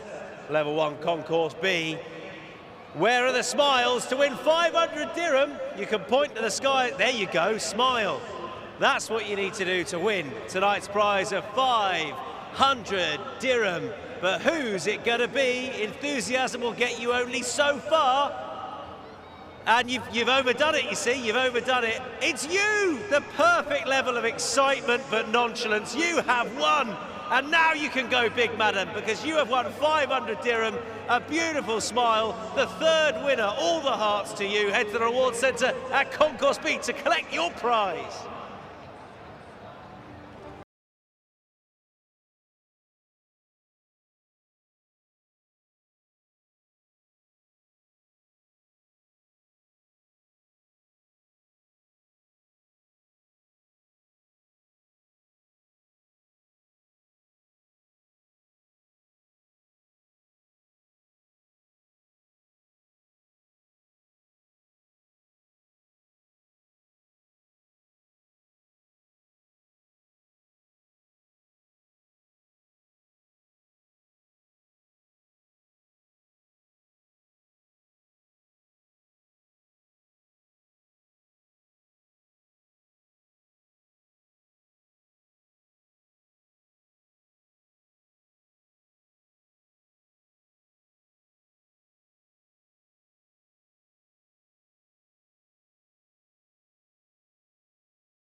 Right, moving on to race 7. It's the Entisar listed. Good races keep coming thick and fast tonight. 1900 metres is the trip, and we're on the dirt. So it's just shy of the Dubai World Cup track and trip. They're going to start in front of the grandstand here and hit that first bend pretty quickly indeed. Right, number 1, Ajusta Fiscal, one of a couple of runners in the race for Julio Lascoaga, who's also got Atletico El Colano, and we spoke to him earlier. Ajusta Fiscal has been a real standing dish around here in recent years. Course and distance winner, edging out Meydan Dubai here 2 weeks ago. He wants a madcap dash to go at in the hope he can close with purpose, but I think his stablemate Atletico El Colano is in the same sort of ballpark. So that is number 1, Ajusta Fiscal, the Uruguayan. This is number 2. Takes a real sort of proud, keen walk around the parade ring. This is Al Jadaf, who's improving. It's 2 from 2 at Meydan this season. Wide margin winner here last time over 1600 metres. A horse who really just tanks through his races. Conor Beasley described the performance last time as extra special. He might be a bit of a hidden gem, potentially, or a hidden gem in the making. And yes, it requires more, but he's in great form and he's improving. That's Al Jadaf, number 2. Number 3 is the stablemate of number 1. This is Atletico El Colano, who I still can't believe has actually not won out here. Top level performer in the native South America, finished 6th in this last year. His top form when 3rd in the Creek Mile and then 2nd to Salute the Soldier, finally 3rd in the Godolphin Mile. That's standout stuff, but I just feel like he runs on when perhaps the race as a contest might be over. We shall see, but this is the right kind of race. 1900 metres, this level. I think he's up to winning it. Will he? That's the question. Okay, next up is number 4, that is Book Review. Book Review, who's another of the last time out winners in the field.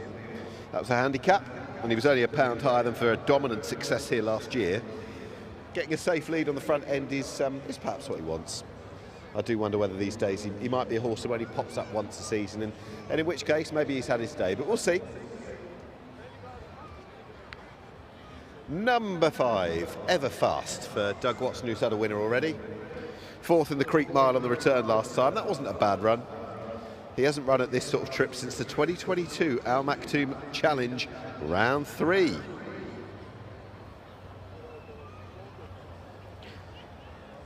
Good old Military Laws, number 7. Hope he runs well. He wouldn't now be at the level he once was, because back in 2021 he was one of the best local horses. Sadly never got his run in the Dubai World Cup that year, getting loose before the start. Missed a huge amount of time since then. 7th on return last time behind Book Review. I'd love to see him run well, but it's hard to imagine we can get him back to where he once was.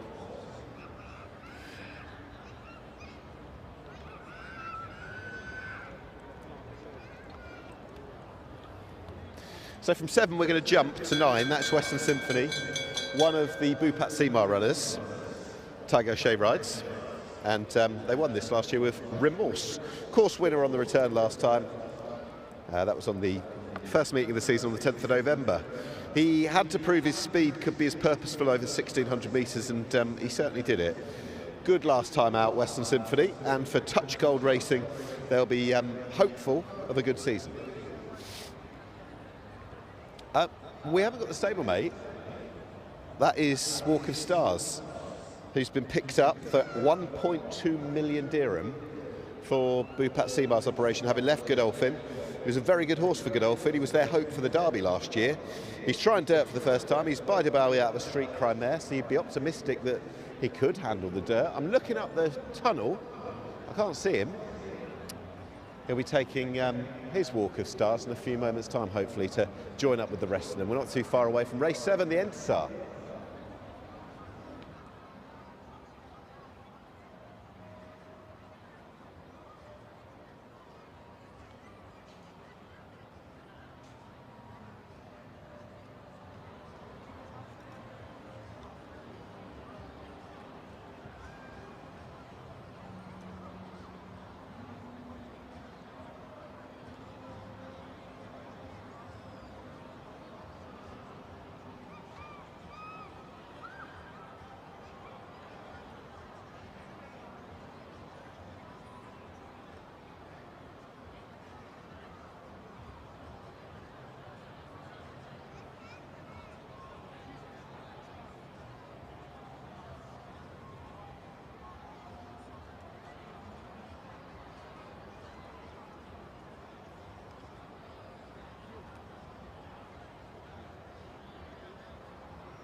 Lucky enough to be talking to Doug Watson pre-race.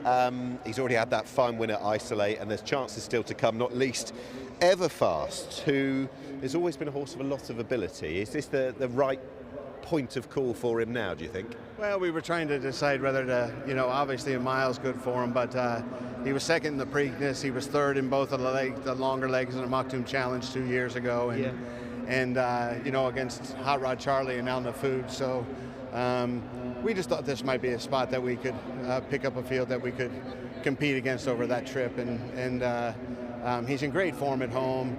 Probably needed that first run, got a little tired at the end, but that was in the Creek Mile. That was in the Creek Mile about a month ago, and he's had a good month since then. And of course, Golden Goal was in the Creek Mile, so that form's been upheld today to a degree, I guess. Yeah, no, it's. I was so pleased for Golden in that last race. He's been a star for us. Later on, you've got Lost Eden back on the track for the first. Is that the first time since last season? Yes. Yeah, we were. There's just been no race for him. He's not that good on the main course here on the dirt. He loves up the hill, but there's absolutely no races until January or March 16th for him, which is the Jebel Ali Stakes. So not one race that he could run in. It's amazing.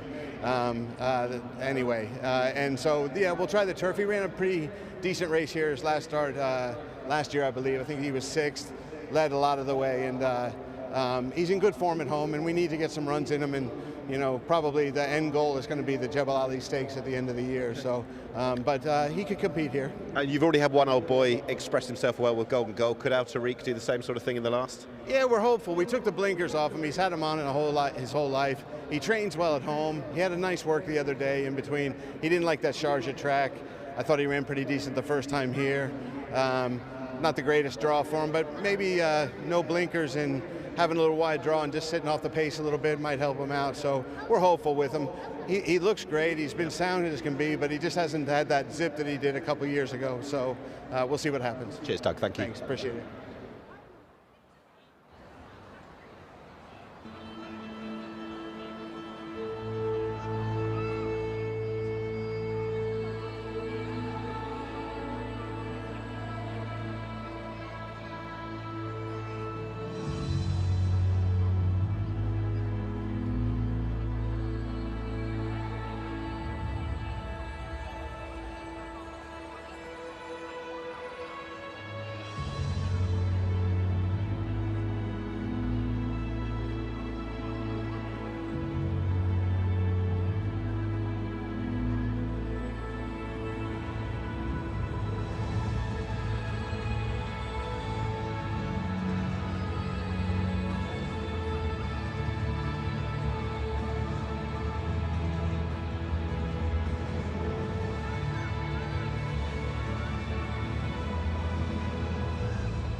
Right, they're on their way down for the Entisar. This listed contest will do best turned out soon enough, but here is Everfast on his way down.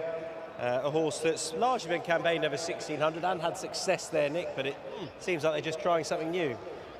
Yeah, it's the first time 2 seasons since he was mixing it with the good horses in the different rounds of the challenge that he's sort of trying this trip. I think he's worth a go at it. His return was all right in the Creek Mile, and just speaking to Doug Watson, he very much gave the opinion that he's going to have stripped fitter for that, and he'd be heartened by the fact that Golden Goal's come out of that race and run a cracker already tonight. There's Everfast. We talked about it earlier on as I think a tricky enough race. There are plenty you can make a case for, but equally not with any confidence because they're largely not the most consistent. Ayus Fiscal included, though, did win over this distance last time, but it would appear that Jose da Silva's jumped ship. Yeah, and I can see why you'd ride Atletico Colano. Both of these horses, both of these big Uruguayan horses, are probably going to want it to be run at a generous enough gallop to suit closers. Both of them, I would imagine. I would think Atletico Colano is the stronger of the two in that respect. But Jose Fiscal won by a narrow margin last time. It's been a bit of a standing dish around here. I think going back to what you said about having maybe not so much a hard and fast opinion in this race. I'm feeling a little bit obstinate that I'm going to go for the only horse that's not run on dirt yet, just because of sort of powers of deduction that he hasn't done it, whereas the rest of these might just be a little bit in and out. So that's Walk of Stars, who, he's got trip question marks to answer, he's got surface question marks to answer. They paid a lot of money, 1.2 million dirham. It's he's got loads of ability. Yeah. This is Western Symphony, who won last time, who doesn't always back up, is my one concern. His best performance last year, albeit he progressed, was probably first up, and that was again the case on the 10th of November, where he won really nicely. I'm not sure he wants the trip either. I think that's a question. He's got speed for shorter, that's absolutely not to be argued with. I guess they could have tried the mile on this card, but instead they're going to go further again in trip. He has had that extra distance in the past, or tried it, but that will still be a bit of a question going forward. He's unexposed at this distance. If he can use that speed and travel over that bit further and stay, then he's going to be a player, but that's one of the doubts surrounding him. This is Atletico Alcalá, who we were talking about earlier on, who's my selection in the race, because I think this is the distance he was once, and he was given a prep run last time. That said, he isn't the most consistent. He might need to be ridden for a bit of luck as well. I'm not that confident, put it that way. But I thought he was the most likely, Atletico Alcalá, who I believe is best turned out winner. Is he? He is. We'll hopefully be doing that soon enough. He's a big horse. What was he last year? Third in the Creek Mile. Finished 6th in this last year. Second to Salute the Soldier in one of those new races, the Thunder Snow Challenge, and I guess that Godolphin Mile run is standout, finishing 3rd to Isolate. He ran on after the party had finished, of course he did, but he was always likely to against those calibre horses at 1,600 metres. So another 300s, not at that level. Yeah, you should be hopeful of a big run. So the horse you've gone for is Walk of Stars. He was proving a little bit tricky. He looks fine now, doesn't he, with the red hood on? Yeah. He was...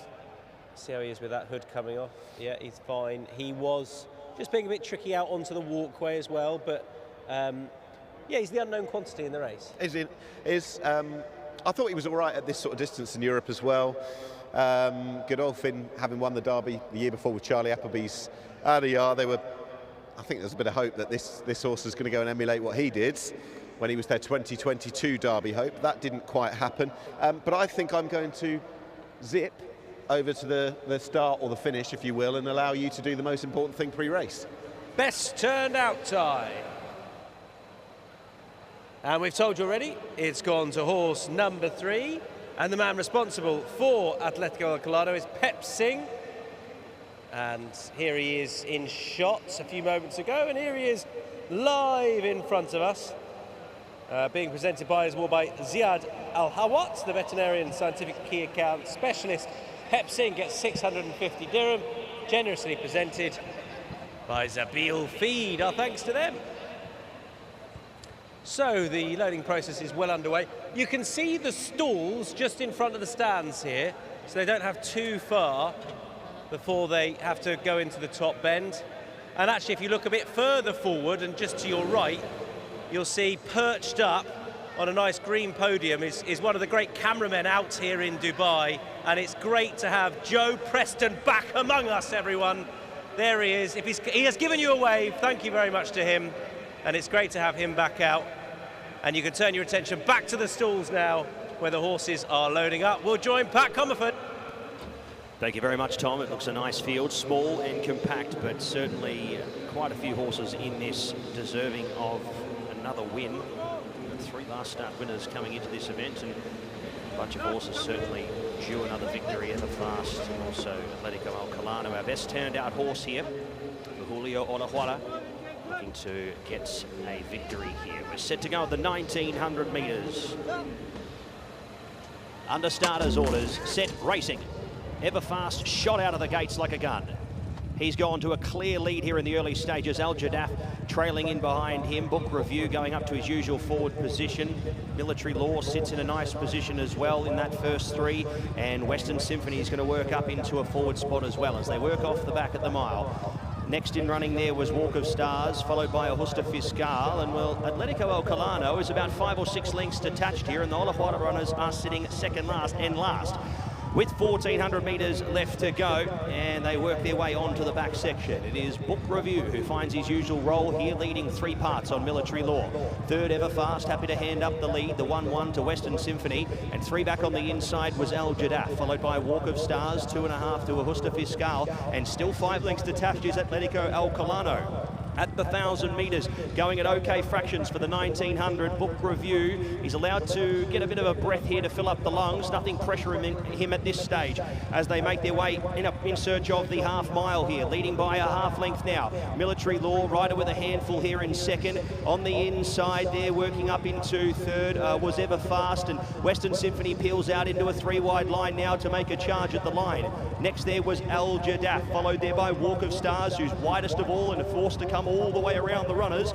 Next was Ajusta Fiscal, and Atletico El Colano now starting to track into the race, although has a monumental task as they hit the 400 metres. Military Law the leader, Western Symphony his outside in second, Everfast still within striking distance. Here comes Atletico El Colano. This would be a magnificent victory. It's Military Law here, a length and a half in front of Atletico El Colano with the full weight here, trying to chase down the leader, Military Law. Atletico El Colano, he's going to do it. Atletico El Colano, a monumental victory from well back, a hit on the line, beats home Military Law. Third across Walk of Stars, fourth Western Symphony, Ajusta Fiscal. Everfast dropped away with Al Jadaf, and he was the last one to cross over along with Book Review, who knocked up. That is win of the night, ladies and gentlemen.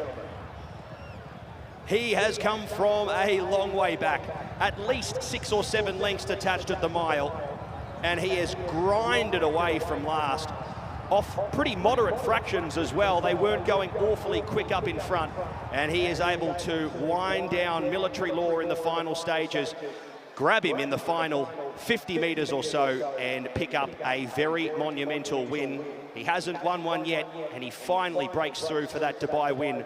He is a big, beautiful horse, and he has put all of his energy and all of his talent on show here tonight at Meydan.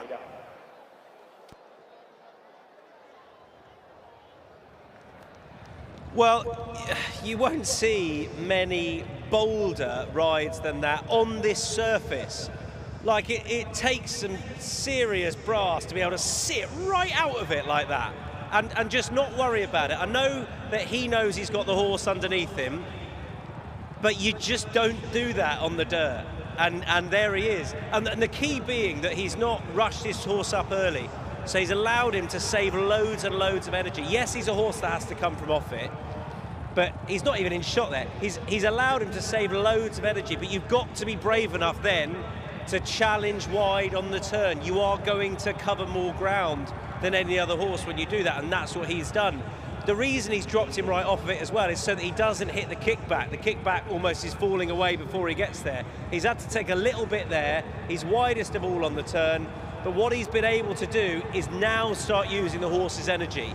He hasn't done any of it early on, and now he's been able to do it in one go, as opposed to if you try and latch onto the back of them, you use up energy, then you lose your rhythm by settling in, and then you try and pick it up again. But this is all about flow, and that's what he's got the horse doing, using his energy in one motion. So yes, he's covered more ground, but he's come from way off it, and he's allowed to have one go at the leader, allowed his horse to do that, and ultimately he's timed it perfectly. Thing is, it won't always work. He's not going to be a serial winner, this horse, because you can't do that time and time again on the dirt.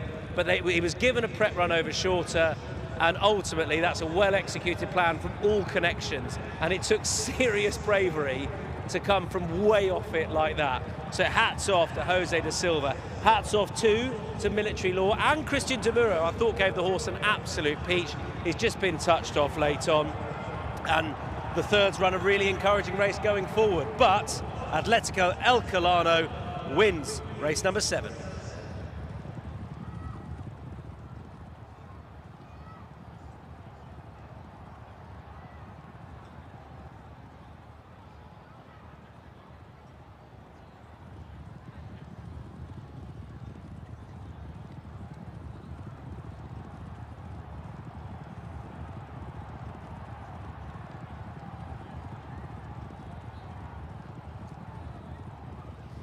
I'm walking alongside the winner of the Entisar. I don't think you'd have said that with a few furlongs to run. Well done indeed to Atletico Alcalá and Jose da Silva. What a brave ride. Well done. Thank you very much. It's very strong horse. He have a good finish, but he need the room too much back, and very good the race today. Is he the best horse that you've got out here? Yes, he's very strong. He's a very strong horse. I have too much happy. Well done. Look, I'll just keep you, Julio, for a second. Yes, well done to your winning jockey. Did you realise he'd ride the horse like that? Well, it's always his style, you know. Yes. Always keeps your heart near to the throat all the time. But I'm super happy for the horse. Super happy for the owner also. He's the best horse you've got, isn't he? Probably he is. Probably he is. Yeah. It's one of the best horses we had in Uruguay, and super happy for Jose also. He's finally got to show what he can do here with that first win. That must make you very proud, because I know you've always loved him. Exactly. He's been knocking the door all the time, and now we got him fit and ready, and he's showing his class. Julio, congratulations. Thank you.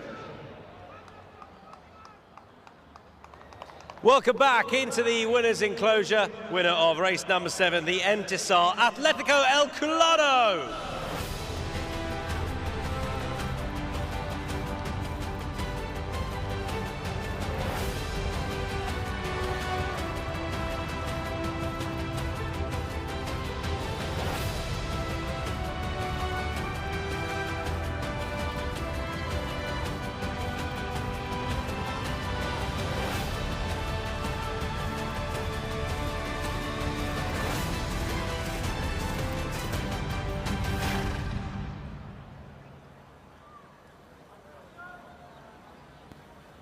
Provisional numbers here for race number 7, 3, 7, 8 and 9. Atletico Alcalá, your winner, 159.36 the time.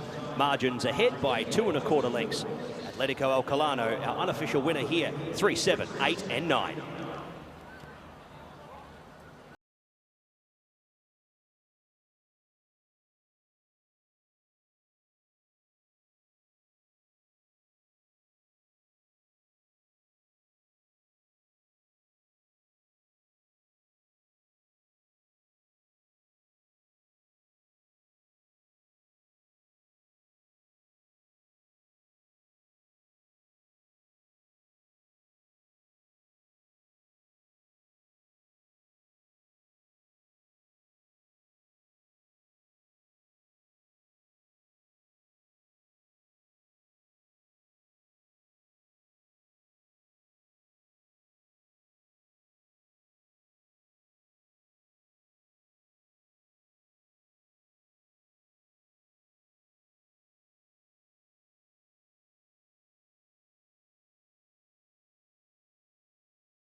All right, time for the presentation for the listed Entisar, presented by Imar yet again. And yet again, we will welcome to the stage Mr. Ahmad Al-Matrushi. He'll be presenting 3 awards yet again, and we'll have the same man collecting 2 of them. Ahmad will make his way to the stage, and he's got a gold trophy to present first of all. Now that is the Entisar trophy. And it's going to the winning trainer who is collecting on behalf of the winning owners, Alas Paget du Sol. Please welcome to the stage the winning trainer, Julio Loscuaga.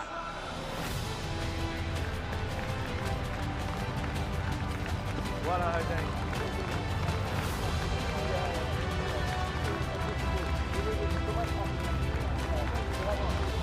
And Julio, could you also please take your plate for the winning trainer prize, please? Oh, no, because you're the winning trainer, pop that back down, that's great. And then you can pick up this one as well. Yes, please, thank you very much, great work. Thank you to Ahmed Al-Matrushi. And Julio Loscuaga collecting both those awards, and now the winning rider. Please welcome to the stage, Jose da Silva.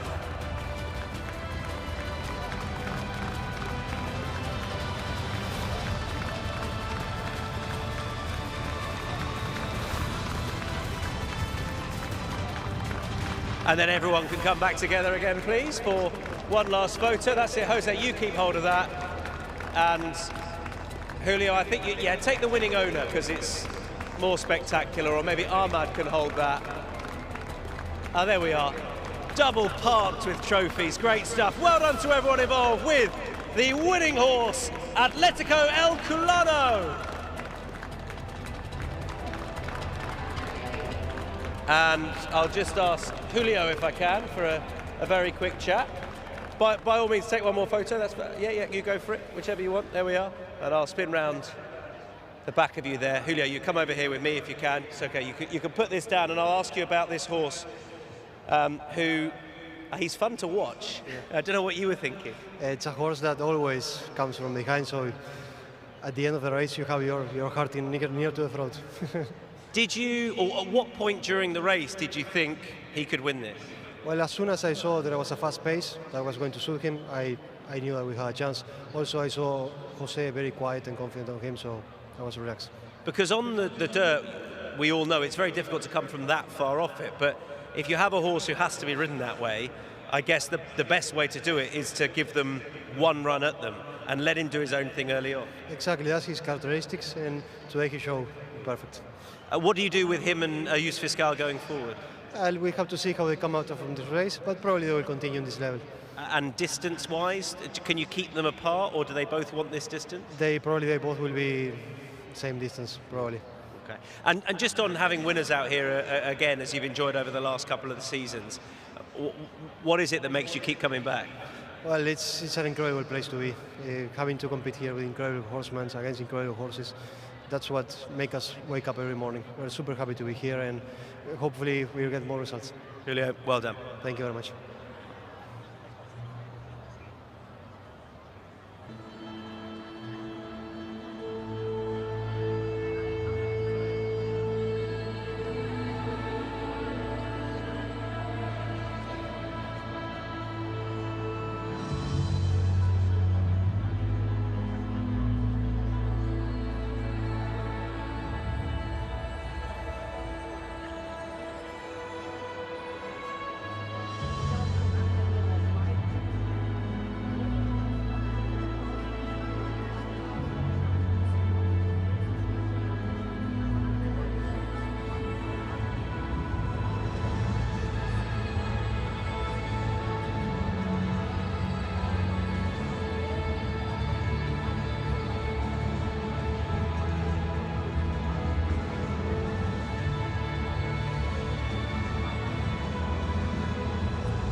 Okay, moving on to race 8. It's the last on the turf. It's the longest race as well. It's the Dubai Racing Club Classic. This is number 3, Dahabi even, who represents Charlie Appleby and William Buick. William Buick looking for a double.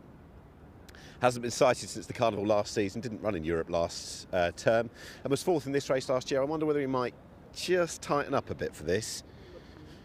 He can be a bit touch keen as well. And it might just be that the stable have got stronger claims. Number 4's next, that's Rakiz. He's having a second start back of the season. He'll doubtless appreciate the extra distance today, having returned over 1,600 metres at Abu Dhabi last time. Behind is 5, Lost Eden, who, well, as the trainer said earlier, Doug Watson, just couldn't find the race for him. So here we go. The horse who was 6th in the City of Gold on Super Saturday last year, hasn't been seen since, but that's more a product of the system. And he's going to go for that end of season race at Jebel Ali, working back from that. Number 7's next, Ursa Minor, who has got Group 1 form here, finished 3rd in the Jebel Hatter a couple of years ago, but is up against it a bit. Right, look, on the right, this is Dubai Future. He is back. He's a bit of a class act, and he won this race before. He's going to lead out these horses, being the top rated. Behind is number 8, if we do 180 degrees, that's Al Nafir, the full brother of the mighty Gayaf, one of a number of brilliantly bred Godolphin runners on the day. It was the first up run out here, not seen since July. His 2 runs in the summer last year after the winter and gelding weren't in keeping with the promise he showed, certainly when winning the Old Rowley Cup. Let's walk out and go with El Patriota. There you go, he's timely because his trainer's just had a winner with Atletico Alcalano. He'll be looking for another one. And we'll go across because the horses on the other side of the saddling enclosure are going to be coming out from their particular route. This is 9, this is Ruling Dynasty. William Buick, of course, is on Dahabi, but the 8-5, I imagine, on the back would have been the deciding factor there. He's a very lightly raced horse, 2 from 4 altogether. Since running down the field in the Copper Horse Handicap at Royal Ascot. That was a quick turnaround from when winning impressively at Haydock.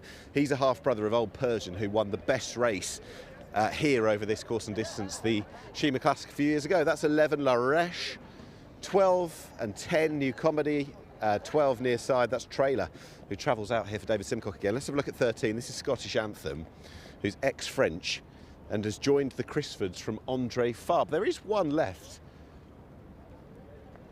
I think it's number 2, all the way back in the saddling enclosure. That'll be Daram Ethos. Welcome back. Off since that big run when 3rd in the City of Gold on Super Saturday. He was a little unlucky in the run as well, so there's every reason to be optimistic that there's more to come for Daram Ethos, or Daramethos. And he's unexposed at the trip. He's going to be kept back, and he gives Tyler Gaffleone an opportunity to ride a double on the day after the brilliant Isolate. He came for that ride, but if he could pick up another winner, doubtless it'd make the trip even more worthwhile. It's race 8 and it's not too far away.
All right, fair view to get through here in our 8th race.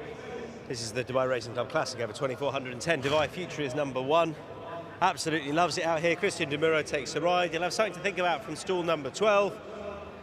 But he should be ready to roll off the back of his run, albeit a bit disappointing in Bahrain last time.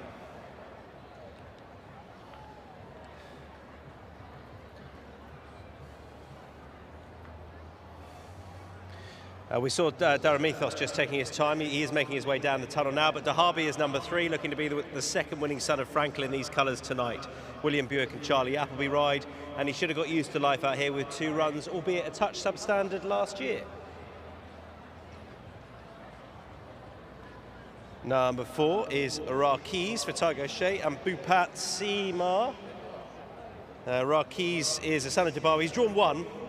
And Tiger Shea will have to decide whether he wants to just tuck in at a 1 or try and get on the speed. Ultimately, he's probably got to prove he wants this far. 5 is Lost Eden for Pat Dobbs and Doug Watson.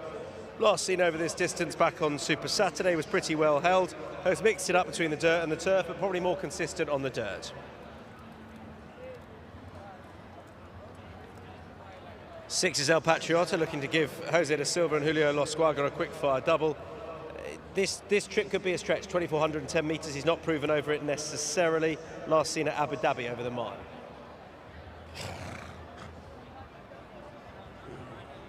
7 is Ursa Minor. So to see the stars. The trip is okay, although it's stepping up in distance. Just the form is a slight concern. Hasn't been in the greatest nick of late, down to a mark of 98 now. Needs that to make him competitive. Number 8 is Al Nafir. He's got 2 handlers. He's got a red hood on. He is a son of Dubawi. Another one in here is out of a Galileo mare. We know the trip is okay. Quite liked his profile over in the UK. Not seen for 160 days. Richard Mullen takes the ride out of 10.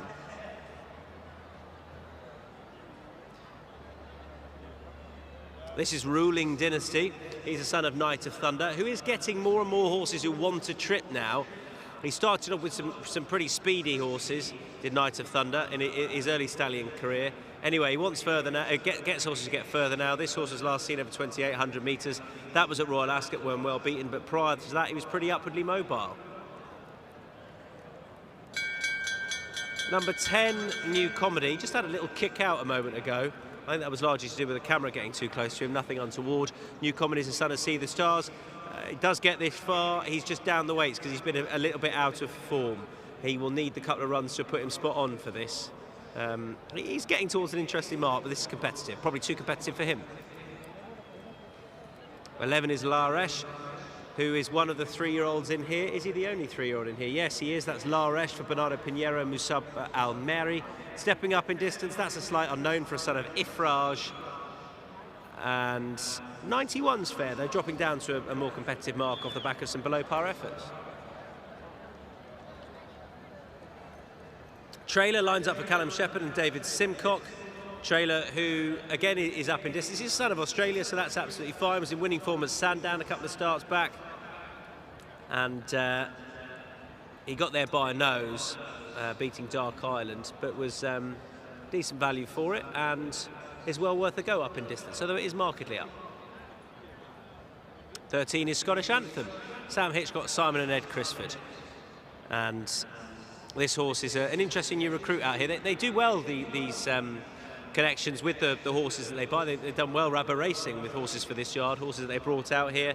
Lope de Vega stepping up to 2,410. Not certain that'll suit, but we will see. This grey, nearly white son of Lope de Vega. We owe you Daramithos. There he is, Daramithos, making his way out. Didn't do much in the pre-parade ring because of the quirks in the parade ring because of the quirks he was showing. Tyler Gaffleone takes the ride for Musaba Al-Meri. Was not too far away last time, over 2,410 metres, this same course and distance.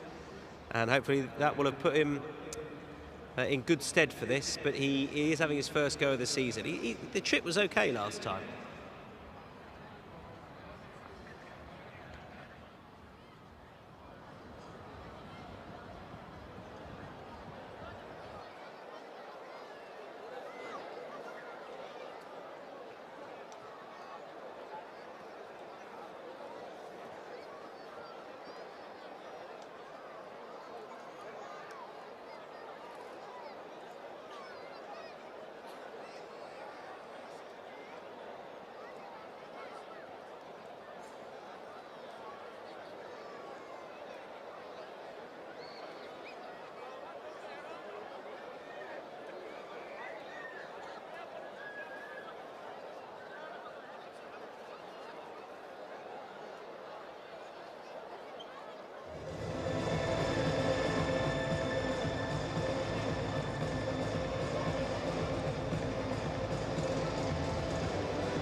Time for Best Turned Out Award. It's gone to this horse, and that is Dahabi.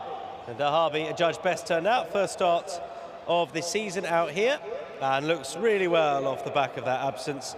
The award, I know what you're thinking, how do a banner stand up on its own? Well, it doesn't, because these guys are behind it, making all the magic happen.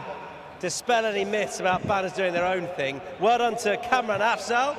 He is being presented the award by Dr. Ziad Al-Hawat on behalf of Zabil Feed. 650 dirham to the groom of number 3, Dahabi. Thanks, gentlemen.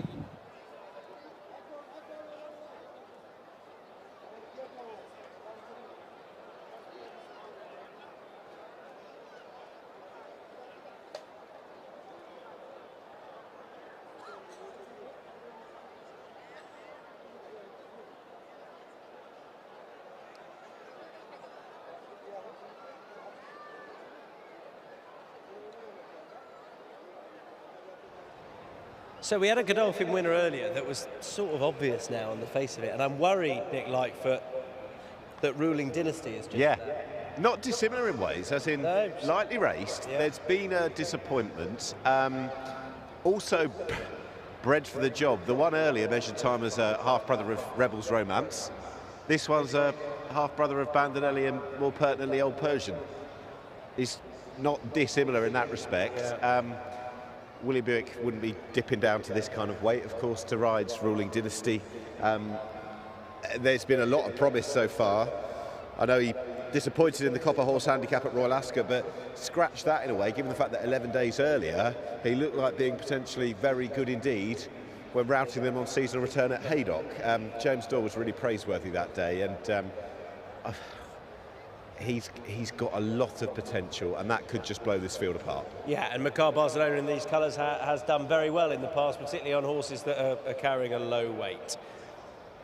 Number 3 is Dahabi. He's a horse I'm with. Yeah, I thought he might tighten up a little, just from having a look at him. But I tell you what, if I hadn't done the exercise in a year, I'm sure I would as well. And to be honest with you, even if I exercise every day, I still wouldn't look as fit as he was. So I think he'll do himself justice with an idea that the future's going to be where we might find him at his best, assuming we do get to see him put back-to-back runs within the space of weeks rather than, you know, nearly a year.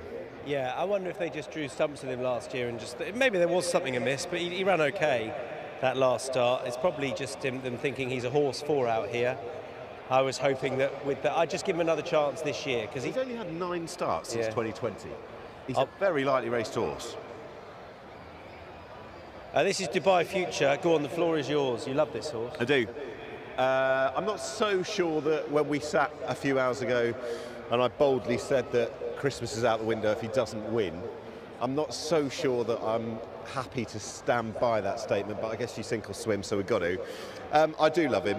He won this race a couple of years ago. I know he's got lots of weight to give away, but you saw him in Bahrain. I thought that wasn't his running. I know he'd won that before. That's the thing. He's got quite a glittering CV in his own way. He ripped them apart in a Wolferton handicap. Do you remember at Royal Ascot when no one expected anything? His last run at a distance like this was the 2022 Shima Classic, and the time before he was anywhere near close to running over that trip. He was second in this in 2021, winning it in 2022. He's a massive player, I think, on his best form, and I think getting him fresh is not a bad angle. I like the idea of your family gathered at home around Racing TV Extra, probably on the iPad, yes, thinking, is it going to be Christmas or not this year with Dubai Future? The good thing, one way or the other. Yeah, they will. Which one that I'm coming back? So Dubai Future for you, Dahabi for me, and well, Pat can probably tell us who he fancies. Over to you, Pat. I'm in the same colours as you boys, but going a little bit different here. Ruling Dynasty. Hopefully he can measure up here in this event. He's, I think, a forgiven that Copper Horse. And look, he's a half Shima winner in Old Persian. I think he's got the blood on his side to say that he run well here, and he's won twice off a long break. So I think Godolphin have a very good hand in this as we are almost set for a run at the 2,400 metres. Rackies will be the last one to come up. Below the grandstand here, just past the winning post. 2,410 metres they will go here in the 8th event. They're under Shane Ryan's orders here, set to go. Racing. Rackies from the inside was fast off the gates, working forward. Lost Eden, La Resh, New Comedy, and deeper out on the track, working up into it, was Dubai Future. So Dubai Future up on the outside will go up and put it to Lost Eden. Rackies uses the inside to lead here with 2,100 metres left to go. Al Nafir fourth, fifth on the outside, deeper out here, working up into it now was Dubai Future, just racing a little wide at the moment. In behind them on the running rail was Dahabi, followed there by Daramethos. Then came La Resh, settling down about eighth now, being passed by Trailer. El Patriota was next, followed there next by Ruling Dynasty with only two behind him. That was Ursa Minor, and Scottish Anthem for the Crisford Yard goes all the way to the back. 1,600 metres, under the mile they go, and Rackies is leading them along here, going at moderate fractions up in front. The outside, forced to improve here, is Dubai Future. Goes up to sit outside the leader. Lost Eden third, Daramesos fourth, and three wide at the moment without cover. The inside there, New Comedy. Trailer three wide with the back. Then came next in turn Al Nafir, followed by Dahabi. Buried away on the inside, followed by La Resh. Ruling Dynasty was next, but deeper out with cover and in a nice spot here to improve very shortly. El Patriota, third to last from Ursa Minor, and Scottish Anthem is still the last one. So 950 metres left to run here in the penultimate event from Meydan. Rackies clicks it up, leads a length here. Dubai Future in second. Third up on the outside, Daramethos from New Comedy, Lost Eden, and on the inside here, Dahabi. Trailer already under a ride here. Working up is Al Nafir from El Patriota, Ruling Dynasty, with plenty in front of him and plenty to do. Ursa Minor, third to last. La Resh drops out of the contest, being passed here now by Scottish Anthem. They straighten up for the judge now. In race number 8, Rackies leads ahead. The outside Dubai Future has done it tough, but he hits the lead here in the final stages under Christian Demuro. New Comedy third, fourth on the inside. Now out with a run here is Dahabi. Can he do it? Dahabi letting down on the outside here as they come up to the 16th pole here in the 8th event, and it is Dahabi who's going to draw away a conservative effort. He saved the ground, and it was a monumental A-grade ride. A great performance here by William Buick, who gets the double. Scottish Anthem made up a stack of ground. Rackies was next from New Comedy, crossing over the line there, dropping away Dubai Future, followed there by Al Nafir. Next in crossing over there was Ursa Minor, followed by La Resh. Ruling Dynasty was a little disappointing today. El Patriota, Lost Eden, Daramethos was one of the last ones to cross over here in race number 8. That is as good of a steer as you'll see. Three back on the inside, had plenty of ground to make up, and he peeled off, extricated off the fence at the right time. And William Buick, an A-plus ride once again, showing why he's one of the best in the business. Dahabi for Charlie Appleby, they score a double. The Godolphin Blue gets another win here on Festive Friday, and from that inside gate, it was an absolute 10 out of 10 win and a 10 out of 10 ride.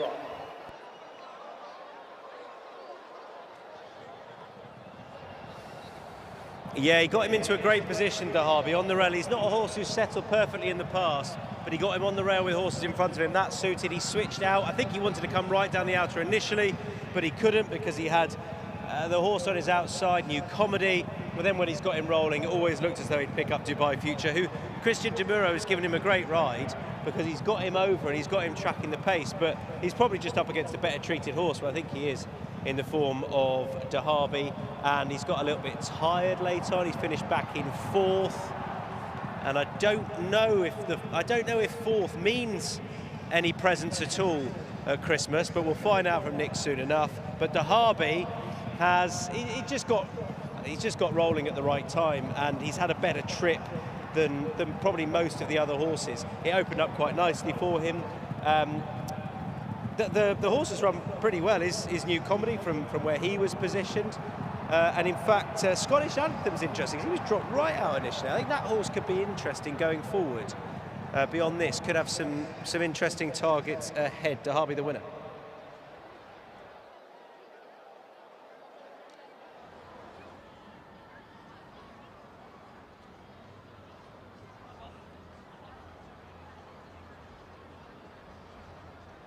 Derby has given Charlie Appleby and William Buick on his return to Meydan a double on the evening. Extremely polished ride, assured and confident. That must have felt good.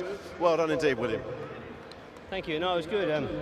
He deserved that, this horse. You know, it's been a long time since he last won, but he very rarely runs a bad race, and obviously off a layoff tonight, so nice to get him back on track, and you know, the race kind of panned out quite nicely for him, really. Was there any significant reason as such why he didn't run in Europe last season? Well, I think, you know, it's very hard for a horse to do both. Yeah. Not many can do it, so I suspect that, you know, after he finished off his last season here in Dubai, they probably had one eye on this season, so hopefully that will be rewarded. I just want to ask you, is this likely to be your last ride of the year? We're nearly at Christmas and beyond, so your assessment of 2023, another championship, big wins around the globe. How are you going to reflect on 2023, William? No, it's been a good year. You know, obviously another championship, and it's something that I'm very pleased to be able to do. And look, I've got a lot of people to thank, a lot of trainers, especially Charlie Appleby and Godolphin. You know, I couldn't do it without them, so a lot of people behind me and a lot of people to thank, my family as well. So look, it's been a good year, and I was thinking this morning when I was on the treadmill, it's last run of the year, last sweat of the year, last ride of the year, so we'll begin again next year. We'll see you again next year. Well done. Welcome back into the winner's enclosure for the second time tonight, the William Buick, and this time on the winner, Derby.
And correct weight is given here in race number 8, the Dubai Racing Club Classic over the 2,410 metres. And Derby goes on to get the win.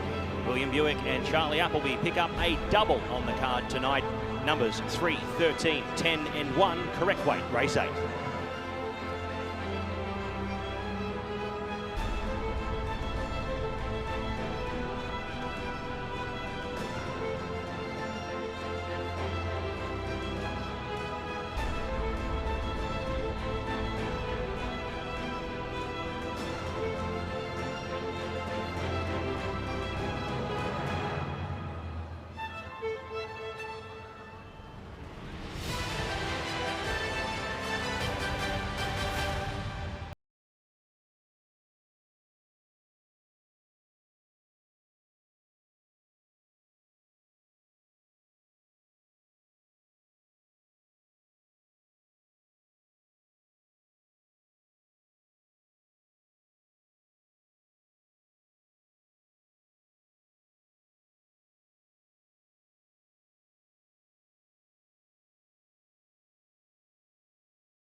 Okay, time for the presentation for our penultimate race, last race on the turf tonight, Dubai Racing Club Classic, presented by Imar. And making the presentation, please welcome to the stage once again Ahmed Al Matrushi. Our thanks to him, who's an executive board member at Imar. He'll be presenting one award on this occasion, the trophy itself. And it went to Dahabi, who has won in the Godolphin colours under William Buick for Charlie Appleby, the team's second winner of the night. And once again, we'll welcome to the stage, collecting on behalf of Team Godolphin, the winning owners, please welcome Sophie Chrétien.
Time for our fourth Faces at the Races. I can tell you that Rishi Prasad is in the house tonight. He's your normal Faces at the Races MC, but he's busy doing something else. So you got me.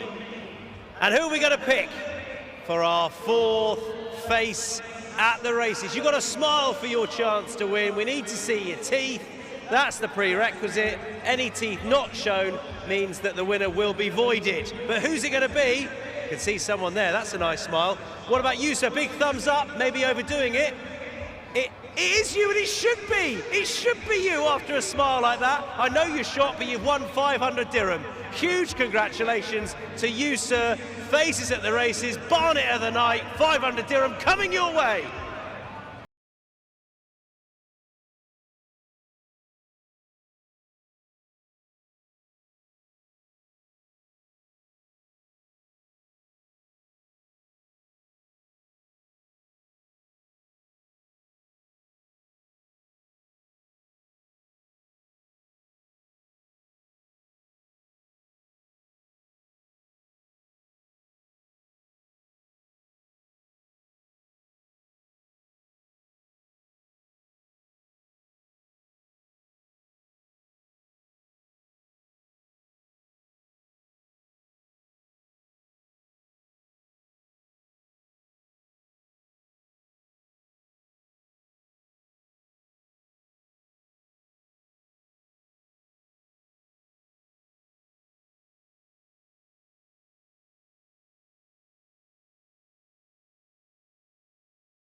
Right then, the last of 9.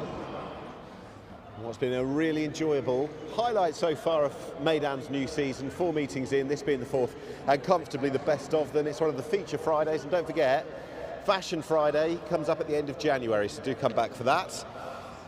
But we've got the At the Top presented by EMAR as the final race of the day. It's a dirt race, and it's run over 1,200 metres. We're going to go through them in chronological order, starting with one. That is Morning. It's drawn out in 11. It doesn't make things easy. He was a decent 3-year-old last year, though, mixed it with some talented local performers, and won over course and distance last December. He was 5th over further on the return. An unknown in handicaps, I would say, though, with loads of pace towards the inside. That draw is not ideal.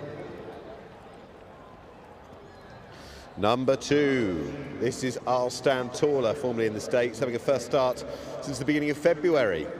A horse who came over to race here for Doug O'Neill, now representing a new trainer, last year. Beaten 12 lengths in the Aushindaga. Actually got interfered with early, but clearly quite well regarded by previous connections to have made the plane over. Number 4 is next.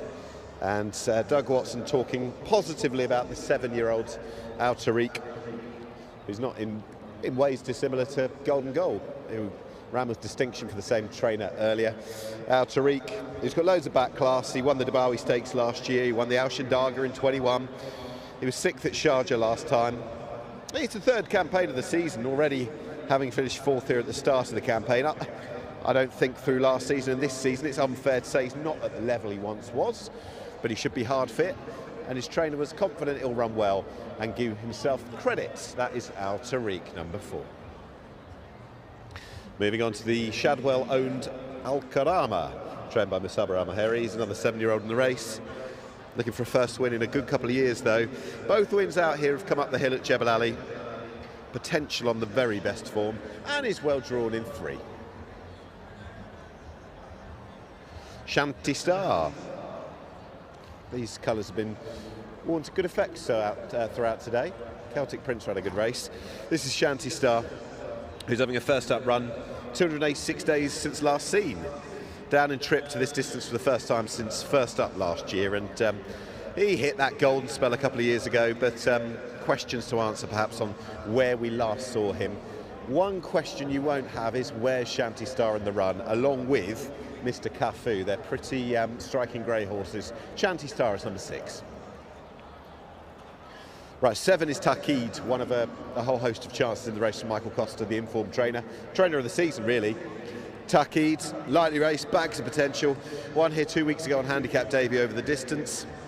Kicked into the speed and showed a vastly improved level of form. Time was a good one, hit with an £11 rise, but he might not be done. That's Takid.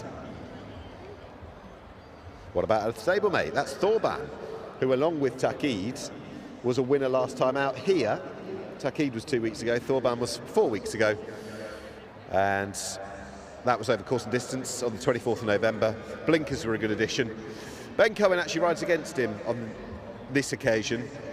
He suggested on that day he might have got there too soon, but the horse kept on finding. He's got a £4 rise, not the same level Takid has done, but it still doesn't make it easy. And he's drawn out in 10, Thorban. 9, Mythical Dancer, who's got a nice draw in 2 for the return. Bhupat Seemar, the trainer. And for this horse, not seen since January, 334 days off. Now makes the dirt debut. It's another massive absence to overcome. Sparingly raced.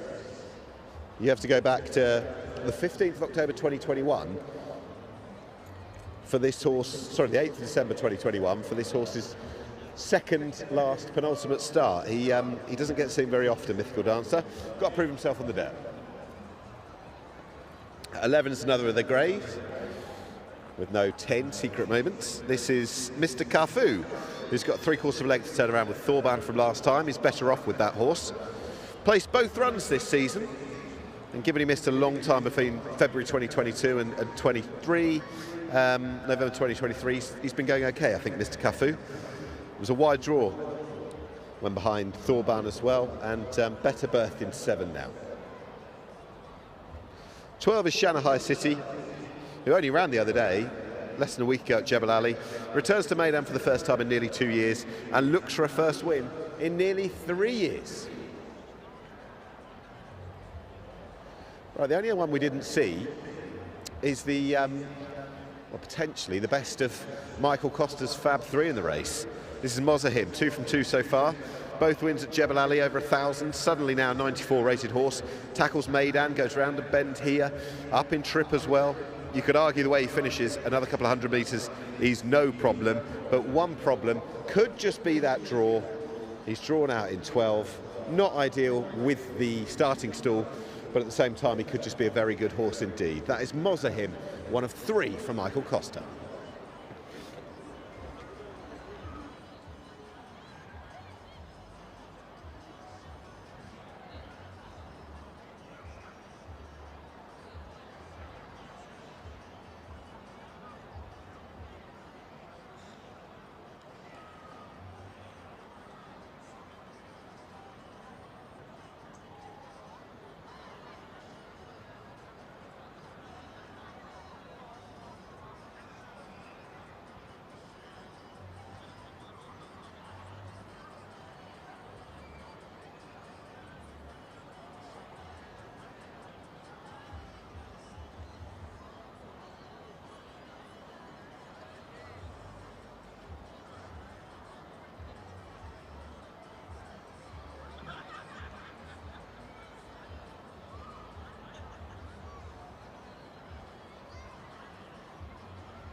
Shanti Star adjudged best turned out. Well done to Abdul Rafour, who is the winning groom. You can see him leading the white horse around now. Looks great with the orange bridle. And this horse adjudged best turned out. Shanti Star, our thanks to Zaid Al-Hawat. Tell you what, these things don't hold themselves up, but it's great to be back here and see the inner workings of the Zabeel Feed banner. Thanks to both of these gentlemen, great job as ever. There's the winning groom around that side. That is Abdul Rafour, there he is. Huge congratulations to him. And our thanks to Zaid Al-Hawat for presenting the award on behalf of Zabeel Feed.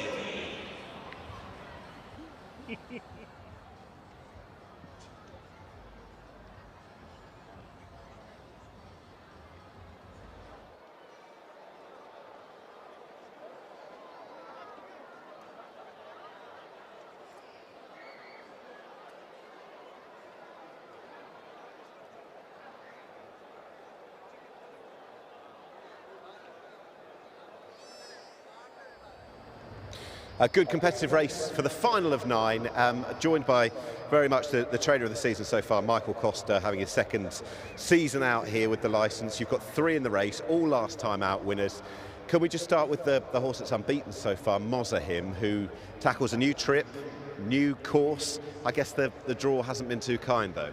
No, it hasn't. He's probably my selection of the 3, but with the alley and the way that the draw favours at the track the start of this season, it's a little bit of a mark against him, but we've got Ben on him who's been riding in hot form, so we just got to trust that he's going to get a good run, and you don't know what's going to happen once the gates open. Watch back his win at Jebel Ali last time, and obviously you knew the second as well, but I guess the way that he finished over the 1,000 metres, there shouldn't be too many doubts about the extra furlong. Yeah, definitely. He's got the hill to climb over 1,000 at home, so but we've worked him over that little bit further, and it looks. I think the trip's he's going to appreciate that little bit of distance in the trip, and we brought him over to Meydan for a little bit of look around. He's not the greatest track worker in the world, but he looks like he's in good order. Now, talking to Meydan, you've got a couple of last time out Meydan winners. Taki 2 weeks ago. I guess we'll go back further. And what Thorban did 4 weeks ago. How's he done since then? He's still a young horse. Yeah, Thorban's done well. He sort of picked his way through the field, so he's got a bit more of a dynamic approach, and he's drawn a little bit wide as well. So we'll have to see how the race unfolds. We've got a great jockey on, which can pick through the field. And then Taki, he found the front. He ran good time. He was in a lower rating race, so he's stepping up. But it's a similar sort of setup where he's drawn quite well. I have to confess to looking at the international markets earlier, and it was yours first, second and third at the time. I don't know what it is now, but thought must get an interview with Michael Costa. But you're of the opinion that, draw aside, Mozahim's the most interesting, number 3. Yeah, he's come on from his runs, and the horse looks a treat. He was a little bit on his toe in the parade, so we'll just see how that transfers onto the track. But I think he's a horse which has got upside for the future. Last thing, you've had a brilliant start to the season, winners left, right and centre all across the Emirates. Christmas, just a couple of days away. Are you allowing yourself just time to kick back with the family and take it easy for a day, perhaps? Well, it's the way it falls. We've got gallops every day, so the beauty of living at home on the track, I can pop out and get home for the presents. There we go. The family will hold that to you. I'll hold you to that. Michael, best of luck with the 3 of them. Thank you. Thank you. Cheers.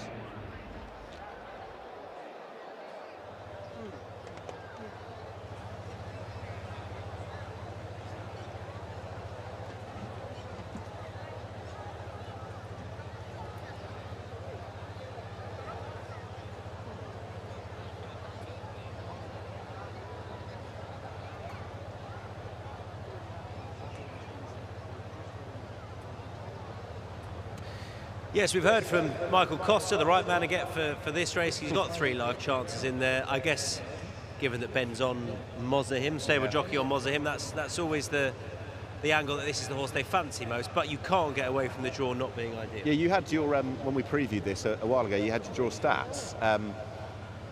There are 1 or 2 exceptions. It's just not that easy. I think actually the horse that broke the records, the sadly ill-fated Zendam, from wide, wasn't he?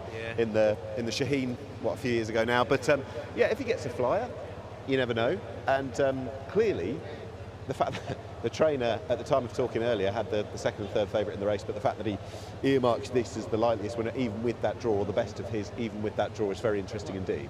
Yeah, we are both with Taki. Yes, we are. Probably because of the draw, right? And the fact that Mikhail Barcelona is probably going to get this horse out and in the lead, you would hope. Yeah, you'd think so. As Michael said, it was a lesser race what he did, but he thumped them and has been hit with a rise as a consequence. I was impressed with it. I know he's that little bit older than the other horses, but I did like what he did, kicking into the speed, showing that vastly improved level of form as well. The time was a pretty quick one as well, having a look at the comparative time. So he makes plenty of appeal to me, even if the trainer fancies the 3 Mozahim. And if better drawn, I'd have been pretty keen on Thorban. I liked what he did last time, beating Mr. Cafu, not by too far, but doing so over this course and distance, and I thought he was a shade cosy. Yeah, and interesting that Ben Cohen, who rides against the horse now, was of the opinion that maybe he got there too soon, but the horse still kept finding. Mr. Cafu's probably quite a good yardstick to be beating as well. He's waited to have another crack at that horse, and 3/4 of a length to turn around. He's been running well. Okay, got a minute to post time as the loading Harvey, by the way. Process on the way. Thank you. Yeah, listen, the Christmas is still happening, right, at home? It's on a knife edge. When it gets to duty free later, I don't necessarily think I'd be opening the wallet quite like I would have done if Dubai Future had won. There's some tough conversations to be had in the Lightfoot household. So, last race of 9. We'll see what happens with your commentator, Pat Comerford. Thank you very much, gentlemen. We really appreciate your assistance this evening. We head to the final race, and it's an absolute cracking contest here over these 6 furlongs to finish up our night. We do have the colours of His Highness Sheikh Ahmed with 3 runners in the race. Mozahim to carry the standard cap, Tarkeed in the black cap, Thorban in the white, and Michael Costa with a very good hand here in this race. A field of 11 runners as I'll Stand Taller loads away. Mozahim will be the final runner to make his way up here into the stalls and will be set here for race number 9. Hope you've had a wonderful evening here in this meeting sponsored by Imar, and we are off and racing. in the At the Top, presented by Emar Handicap, over the 1200 metres, and they got away to a great start. Morning from the wide gate heads back with Mythical Dancer. Out fast was Mr. Carfu, goes up to lead in the early stages. El Tariq was second, El Karama third, gets the leaders back on the rail. Working up deeper out there was Tarkey to find a forward position, but posted 3 wide at the moment. Next in turn was Shanagai City, followed there by Shanti Star. Deeper out on the track, recovering after the poor start, was Morning, working around with Ulstan Taller. They were followed there next by Thorbarn. Mozahim second to last with plenty to do. And the last one back on the fence there was Mythical Dancer. So they make their way into the straight, and Mr. Carfu shows them a clean pair of heels with 350 metres left to go. Gives a kick. Al Tariq into second. Working up into it here through the runners here was Morning. It'll be a monumental effort to see him win. Shanagai City, Al Karama. Up in front though, Mr. Carfu getting claimed on the outside here by Al Tariq, and Al Tariq from Morning. Morning's going to make this very interesting. Al Tariq, Morning takes the last. An outstanding effort. Morning beats Al Tariq in the shadows of the post. Third across was Mr. Carfu, Mozahim. Next came Thorbarn, who crossed over with Shanagai City, Shanti Star, Tarkid, Ulstan Taller, and the last two to cross over, Al Karama and Mythical Dancer. Al Tariq looked like he had it all sewed up, and after the wide draw, he went back, he made his looping run round the field, did Morning. And for Bhupat Seema, he picks up a winner on the program here with Richard Mullen in the saddle. The 3-year-old gelding by Munings gets the job done here in the last event. Morning, very impressive in the last.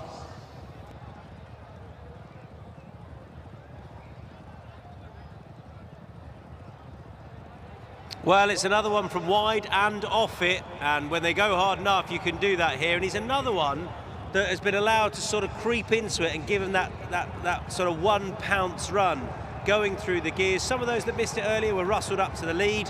I don't mind that. That can be the way to approach it here. One of those was Takid, but he's eventually got tired, having done too much too early. But this horse was always in a good position, challenging on the wide outside. He could change leads in the straight, which he looked like he did. He could then get rolling, and he's had just enough left to pick up Mr. Cafu, who's gone down on his sword. I feel for him and Connor Beasley and Ahmed bin Hamash, because he saw them all off, and in the end that's probably just cost him having to work that little bit harder turning in.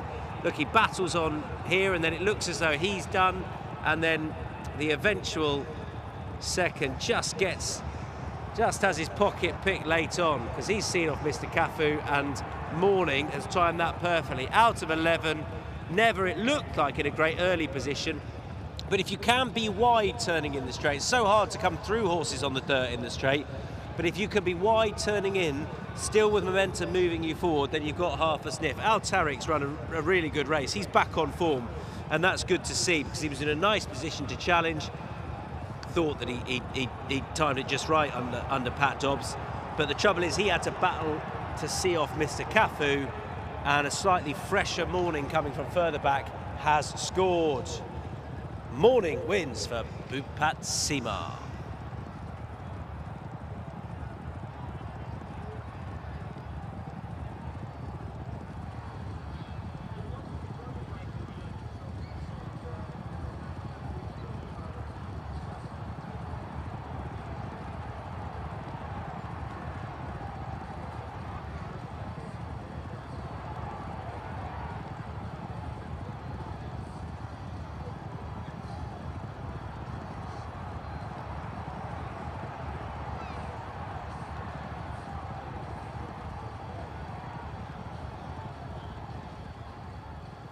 So, final winner of the year here at Meydan. Glittering 2023 comes to an end, and Richie Mullen, no strange success all across the Emirates, the final winning jockey of 2023. He's done so aboard Morning. We'll grab a quick word with him on that way back in. Richie, well done indeed. Wide draw, but watchmaker's precision to go and get the job done. Well done.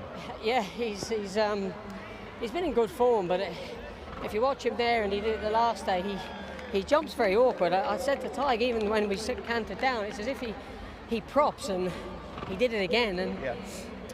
I think ultimately he's a 7-furlong horse. Yeah. He got the mile the last day, but like Bhupat said, if we can get him out and sort of get running, and that's why I wanted to sort of get momentum going. I was quite happy to go wide because like he's one of those dirt horses that you just don't want to stop once you get them into stride. And yeah, I felt up the straight he was very willing. You know, off 62 kilos. Well, he's only 3 as well, isn't he? He's only 3, and well, he's nearly 4.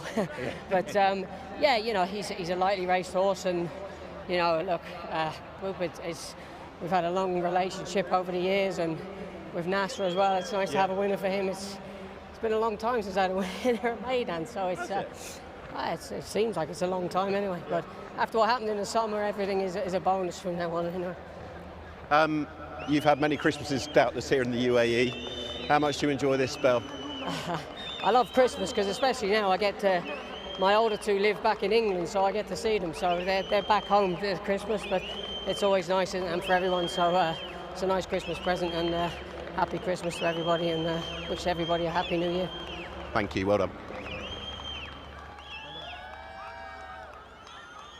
So, ladies and gentlemen, welcome back into the winner's enclosure.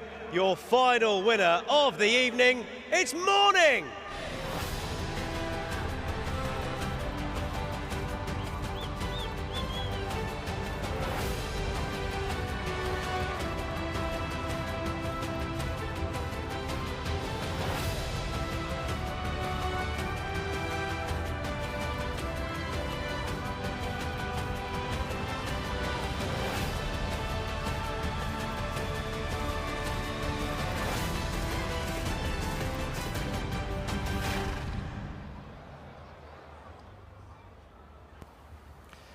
Unofficial numbers here for the At the Top, presented by Imar over the 1200 metres. 1, 4, 11 and 3.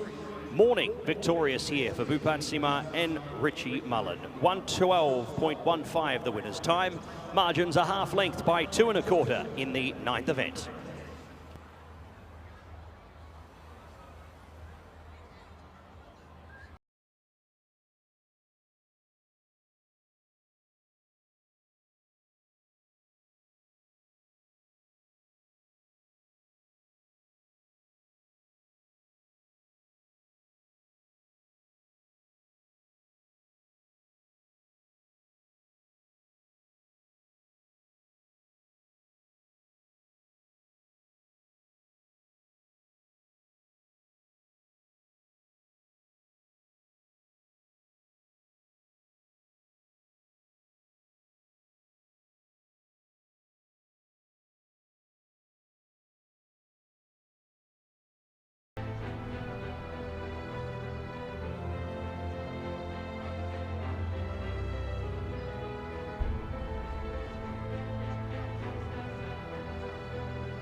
Correct weight here in race number 9. The At the Top presented by Imar over the 1200 metres. Numbers 1, 4, 11 and 3. Morning victorious in the last in a time of 1:12.15. Margins a half length by 2 1/4 in the last. Correct weight 1, 4, 11 and 3.